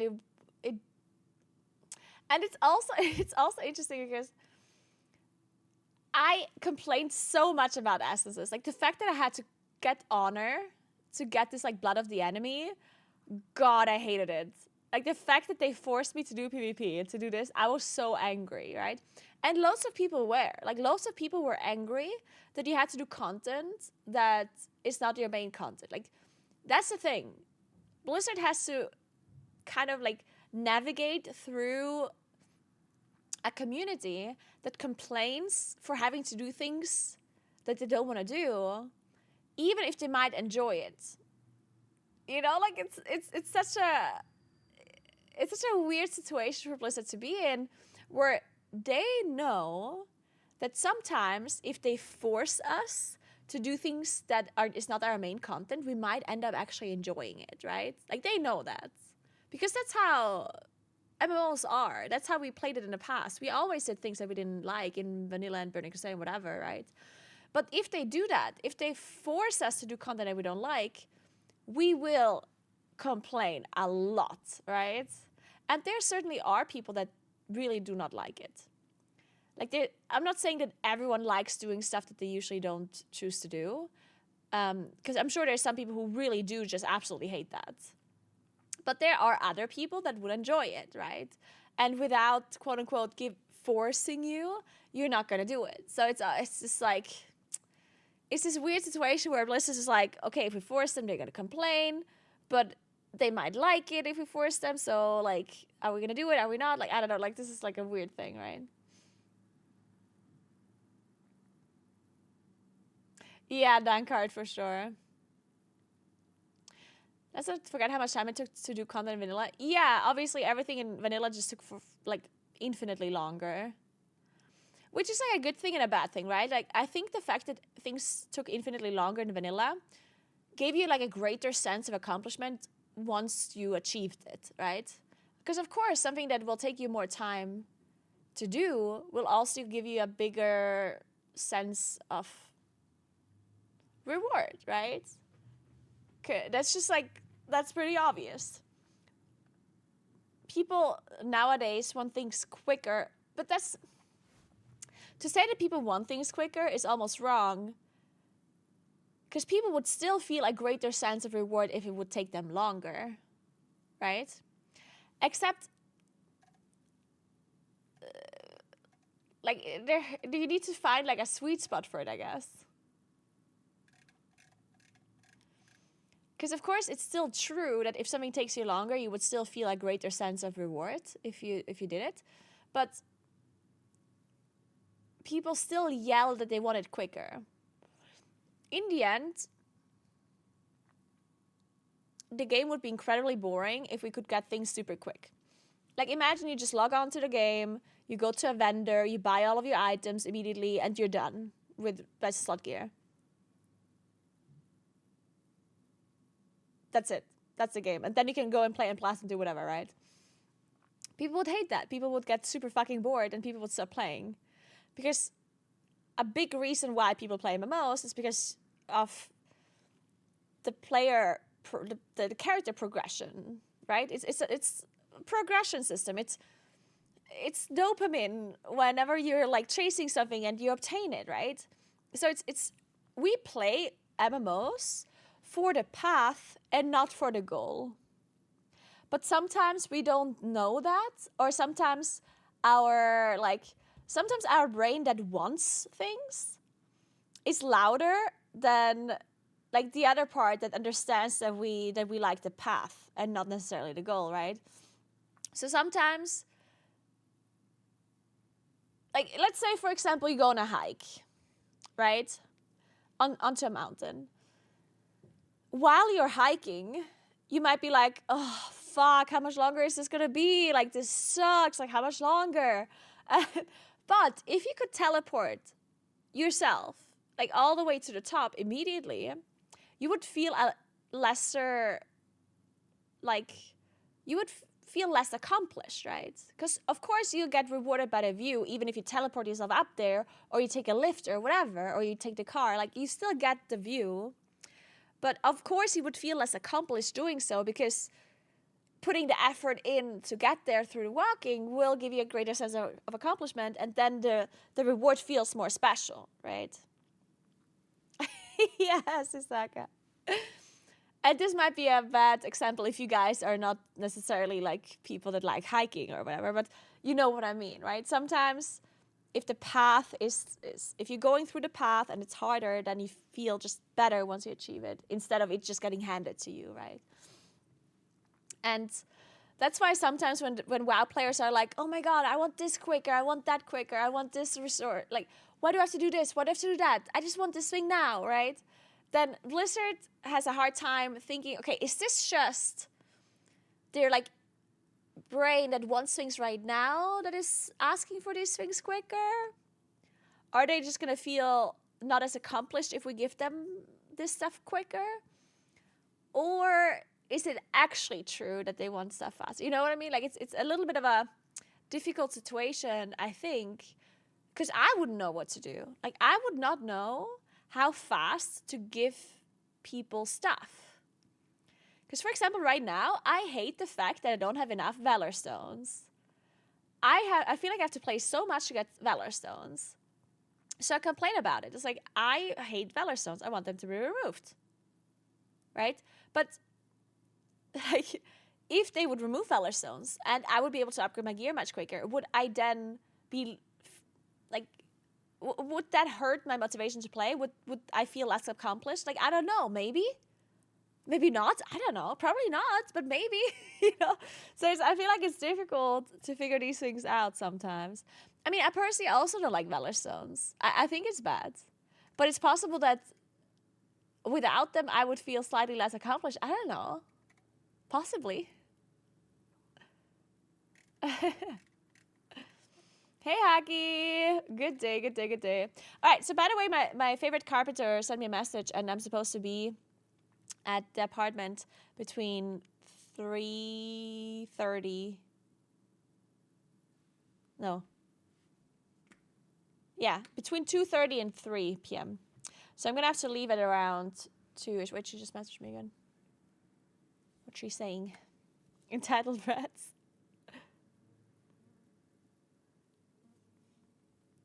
Doesn't recognize my face. Wow. Okay, then. Okay, she said nothing. All right. I don't want to watch the rest of this. Let's just play video games. We'll watch it another time.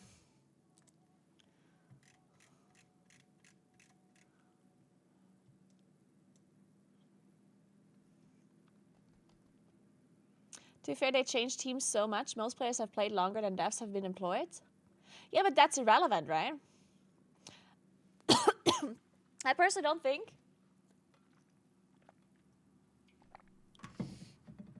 I personally don't think that a player that played the game since vanilla knows anything about how the game should be looking right now.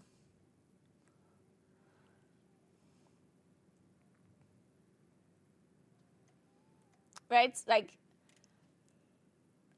I think you don't need to be employed at Blizzard for 20 years to know how the game should look like right now. In fact, I think generally the experience that people had for the first 10 years is not necessarily very relevant at the moment. The game is a completely different game right now. Like, we don't need people that played the first 10 years of WoW. Like, that kind of, I personally think so, at least.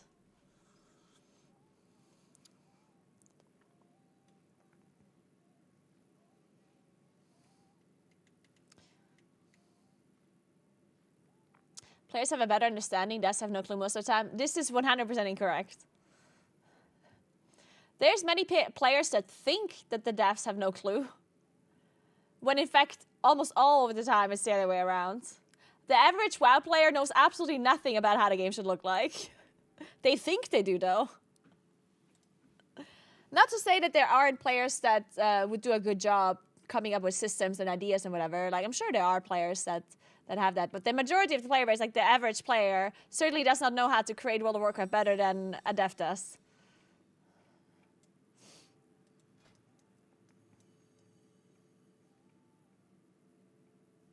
And to think otherwise is honestly, like, you're being a little bit...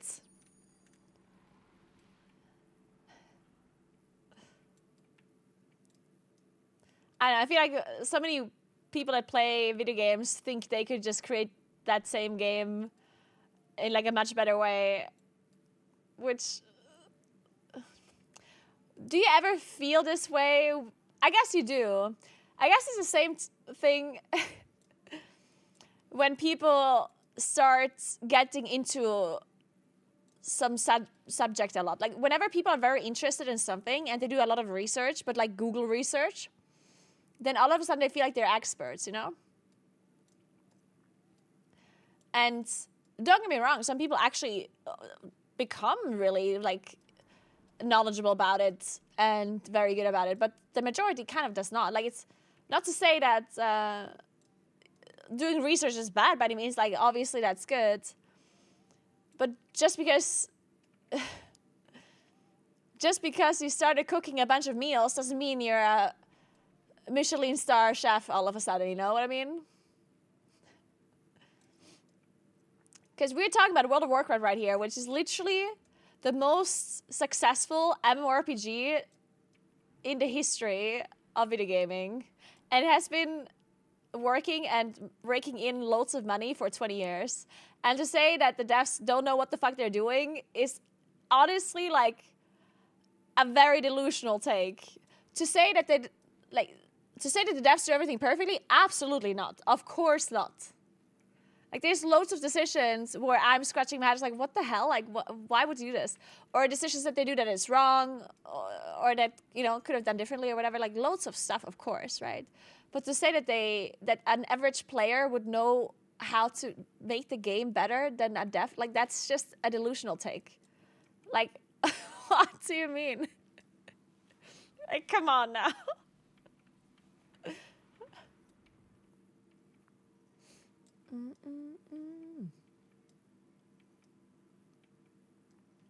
Yeah, that's a different thing. If you say that they have misguided priorities at the time, that's a fair thing to say sometimes, of course, yeah.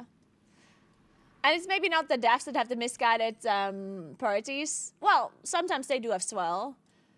Sometimes the devs themselves definitely have like misguided priorities. But a lot of the times it's just like the higher ups, right? The fact that it's like a big corporation, that they have like people that they have to listen to, right? hinders them in the decisions that they can make. And that's why sometimes the hatred that is being like directed towards a developer, in my opinion, is so, it's honestly very messed up. Because these developers, a lot of them really like love the game too.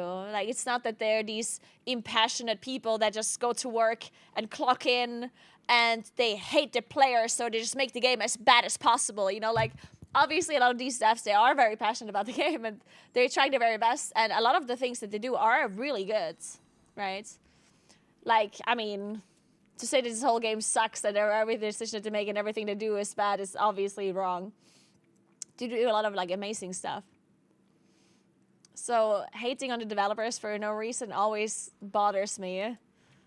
Because they're just people like you and I that do as best as they can.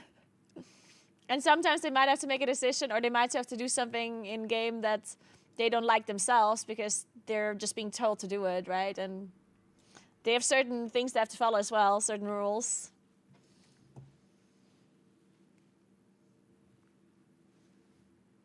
My favorite one is people saying the devs don't care. Yeah, I hear that a lot too when they say the devs don't care.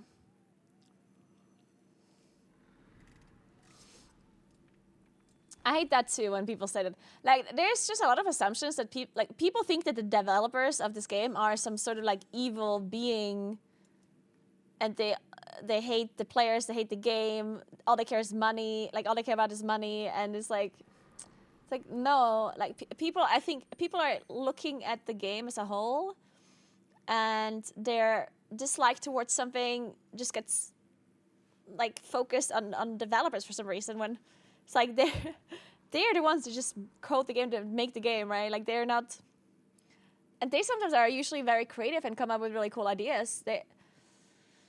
Another thing that I personally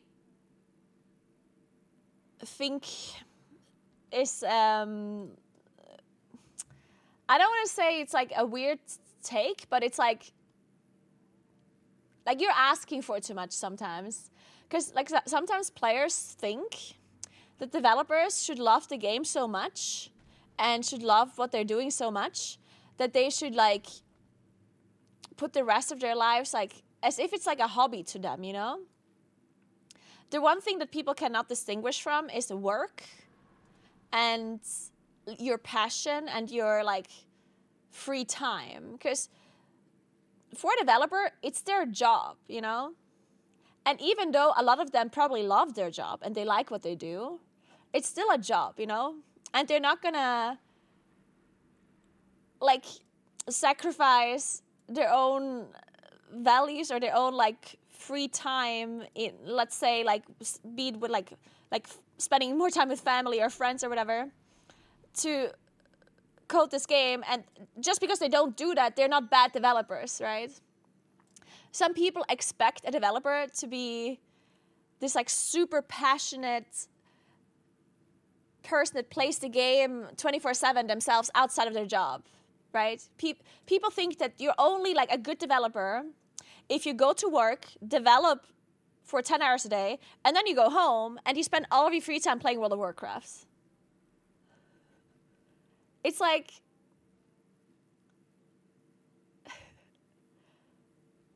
imagine somebody would ask that of you from your job, and if you don't do that, then they tell you you're bad at your job. Like, imagine you're I don't know, like, imagine you're a chef at a restaurant, right?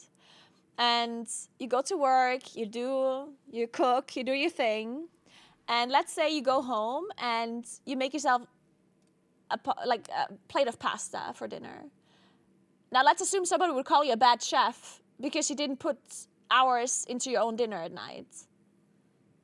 Right? Like, imagine somebody would be like, oh my God, you're not cooking a 5-course menu for yourself every day for dinner? Wow, what a fucking bad chef you are. Like, wow, you're not passionate about your job at all.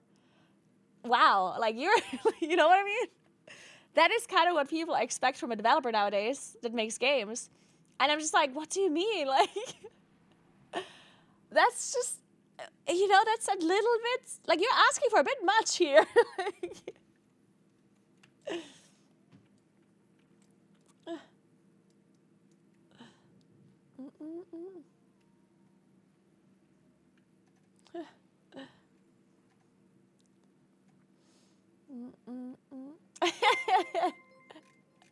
Thank you so much for 200 bits, Hang on, man. I appreciate that. I'm a teacher. I absolutely don't like to talk to people in my free time. Yeah.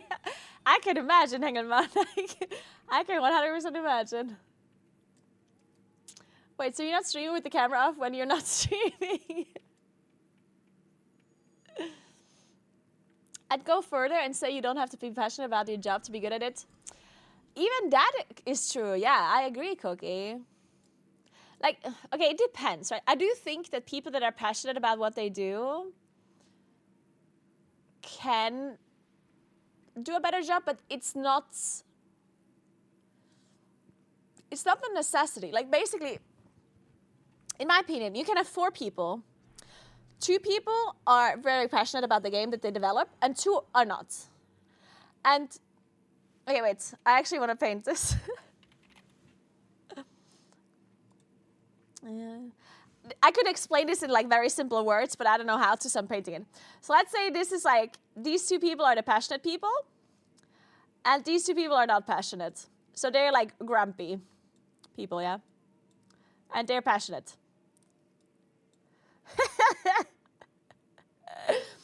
And now let's assume this is like, and let's say these two people are very good at their job. Like, they're just amazing at what they do. They're just amazing developers, okay? And let's say these 2 people here, they're just not that good at their job, okay? Now, does that mean that this person here, this developer that's really good at their job, but is not super passionate about the game, is worse at their job, like overall, than this person that is not such a good developer overall, but they're really passionate about it, right? Like, if you compare these 2 people, if you compare those 2, you would probably say that this person is doing a better job than this person, right? And if you compare those 2 people, then maybe this person is doing a better job than this one, right? But it's not like a necessity, right? The passion for the game does not make you better at your job.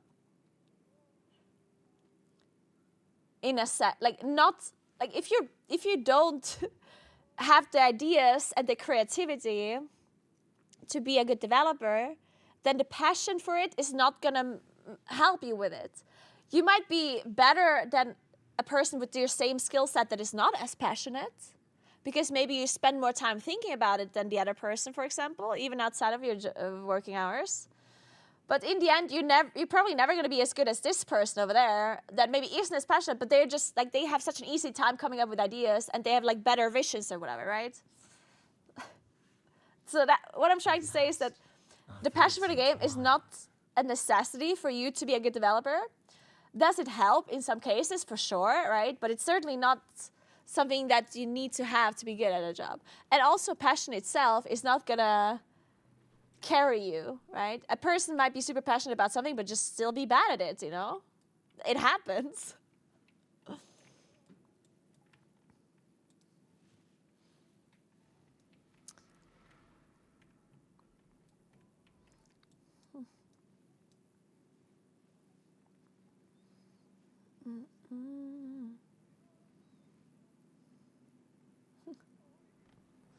I work to pay for the things I want in life. That doesn't make me bad at my job. Yeah, exactly, yeah.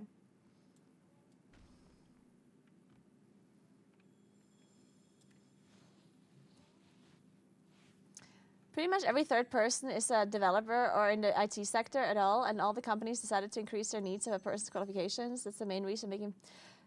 Oh, so you're saying there's just a lot more people that work in these sectors? Yeah, I mean...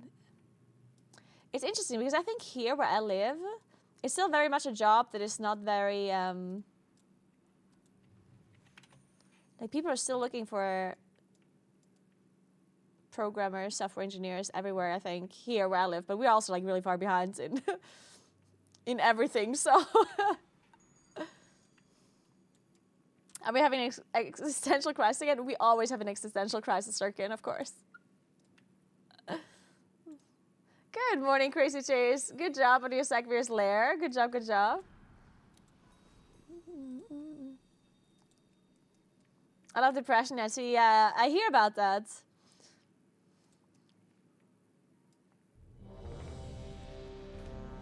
I can imagine, yes.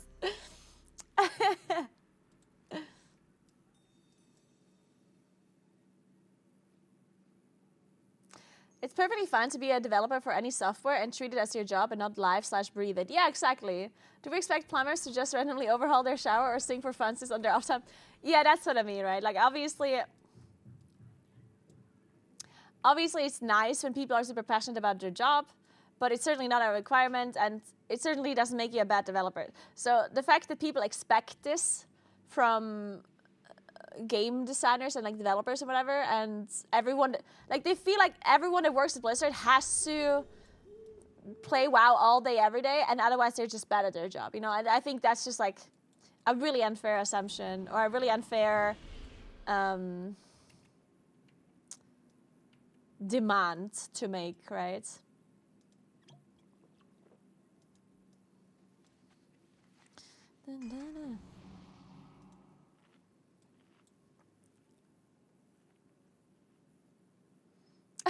One of my mates is a developer for a AAA game dev. That man doesn't own a gaming PC. Wait, that's crazy. Well, I mean, is it crazy? I don't know. I mean, think about me, right? I stream for a living. I play video games for a living. And I currently don't have a PC at my home. Like, this is an office, right? I come here to stream, to play video games, and when I'm home, I don't have a PC. I still play in my off time, right? But I play my phone, and I certainly don't play that often. Like, I don't go home and play World of Warcraft when I play WoW all day here, right? Like, I'm not gonna go home and play WoW. 2, 1. Not to say that I don't, that doesn't mean I don't like games, or, you know, like, obviously I love video games. But if you spend so much time during like your work hours playing games, then maybe you just want to do something else outside of it, right? And I guess it's very similar. Oh shit, please, oh my god.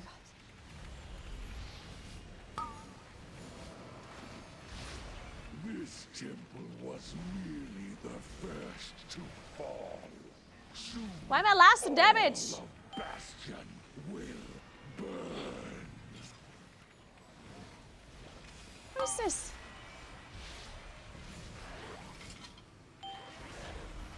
Fuck. What is this unholy DK damage? Fucking Lester! How is this allowed? Wait, are we allowed to pull 2 gatekeepers? Is that okay? Are we allowed to do this?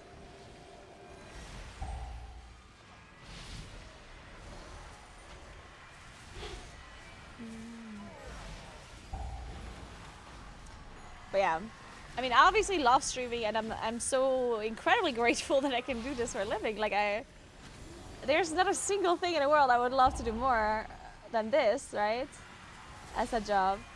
But that still doesn't mean that in my free time that I want to like constantly like talk to my community, for example. Like, again, like, I love streaming, I love hanging out with you, I love talking to you. But whenever I'm not streaming, I definitely very much enjoy the time that I have where I'm not constantly online and constantly like talking to people and constantly playing video games or whatever, right? Does that make me like a worse streamer? I hope not.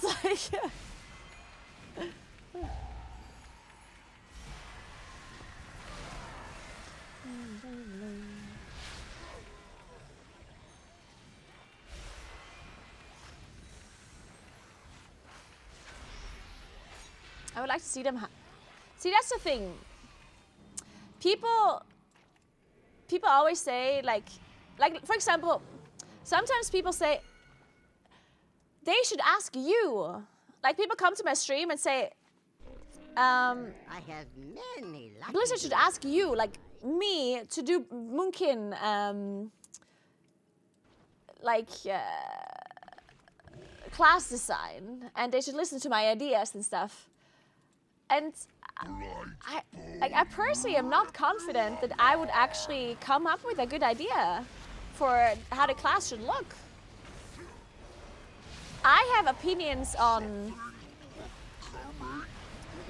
like, once I see the finished product, I can then think of like, oh, what if they would have done it this way, you know? Like once I see the finished product of the class, of the talents, of the tree, then I can give my opinion on it afterwards and be like, oh, what if they would have done this or that, right?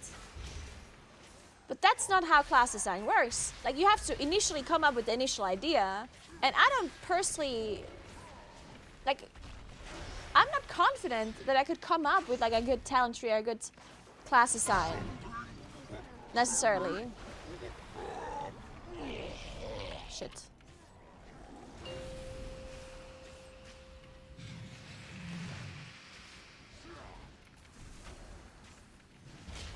Because giving your opinion after something is, like after there's something in front of you already, and like giving your opinion and your ideas for that is one thing, but coming up with ideas, that's a different thing, right?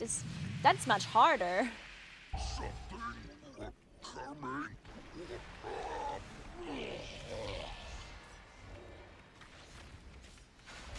Same with like boss design, class design, acquisition, like everything. Like creating this game and creating, like making all of these decisions are a lot harder than people think, honestly.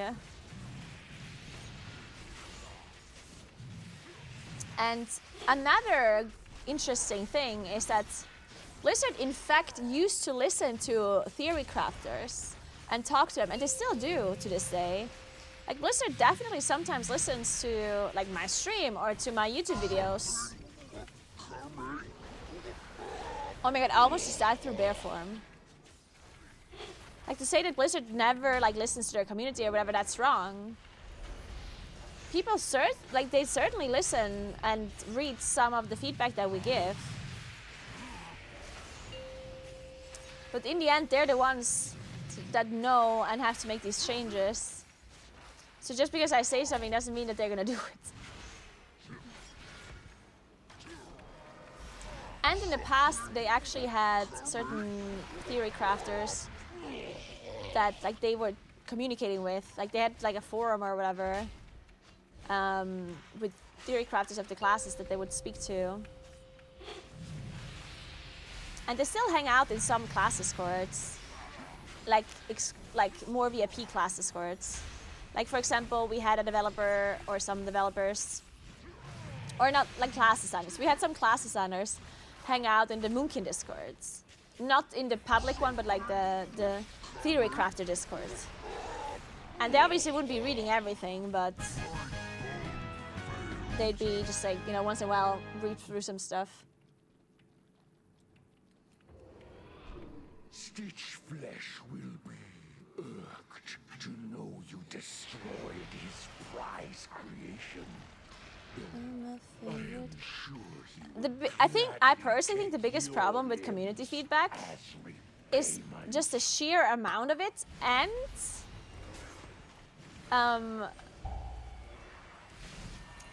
the bias that people don't know they have. First of all, there's like so much feedback, right? How would people have time to read through all of this feedback when they have to actually work, you know? Like imagine developers would just be paid to read feedback all day. Like, then nothing would actually get done, right?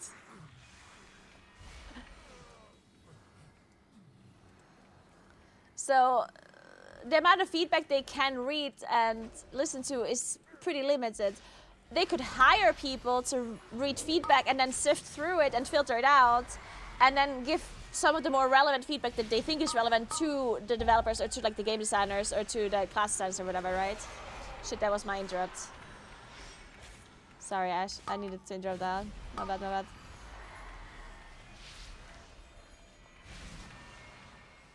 But yeah, obviously, like reading feedback when there's so much of it across so many different social media platforms, it's kind of a lot. And not to mention the fact that people don't know that they're biased. Right? A lot of people in the community think, and this is actually really funny because I personally think that the casual player base, not actually the casual player base, but like the people that are actually not casuals, but they think they are on the more casual side. Because in my definition, in my head, my definition of a casual is a person that doesn't watch Twitch and doesn't look at WoW hats 24/7. You know what I mean? Like in my opinion, like a true casual player is not somebody that hangs out on Twitch and watches WoW streamers, you know? Like I don't think any of you guys are like true casuals. Because you spend time consuming WoW content in a not so casual way when you think about it. Even if you might not do high-end content, all of you, I think most of you probably spend more time with the game overall than what in my head a casual player is. And I do think that people like that, so people that actually consume a lot of WoW content but don't do like anything that is like super high-end, I think those kind of players are like the worst offenders when it comes to having opinions that they think everyone holds that are very biased. Because a lot of high-end players, like a lot of like the so-called top 0.1%,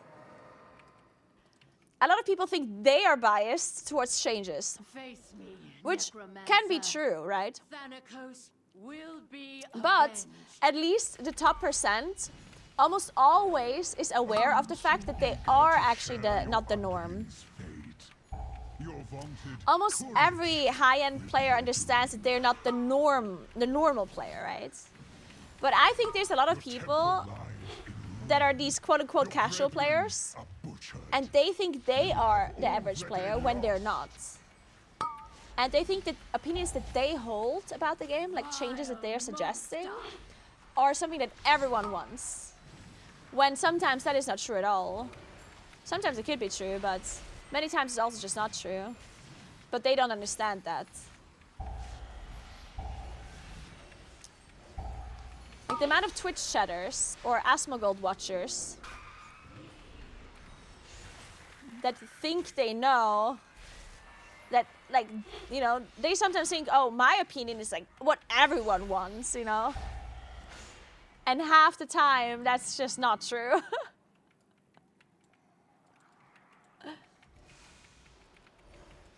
Maybe even more than half the time. Yeah, the next real life stream I do is gonna be on Monday. I'm so glad you guys are looking forward to the real life streams, by the way. Tomorrow I'm gonna do a variety stream if you guys are interested in that. If you guys have found my stream or you like watching my stream, but you're not a WoW player, then there's gonna be more non-WoW content on my stream soon. I'm trying to do more variety, I'm trying to do more real life stuff, so tomorrow I'm gonna do... I simply wish you had lasted a little Tomorrow I'm gonna longer. play Pico Park with some other content creators. It's a very fun kind of puzzle game. So far the people that have agreed to play is Gusu, Dratnos, me, OKMage, and Medic. It's gonna be a fun group, I think. And then maybe I can convince some more people to join. It's a really fun, like, small game. Somebody left. I guess we're done then. Alrighty.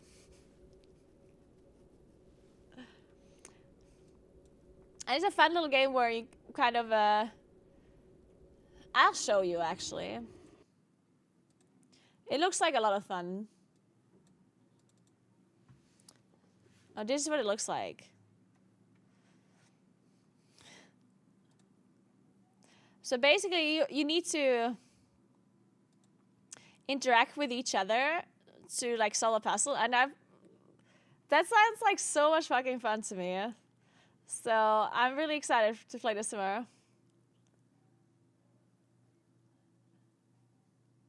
You guys will murder each other IRL after that? You will love it? Really? I hope so. I mean, it definitely does look like a game that I would love. Why are we trashing Asmongold viewers? I mean, actually, I don't have anything against Asmongold viewers, generally speaking. It's just sometimes they are like that exact kind of player that I'm describing, you know? The people that are not really casual, but they think they're casual, and they think that they're the majority of the player base, which they might be, but they think that like they're the 99% and they all think the same, you know? They're the people that think that their opinions are just held by almost everybody except 5 players in the world, you know?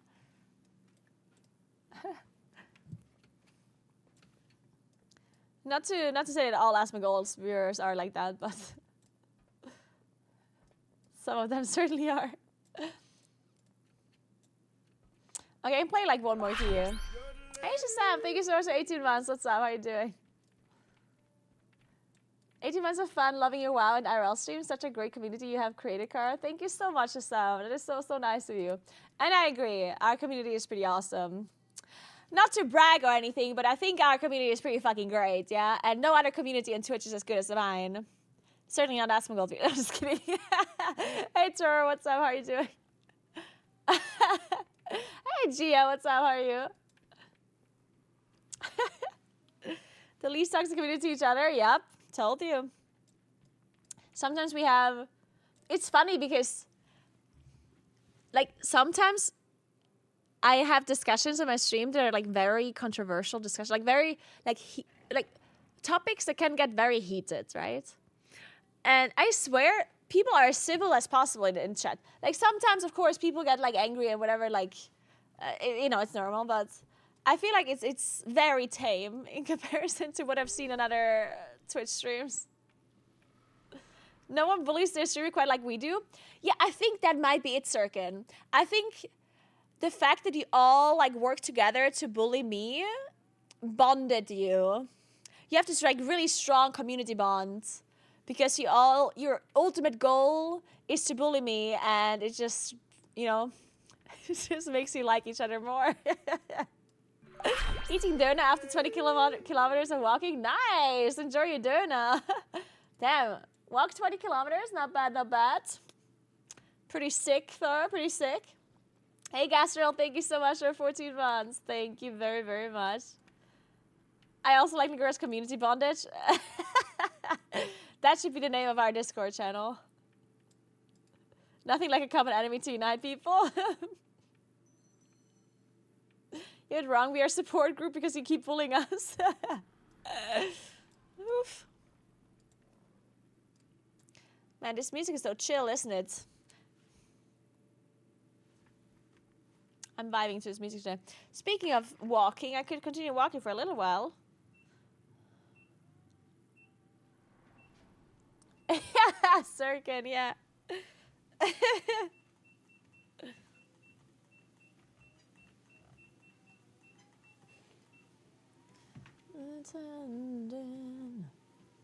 I'm going out for a 10K fake walk now. Enjoy your fake walk, behave. Enjoy. But I just love fake walking. More people should be doing some fake walking. I can recommend. How do you cope without a PC at home? I mean, I never feel like playing PC games outside of streaming. I only play Hearthstone or TFT off stream, and I play that on my phone. There recently was a meta study that showed that walking isn't healthy. Okay, that's... You're already making a mistake by saying it that way, because I'm not saying you're wrong, but you're not stating the whole truth. Because this meta study probably compared walking to something else, right? It didn't just compare walking to nothing. Because there's no fucking shots that walking would be considered unhealthy as it in itself. is it not as healthy as like another activity maybe? Possibly, yeah.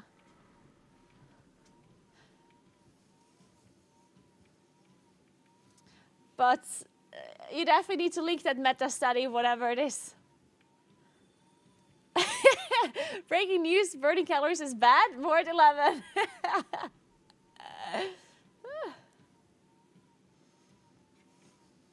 Whenever I hear meta study, all I can think of is Facebook sponsored study to make us all metaverse vegetables.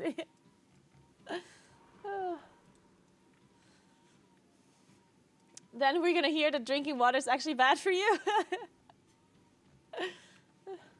Naguura being toxic again, saying that the guy's spreading fake news. Well, I'm pretty sure that's fake news. I'm sorry. I guess I gotta be toxic again. Staying alive is bad for you, new meta study finds.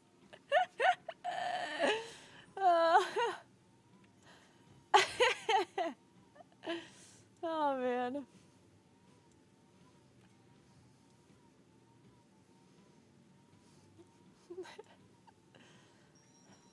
Breathing kills you over an average 7-year period.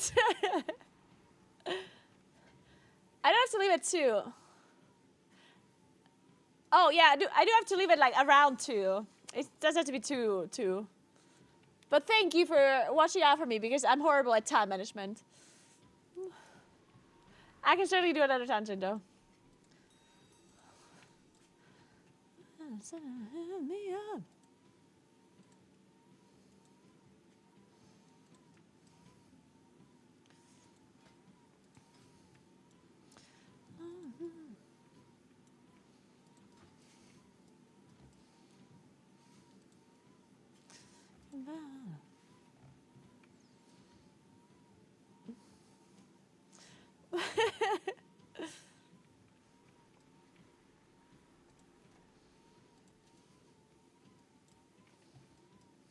Okay, maybe we just do a quick 11.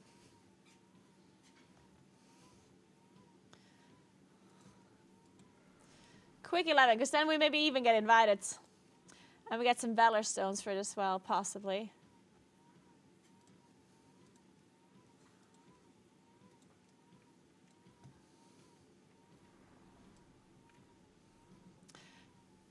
No, so I have to be somewhere between 2:30 and 3. And I want to leave it around 2 to be able to be there between 2:30 and 3.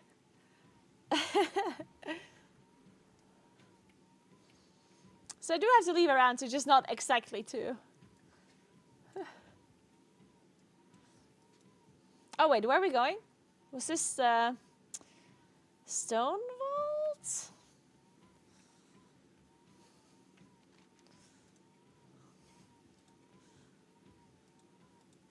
What the hell are they?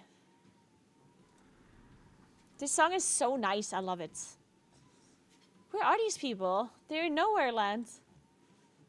What the fuck? Foregrounds, where's that?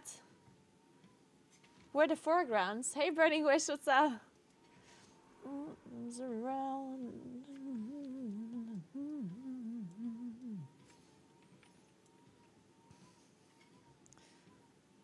Oh, they were in the foregrounds. Ah.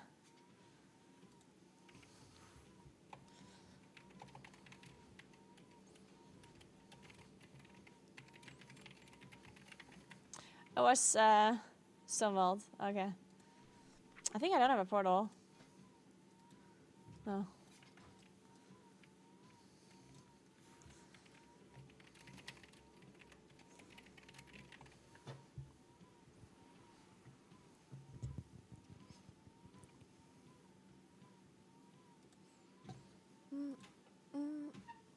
Comes around. I should just make very big steps like this. Hey Alex, thank you so much for raid. How are you doing? How was your stream? Thank you very much. Welcome in everyone. One face Stitch Flash in a 13 is actually sickening. Wait, you get one face Stitch Flash in a 13? Hey Mira, what's up, what's up? Do you think the difficult gem comes too soon after 10 to 12. There isn't much space to climb for people who are able to do 10 long. Yeah. I do think, man, it's strange. I wonder.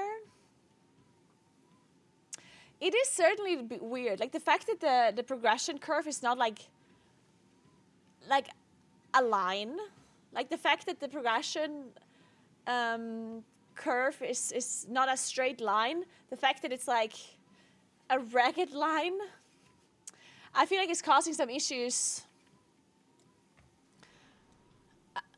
And this doesn't just happen between 11 and 12. It also happens between 9 and 10. And between 6 and 7 because of some of these affixes, right? And I think that is making it a little bit like, yeah. Hey, Matt. Guys, I have a problem, by the way. Enjoy your nap, Alex. Enjoy. I'm good, Mira. How are you? I have a little bit of a problem with my YouTube channel because I personally, like, I'm going to do a lot of, like, my YouTube channel is very much, like, WoW focused, right? Almost all of my videos on YouTube that I got my subscribers from are WoW videos. But I want to do a lot more like IRL content on stream and variety content on stream. Not to say that I'm not going to play WoW anymore, obviously, but I also want to do real life stuff, right? And I personally think that real life content that I do on stream, like IRL streams, I think are really cool YouTube content. Like the hiking video I recently uploaded, right?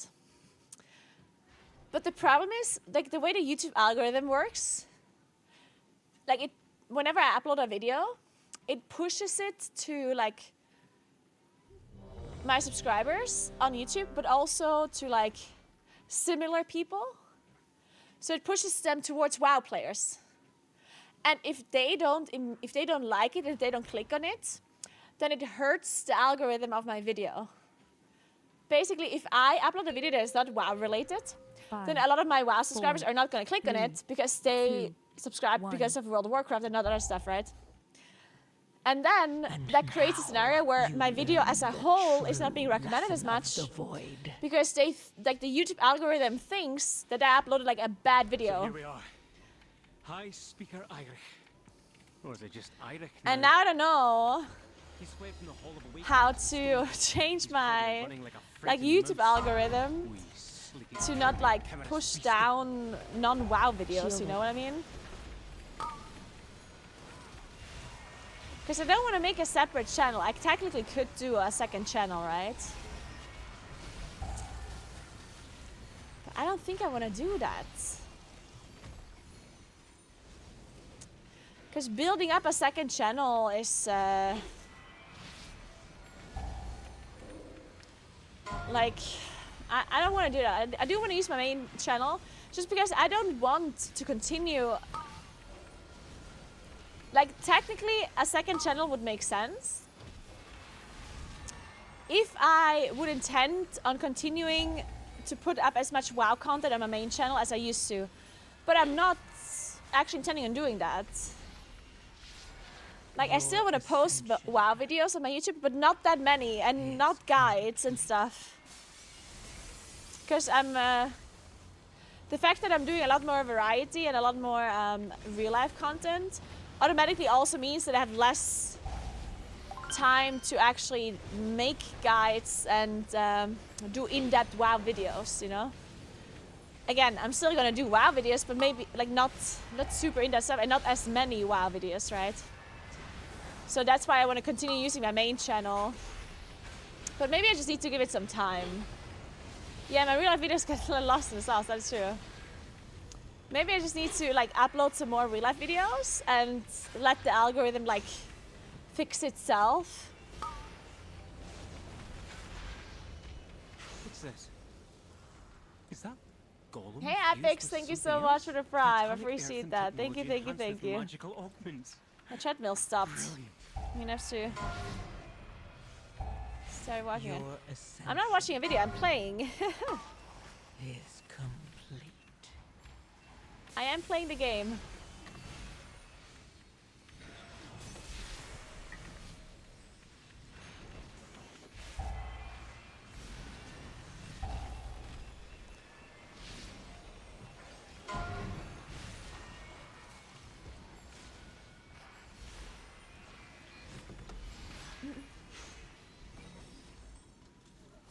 I'm here for both WoW and IRL. I don't know about everyone else. Okay, well, if that is true, like if a lot of you actually like both, then maybe, yeah, then I guess it also makes sense to keep the YouTube channel with everything on it, right? Rather than making a separate channel. And the people that only care about the WoW content, if they say, hey, I'm gonna unsubscribe to your YouTube because you post videos that are not WoW, well, then that's just how it's gonna be, I guess, right? Your ascension. At that point, they might not be the kind of viewer that I currently want anyway. Because I'm not planning on doing only WoW content from here on out. And if some people expect me to only do WoW content and they would be like unfollowing if I don't, well, then I guess I would be losing those viewers anyway. Eventually. Seismic protocol activated. Mira. Offensive measures. The total listens is not per week, the total listens is forever. You think I walked that much in a week? Seismic protocol What the? What's my total distance right now? Offensive measures engaged. How much do you think I walk in a week? Dominant intruder identified. Engaging offensive protocols. Mass barrier. Yeah. Supposed to lessen the blow of posting IRL in your main, you could have a very strict posting schedule. Do you think that actually works? Like, does a posting schedule help in that regard? I don't even know that. What does a posting schedule do? Or how does that help? In which regard? Seismic protocol activated. Maybe we don't break them all? Offensive measures engaged. Because the boss is gonna die, right? Intruder identified. Engaging. Let's kill the boss before the shatter? Nice.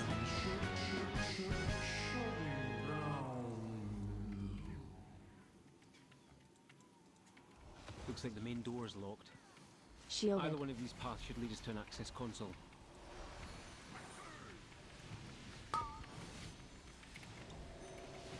Oh shit.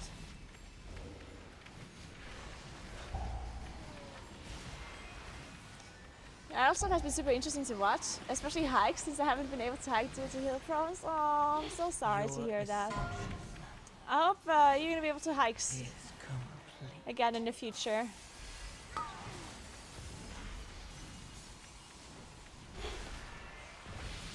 I might be doing another sunrise hike, or sunrise hike V2, round 2, next week.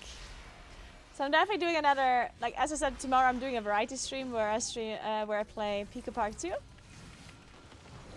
And on Monday I'm gonna do a real life stream where I go to like a local fair where we're gonna play Poo Sticks, because I promised that I will. And then maybe on Wednesday next week I might do another sunrise hike attempt. Because the weather supposedly is gonna be good. But we'll see. Hey Violets, thank you so much for 2 months. What's up? Thank you very much. Thank you, thank you, thank you.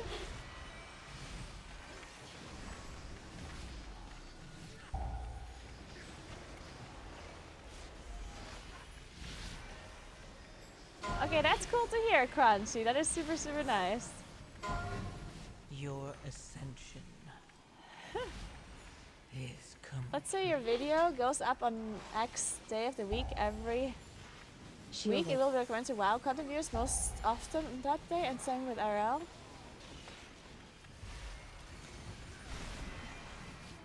I see what you're saying, but I'm not sure if that's true though. I'm not sure if the algorithm distinguishes between like the type of subscriber that I have, or if it just pushes it to like all of them. I mean, that's the interesting part about like these algorithms, they're always like they're very complex, I guess, and they always change as well. They don't keep the algorithm the same all of the time, because at some point when people figure it out, they want to make sure that they fix it. Like for example, the one thing with the posts, I am getting fed posts again. Do you have the same thing?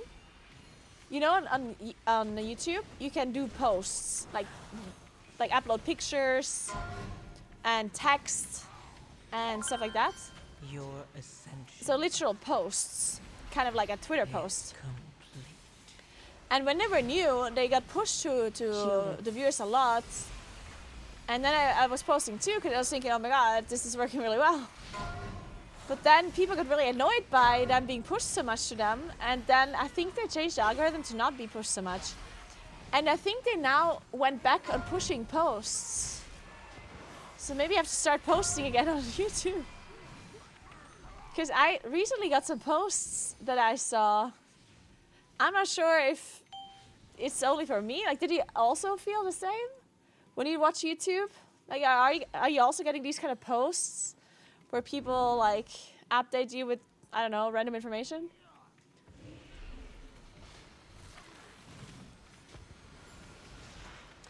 Behave, thank you so much for the sub, appreciate that. Thank you very, very much.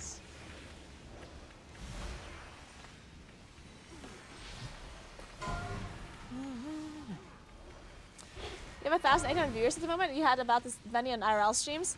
Yeah, that's Twitch though, right? Twitch is completely separate from YouTube. That's the thing. I can have the same amount of viewers on an IRL stream compared to a WoW stream on Twitch, but on YouTube, it can be completely different, right? Is complete. YouTube is just like a complete separate social media that has a completely different algorithm and everything. Fanatically loyal, no doubt.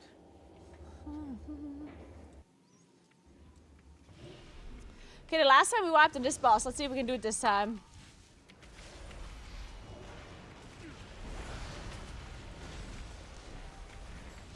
Ever noticed that your viewers go up when ads are running on stream? I swear, that's so strange. Because I talked about this. Like I talked to Grim about this. About viewers fluctuating so much when ads are playing. But the opposite.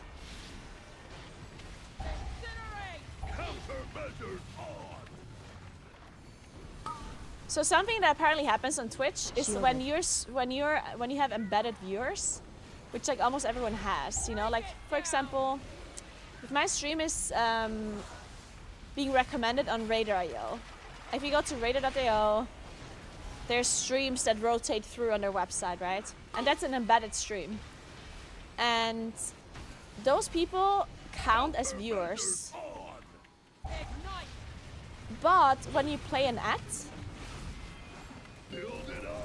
then the viewers that are embedded get dropped. Your ascension because they don't count as watching that. is complete. But sometimes I have the opposite, that I gain viewers when I run ads rather than lose viewers. And technically I should be losing viewers. So I have no idea what is causing that. It's very strange. Break it down. Rallying cry. Oh wait, we're gonna wipe. I wish you had lasted a little longer. Uh-oh.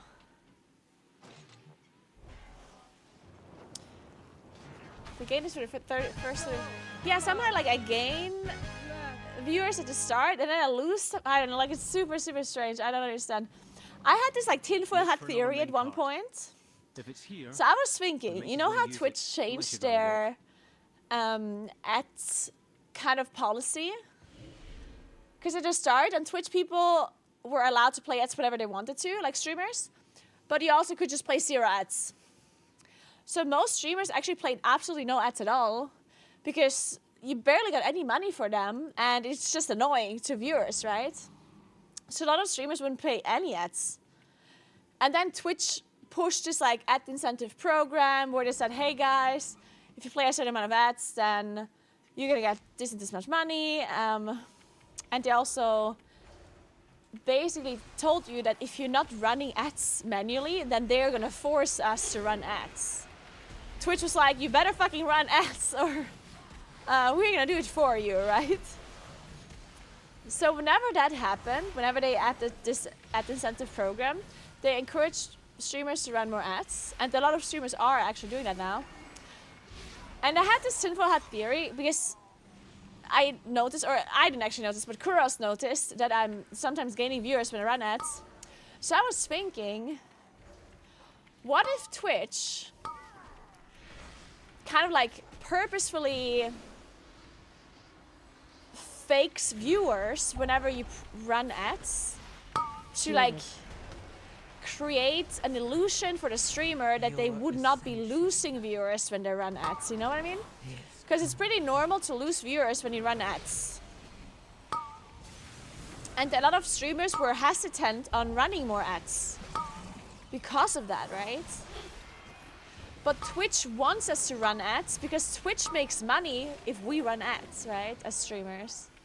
So I was thinking maybe Twitch is like giving the streamers some more viewers that are not like real, like they just increase the numbers a little, to like give the streamer the illusion that they wouldn't be losing viewers, so they run more ads.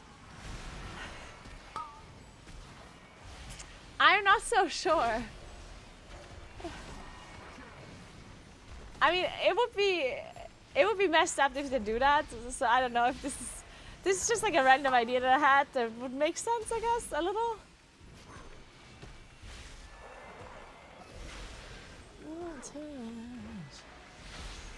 Shielded.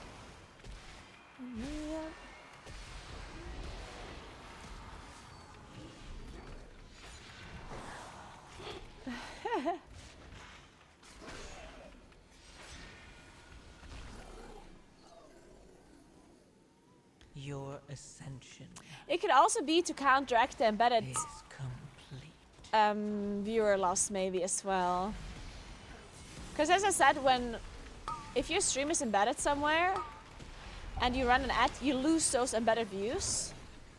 And maybe Twitch just assumes that every streamer that runs an ad loses embedded views and then just gives you those views in return by like an average amount. So let's say depending on your viewer count, Twitch assumes that 5% of your viewers are embedded viewers. And that whenever you run ads, they try to counteract the loss of the embedded viewers by giving you 5% more views in return. So if you're a streamer that doesn't actually lose 5% of your viewers when you run an ad, because you don't have 5% embedded, then you actually gain viewers when you run an ad. Maybe that could also be it. That would be a less sinister reason. A little bit less about tinfoil hat theory.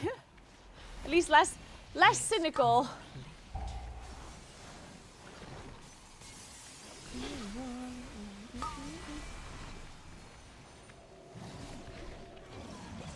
Hey guys, what's up? Are we liking Moonkin? I still don't really know. Like it just feels the same to me as before. Slightly better, I guess. I have only done it Plus really, and I haven't tested a lot of different talents, I have to say.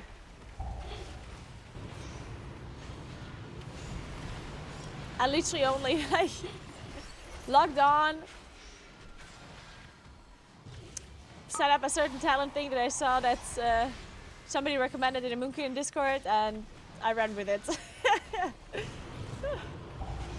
Haven't done any other content.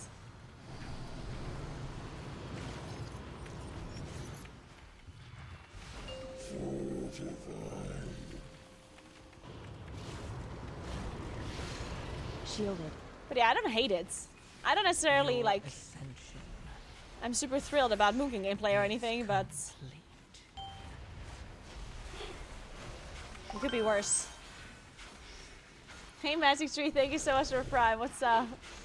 Thank you, thank you, thank you. Yes, I'm on a treadmill. I was thinking Moonkin is so easy, I need to make this harder on myself by just walking at the same time.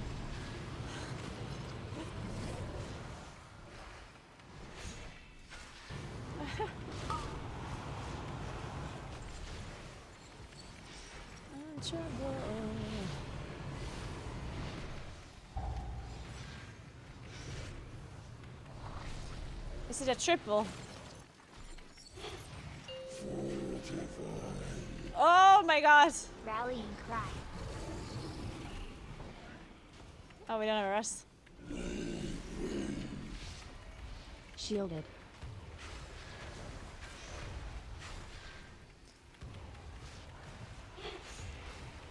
Your ascension is complete. I'm totally inspired, but it's really, that's so good to hear. There's loads and loads of people who already told me that they got motivated to buy the same setup that I have. There's even some people who said they were just generally more motivated to go outside and like take walks and whatever, which I thought was really cool. But then there's also people who really like bought the same setup. Like maybe some people already had a standing desk and they just decided to buy a treadmill as well, or like a walking pad. Because they're not actually that expensive. They're called walking pads and they're just like, they're the same as a treadmill, just much smaller and with less functions, right? Shielded.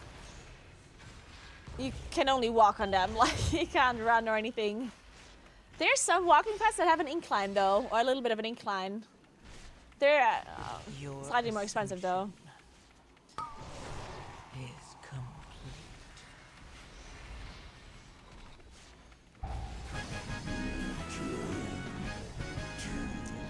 I personally don't recommend the walking pad that I have. Look for a I'm not service sure if it's terminal nearby. gonna... You should be able to take a minecart back to central processing. The thing is, like, I've been using this walking pad so much, and I think, like, it still hasn't broken yet, but sometimes it smells like it's burning up, and I'm not sure if that's just that I have to like oil it a lot more. Look out. Like maybe I'm just using it so much that I have to Seems like poetic apply oil justice, more, because but it does come with oil. let's finish this. But I already applied the whole thing, all of the oil that it came with. So I'm gonna have to buy some new oil, I guess. But yeah, generally it is working fine. It's doing what it's supposed to do. But I don't want to recommend it because, as I said, I feel like it might be breaking. I'm not sure.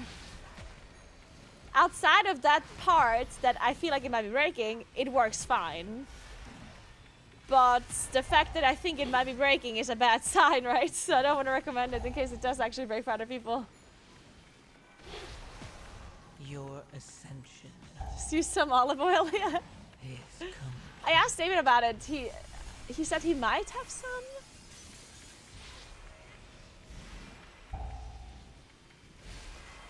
But I should probably just order it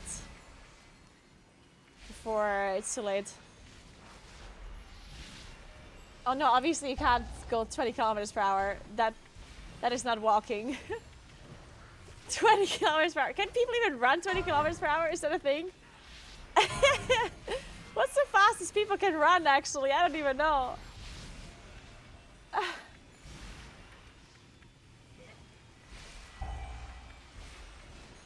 Well, I was thinking, and it wasn't even me thinking, it was Thoro that had the idea. Thoro said, what if you would do a challenge to walk 100 kilometers in 24 hours on stream? And I actually thought it was somewhat of a good idea. I would have to walk for a really long time. Like I would have to actually walk 24 hours. Not full 24 hours, but like 20 hours. But with all of the breaks and stuff, I'm not sure if I would make it. But I think it would be a cool like attempt to try and do 100k in a day. But I haven't done such a long stream in such a long time, and I'd be dead. Like my legs would be dying.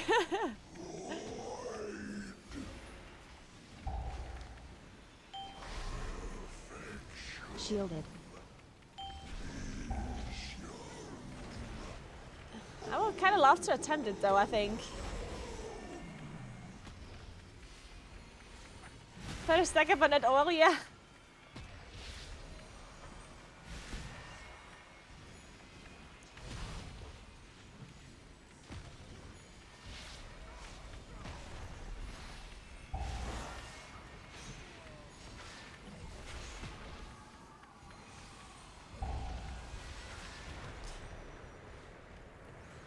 Your survival Oh, wasn't just behave! your That's so ascension. cute! A baby calf! Mwah.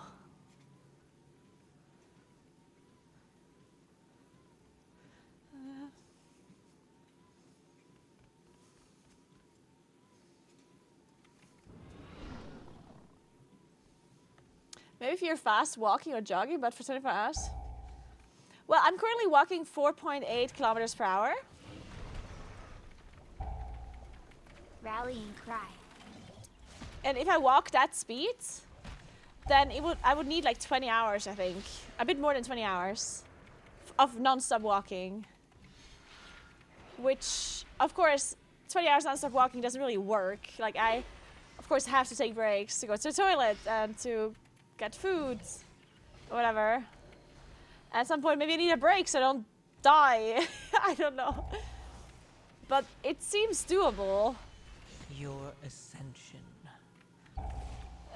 Like it seems doable, but just barely doable, and that's the fun part about it, right?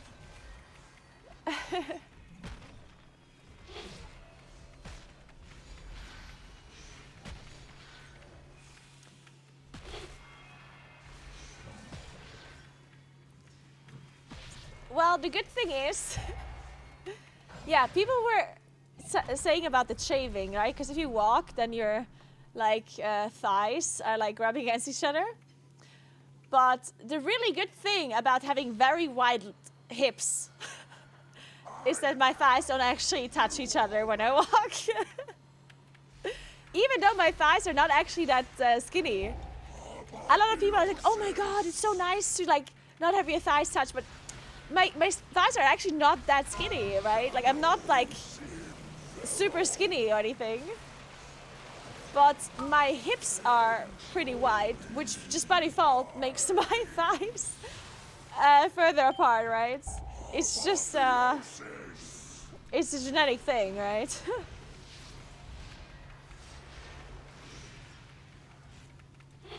There's some people who have really, really narrow hips, and then even if you're super skinny, your thighs touch. But mine don't. That's the good thing of having wide hips. No shaving. Like the food.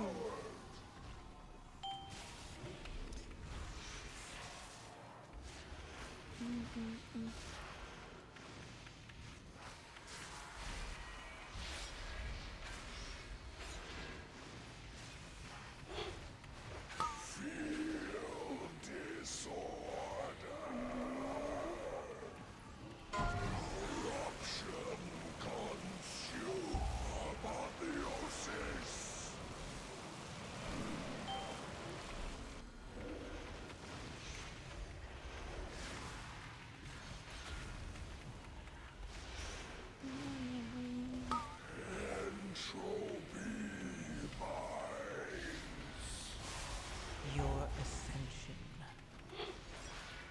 is complete.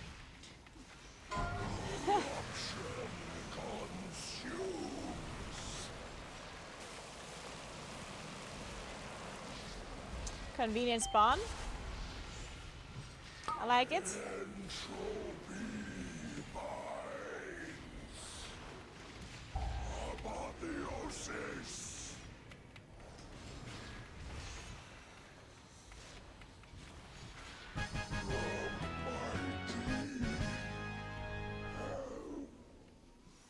See you later, Miro. Can't believe we timed a key. And they get score, which means I get more valor. Incredible scenes. This is what I like to see.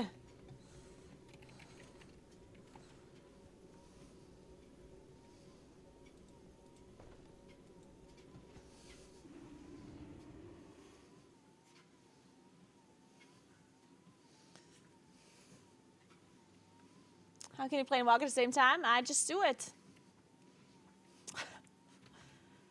It does require a walking pad, though. I do need that. And a standing desk. Outside of that, I just walk and play. I just do it. She likes it.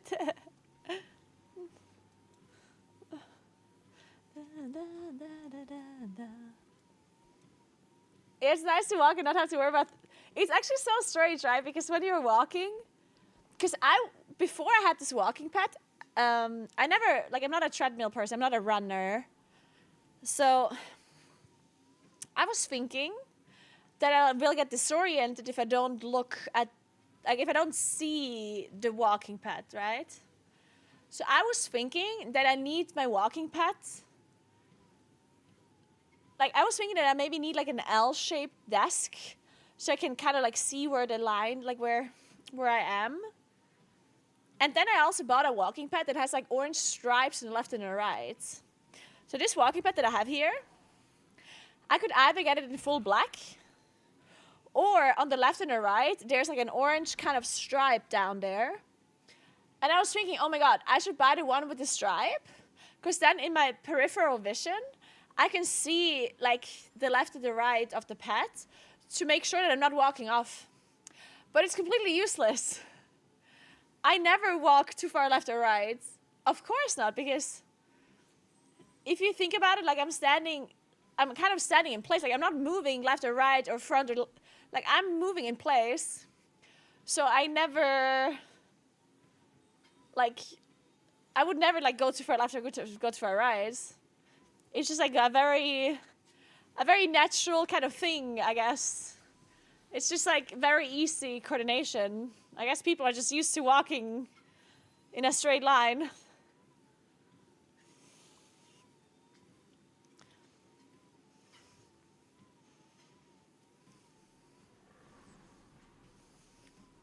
The camera's off to the side. Yeah, the camera's off. Like, I am looking away, but my body is still, like, going. It's just straight. I mean, my computer monitor is in front of me, right? It's just the camera is still left. No, it's not. It's weird, Jacko. It's definitely weird. You're walking way too slow to go sideways. Why would the walking speed...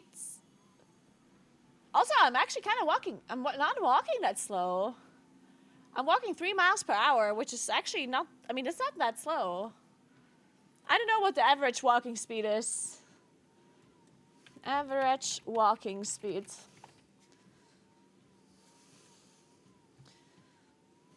Many people tend to walk at about 1.42 meters per second, which is 5.1 kilometers per hour, 3.2 miles per hour. So it's, like, just slightly below average.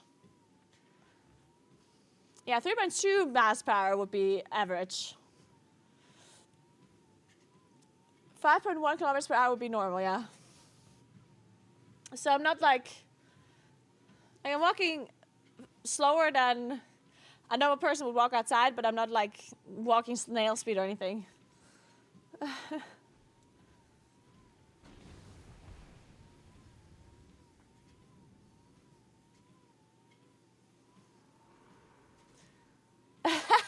The constant, yeah. Still real. So much of biology. Alright, so David messaged me that he's gonna leave in, like, 5 minutes from now. So I can wait a bit longer because I need to wait for David anyway. I mean, I don't have to, but... Oh, me too.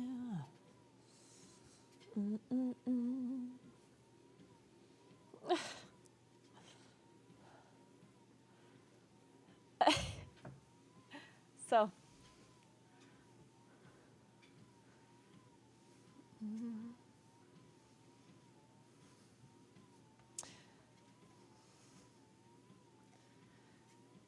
Moving is not only bettering your health, but also lowering the chance of sickness, so maybe she doesn't get sick as often. That's a thing? Walking generally makes you less sick? Wait, why?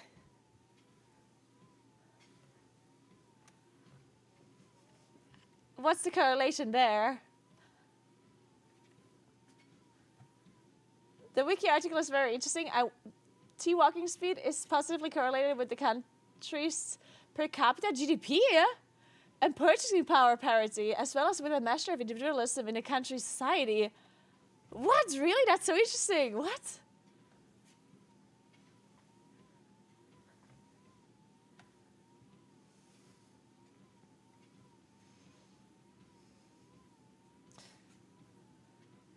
Being physically active strengthens system.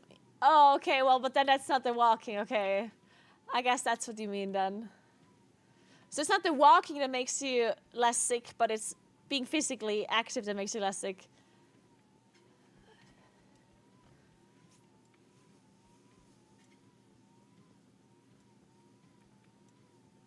There's places that people live like 100 on average or something. They have to walk everywhere. Yeah, that's the thing. Like I've seen this, right? There has been studies of people, because there are certain areas in the world where people generally just get older, right, than in other parts of the world. And people now try to figure out why. But the thing is, it's so difficult to figure out because it could be a combination of things. It could be only some of the things. Like, they try to find things they have in common, right? They find these different parts in the world and they try to like compare them to each other and see what it is. But there's loads of things, right? So it's kind of hard to figure it out what it really is in the end. Of course, it's just generally being healthier. But then what does healthier mean? You know, a lot of people, it's like, obviously being physically active and walking places and stuff is healthy. I do think that a lot of people understand how healthy food is healthy for you, right? Obviously, like a lot of people understand that. But I do think that a lot of people don't understand how healthy physical activity is, no matter the activity. Like, what I'm trying to say is I think there's a lot of people that think that when you want to be physically active, that it's only worth it if you do something that has some sort of like major impact on like muscle gain or major impact on losing calories. E.g., people think it's only worth it to be physically active if you like lift heavy weights to like have muscle hypertrophy. Or people think it's only worth it to do any kind of activity that is actual like high intensity cardio that burns loads of calories, that makes you sweat and everything, right? I think there's quite a lot of people that underestimate the impact on your health of literally just being physically active in any like shape or form. Like, a lot of people don't understand that even just like walking is good for you, right? Some people don't think of walking as anything that is really super healthy. A lot of people think that if you want to be more active, you have to like do high intensity cardio. You have to go running. You have to go swimming. You have to go cycling. You have to lift weights. You have to do these crazy things. Like, people don't necessarily think of walking as an activity that would be worth their time. But it is. Not only physically, but also mentally. In fact, not walking inside, actually. Walking outside is really good on your mental health. Inside, not so much. Hey, Anders, what's up? I'm good. How are you doing? That's a silly way to think. Those people think that the body only burns calories in excess if we do 1,000 rip curls. Like, yeah, some people like think that way, right?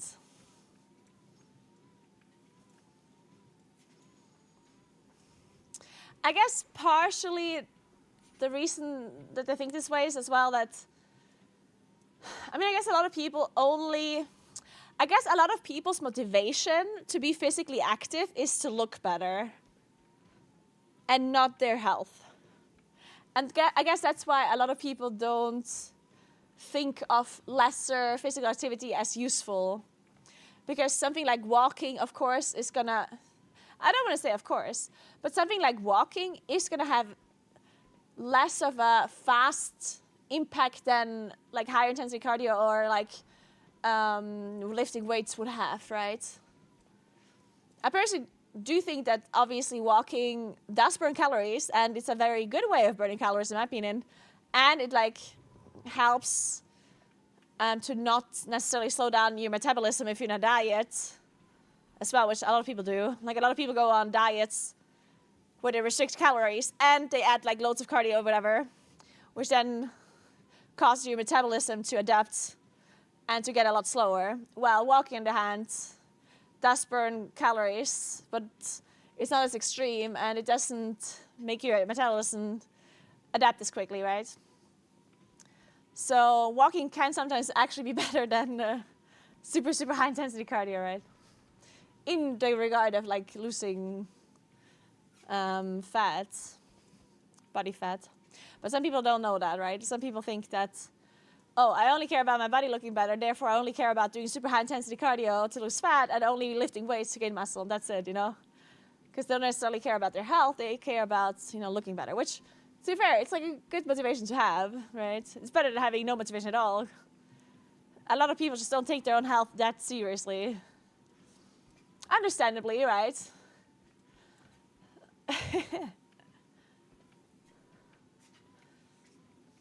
Hey, what's up? Heavy lifting and HIIT are objectively better though, but there's no such thing as, like, I hate when people say that. Because nobody asked what's better. That's the thing, right? Like, I feel like these kind of things is what is putting people off. Like, if somebody comes in here and says, hey, do you think, like, walking is good for you? Like, do you think you have any positive changes? And I'm like, yeah. And then people immediately are like, oh, but lifting weights and HIIT is better. It's like,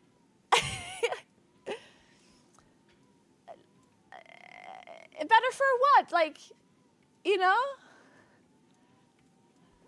Like, you're putting people off of being physically active by saying these things because it almost implies that walking would not be good enough, or that like, I don't know, rock climbing wouldn't be good enough, or hiking would be good enough. Like, all of these things are very good compared to doing nothing. In fact, they're super good instead of doing nothing, right? So to come to join these discussions and to be like, oh, but this and this is better, it's like no, stop, you know? Like, you should definitely let people do, like, you should definitely not put people off of doing anything that is healthy in favor of doing, like, something that in your mind is better for whatever your goals, right? I know people always want to min-max everything, and they're like, oh, you should do this because that's like the best use of your time or whatnot. But the best use of your time is what you can do that you're going to be able to actually go and do, you know? There's absolutely no reason to find the best use of your time if you're not going to actually go and do it, right? If you don't enjoy it. If you're going to be able to motivate yourself to walk, then go and walk, and it's going to be amazing for you, you know? Because not everyone can motivate themselves to go and do a HIIT workout every now and then, or to go and lift weights, because maybe they just can't do it. Like, maybe they're just not, maybe they don't like it, you know? So it can be the best thing, but if you don't like it, you don't like it, and then it's not going to be the best thing for you in that case, right? Because the best thing for you is what you can do that you can stick to, that is something that you can motivate yourself to do, that is going to make you feel better.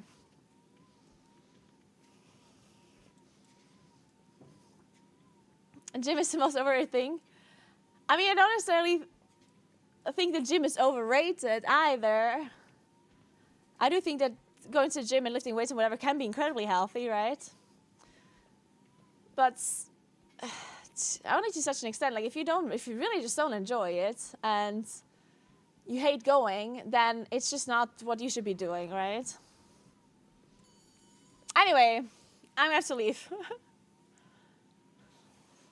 But people, you can definitely work out at home and do, or even you can do strength training outside in an area where there's, like, you basically can be physically active in many different shapes and ways and forms. That is not just lifting weights at the gym and doing HIIT training, right? Like, I understand the benefits of lifting weights at the gym and understand the benefits of HIIT training. I mean, I'm doing that. I go to the gym to lift weights and I do HIIT training, right? Like, I know the benefits of it and I personally like it. But I'm not going to sit here and tell other people to do that if there's other things they can do. If they're just, if they're just not motivated to do that stuff. Thanks for 14 months, Halsters. Appreciate that.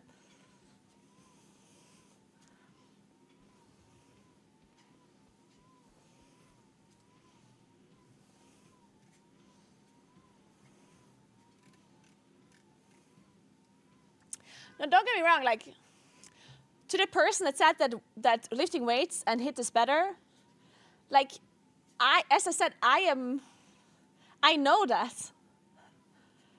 Like, I personally lift weights at the gym 3 times a week, and I do HIIT training once a week. Like, I know that it's good for you. I do it, but that's because I'm already really active outside of that, and I can motivate myself really easily to do these things. And I actually really enjoy it. I like going to the gym. I like doing HIIT training. I like doing zone 2 cardio. I like walking. I like hiking. I like all sorts of like physical activity stuff. But I think people that need to know that information. I personally think that people that are as active or that are as like, it's not that I went from doing nothing to weightlifting and HIIT training and zone 2 training, right? I went from doing nothing to doing a form of physical activity that I could stick to, then get better at it, enjoying it, and then, like, quote unquote, improving my own, like, active lifestyle, right? And that's the thing. I personally think that whenever you talk to a person that wants to be more active, that isn't currently active, then telling them that they should be doing HIIT and that they should be doing, like, weightlifting, like, you're approaching it the wrong way, because yes, that might be, like, the most optimal way of spending your time getting healthier, but a person that does nothing is not going to go and do weight training and HIIT, right? Like, that's not something that you do from nowhere. I think you have to be able to, like, a person that is completely inactive, especially, like, if you have a sedentary job and you don't do any physical activity outside of that, that person needs to find motivation to do anything at all. You can't go from doing nothing to doing everything. That's not going to work. So the most important thing, in my opinion, for a person to become healthier is by finding anything, any physical activity, walking, soccer, basketball, I don't know, like, anything that this person can actually, like, do that they would enjoy, that they can stick to.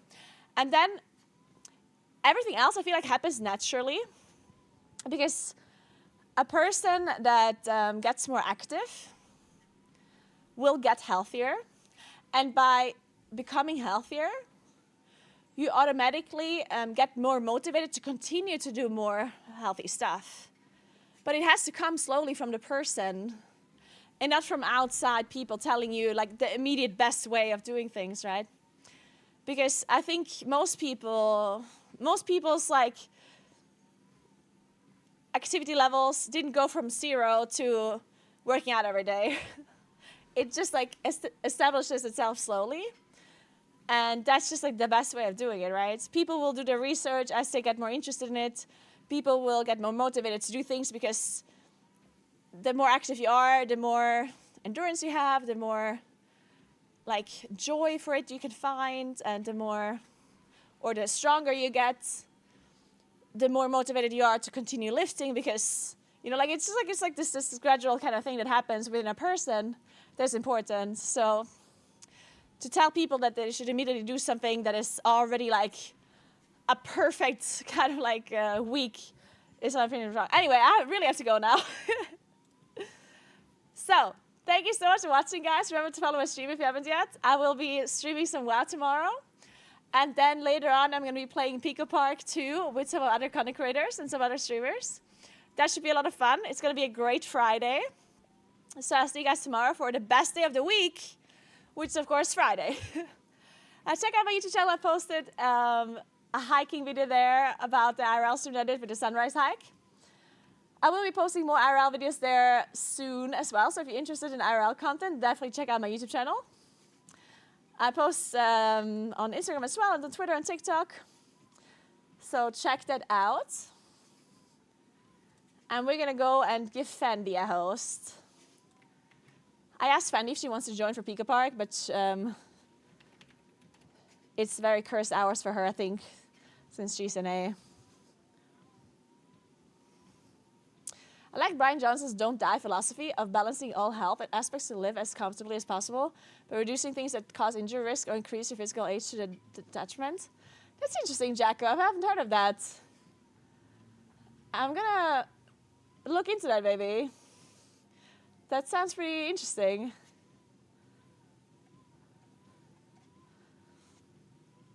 But yeah, as I said, like, it depends on the person. Like, each person gets motivated by different things, right? Some people just really like a pump after gym. Some people like the fact that they can lift more, like the motivation to be able to get stronger. Some people like being less exhausted. Like some people just really like having endurance and like progressing their endurance. Some people really just want to be healthier, which is a great goal. Some people want to look a certain way, like depending what kind of motivation you have, you should probably like adjust your healthy goal or like your physical activity goal. Will she ever leave? I mean, the raid is going through, guys. The raid is going through. I'm just waiting. Alright, guys. Thank you so much for watching. Have fun watching Fendi, and I'll see you guys tomorrow, okay? Have a good one, and goodbye.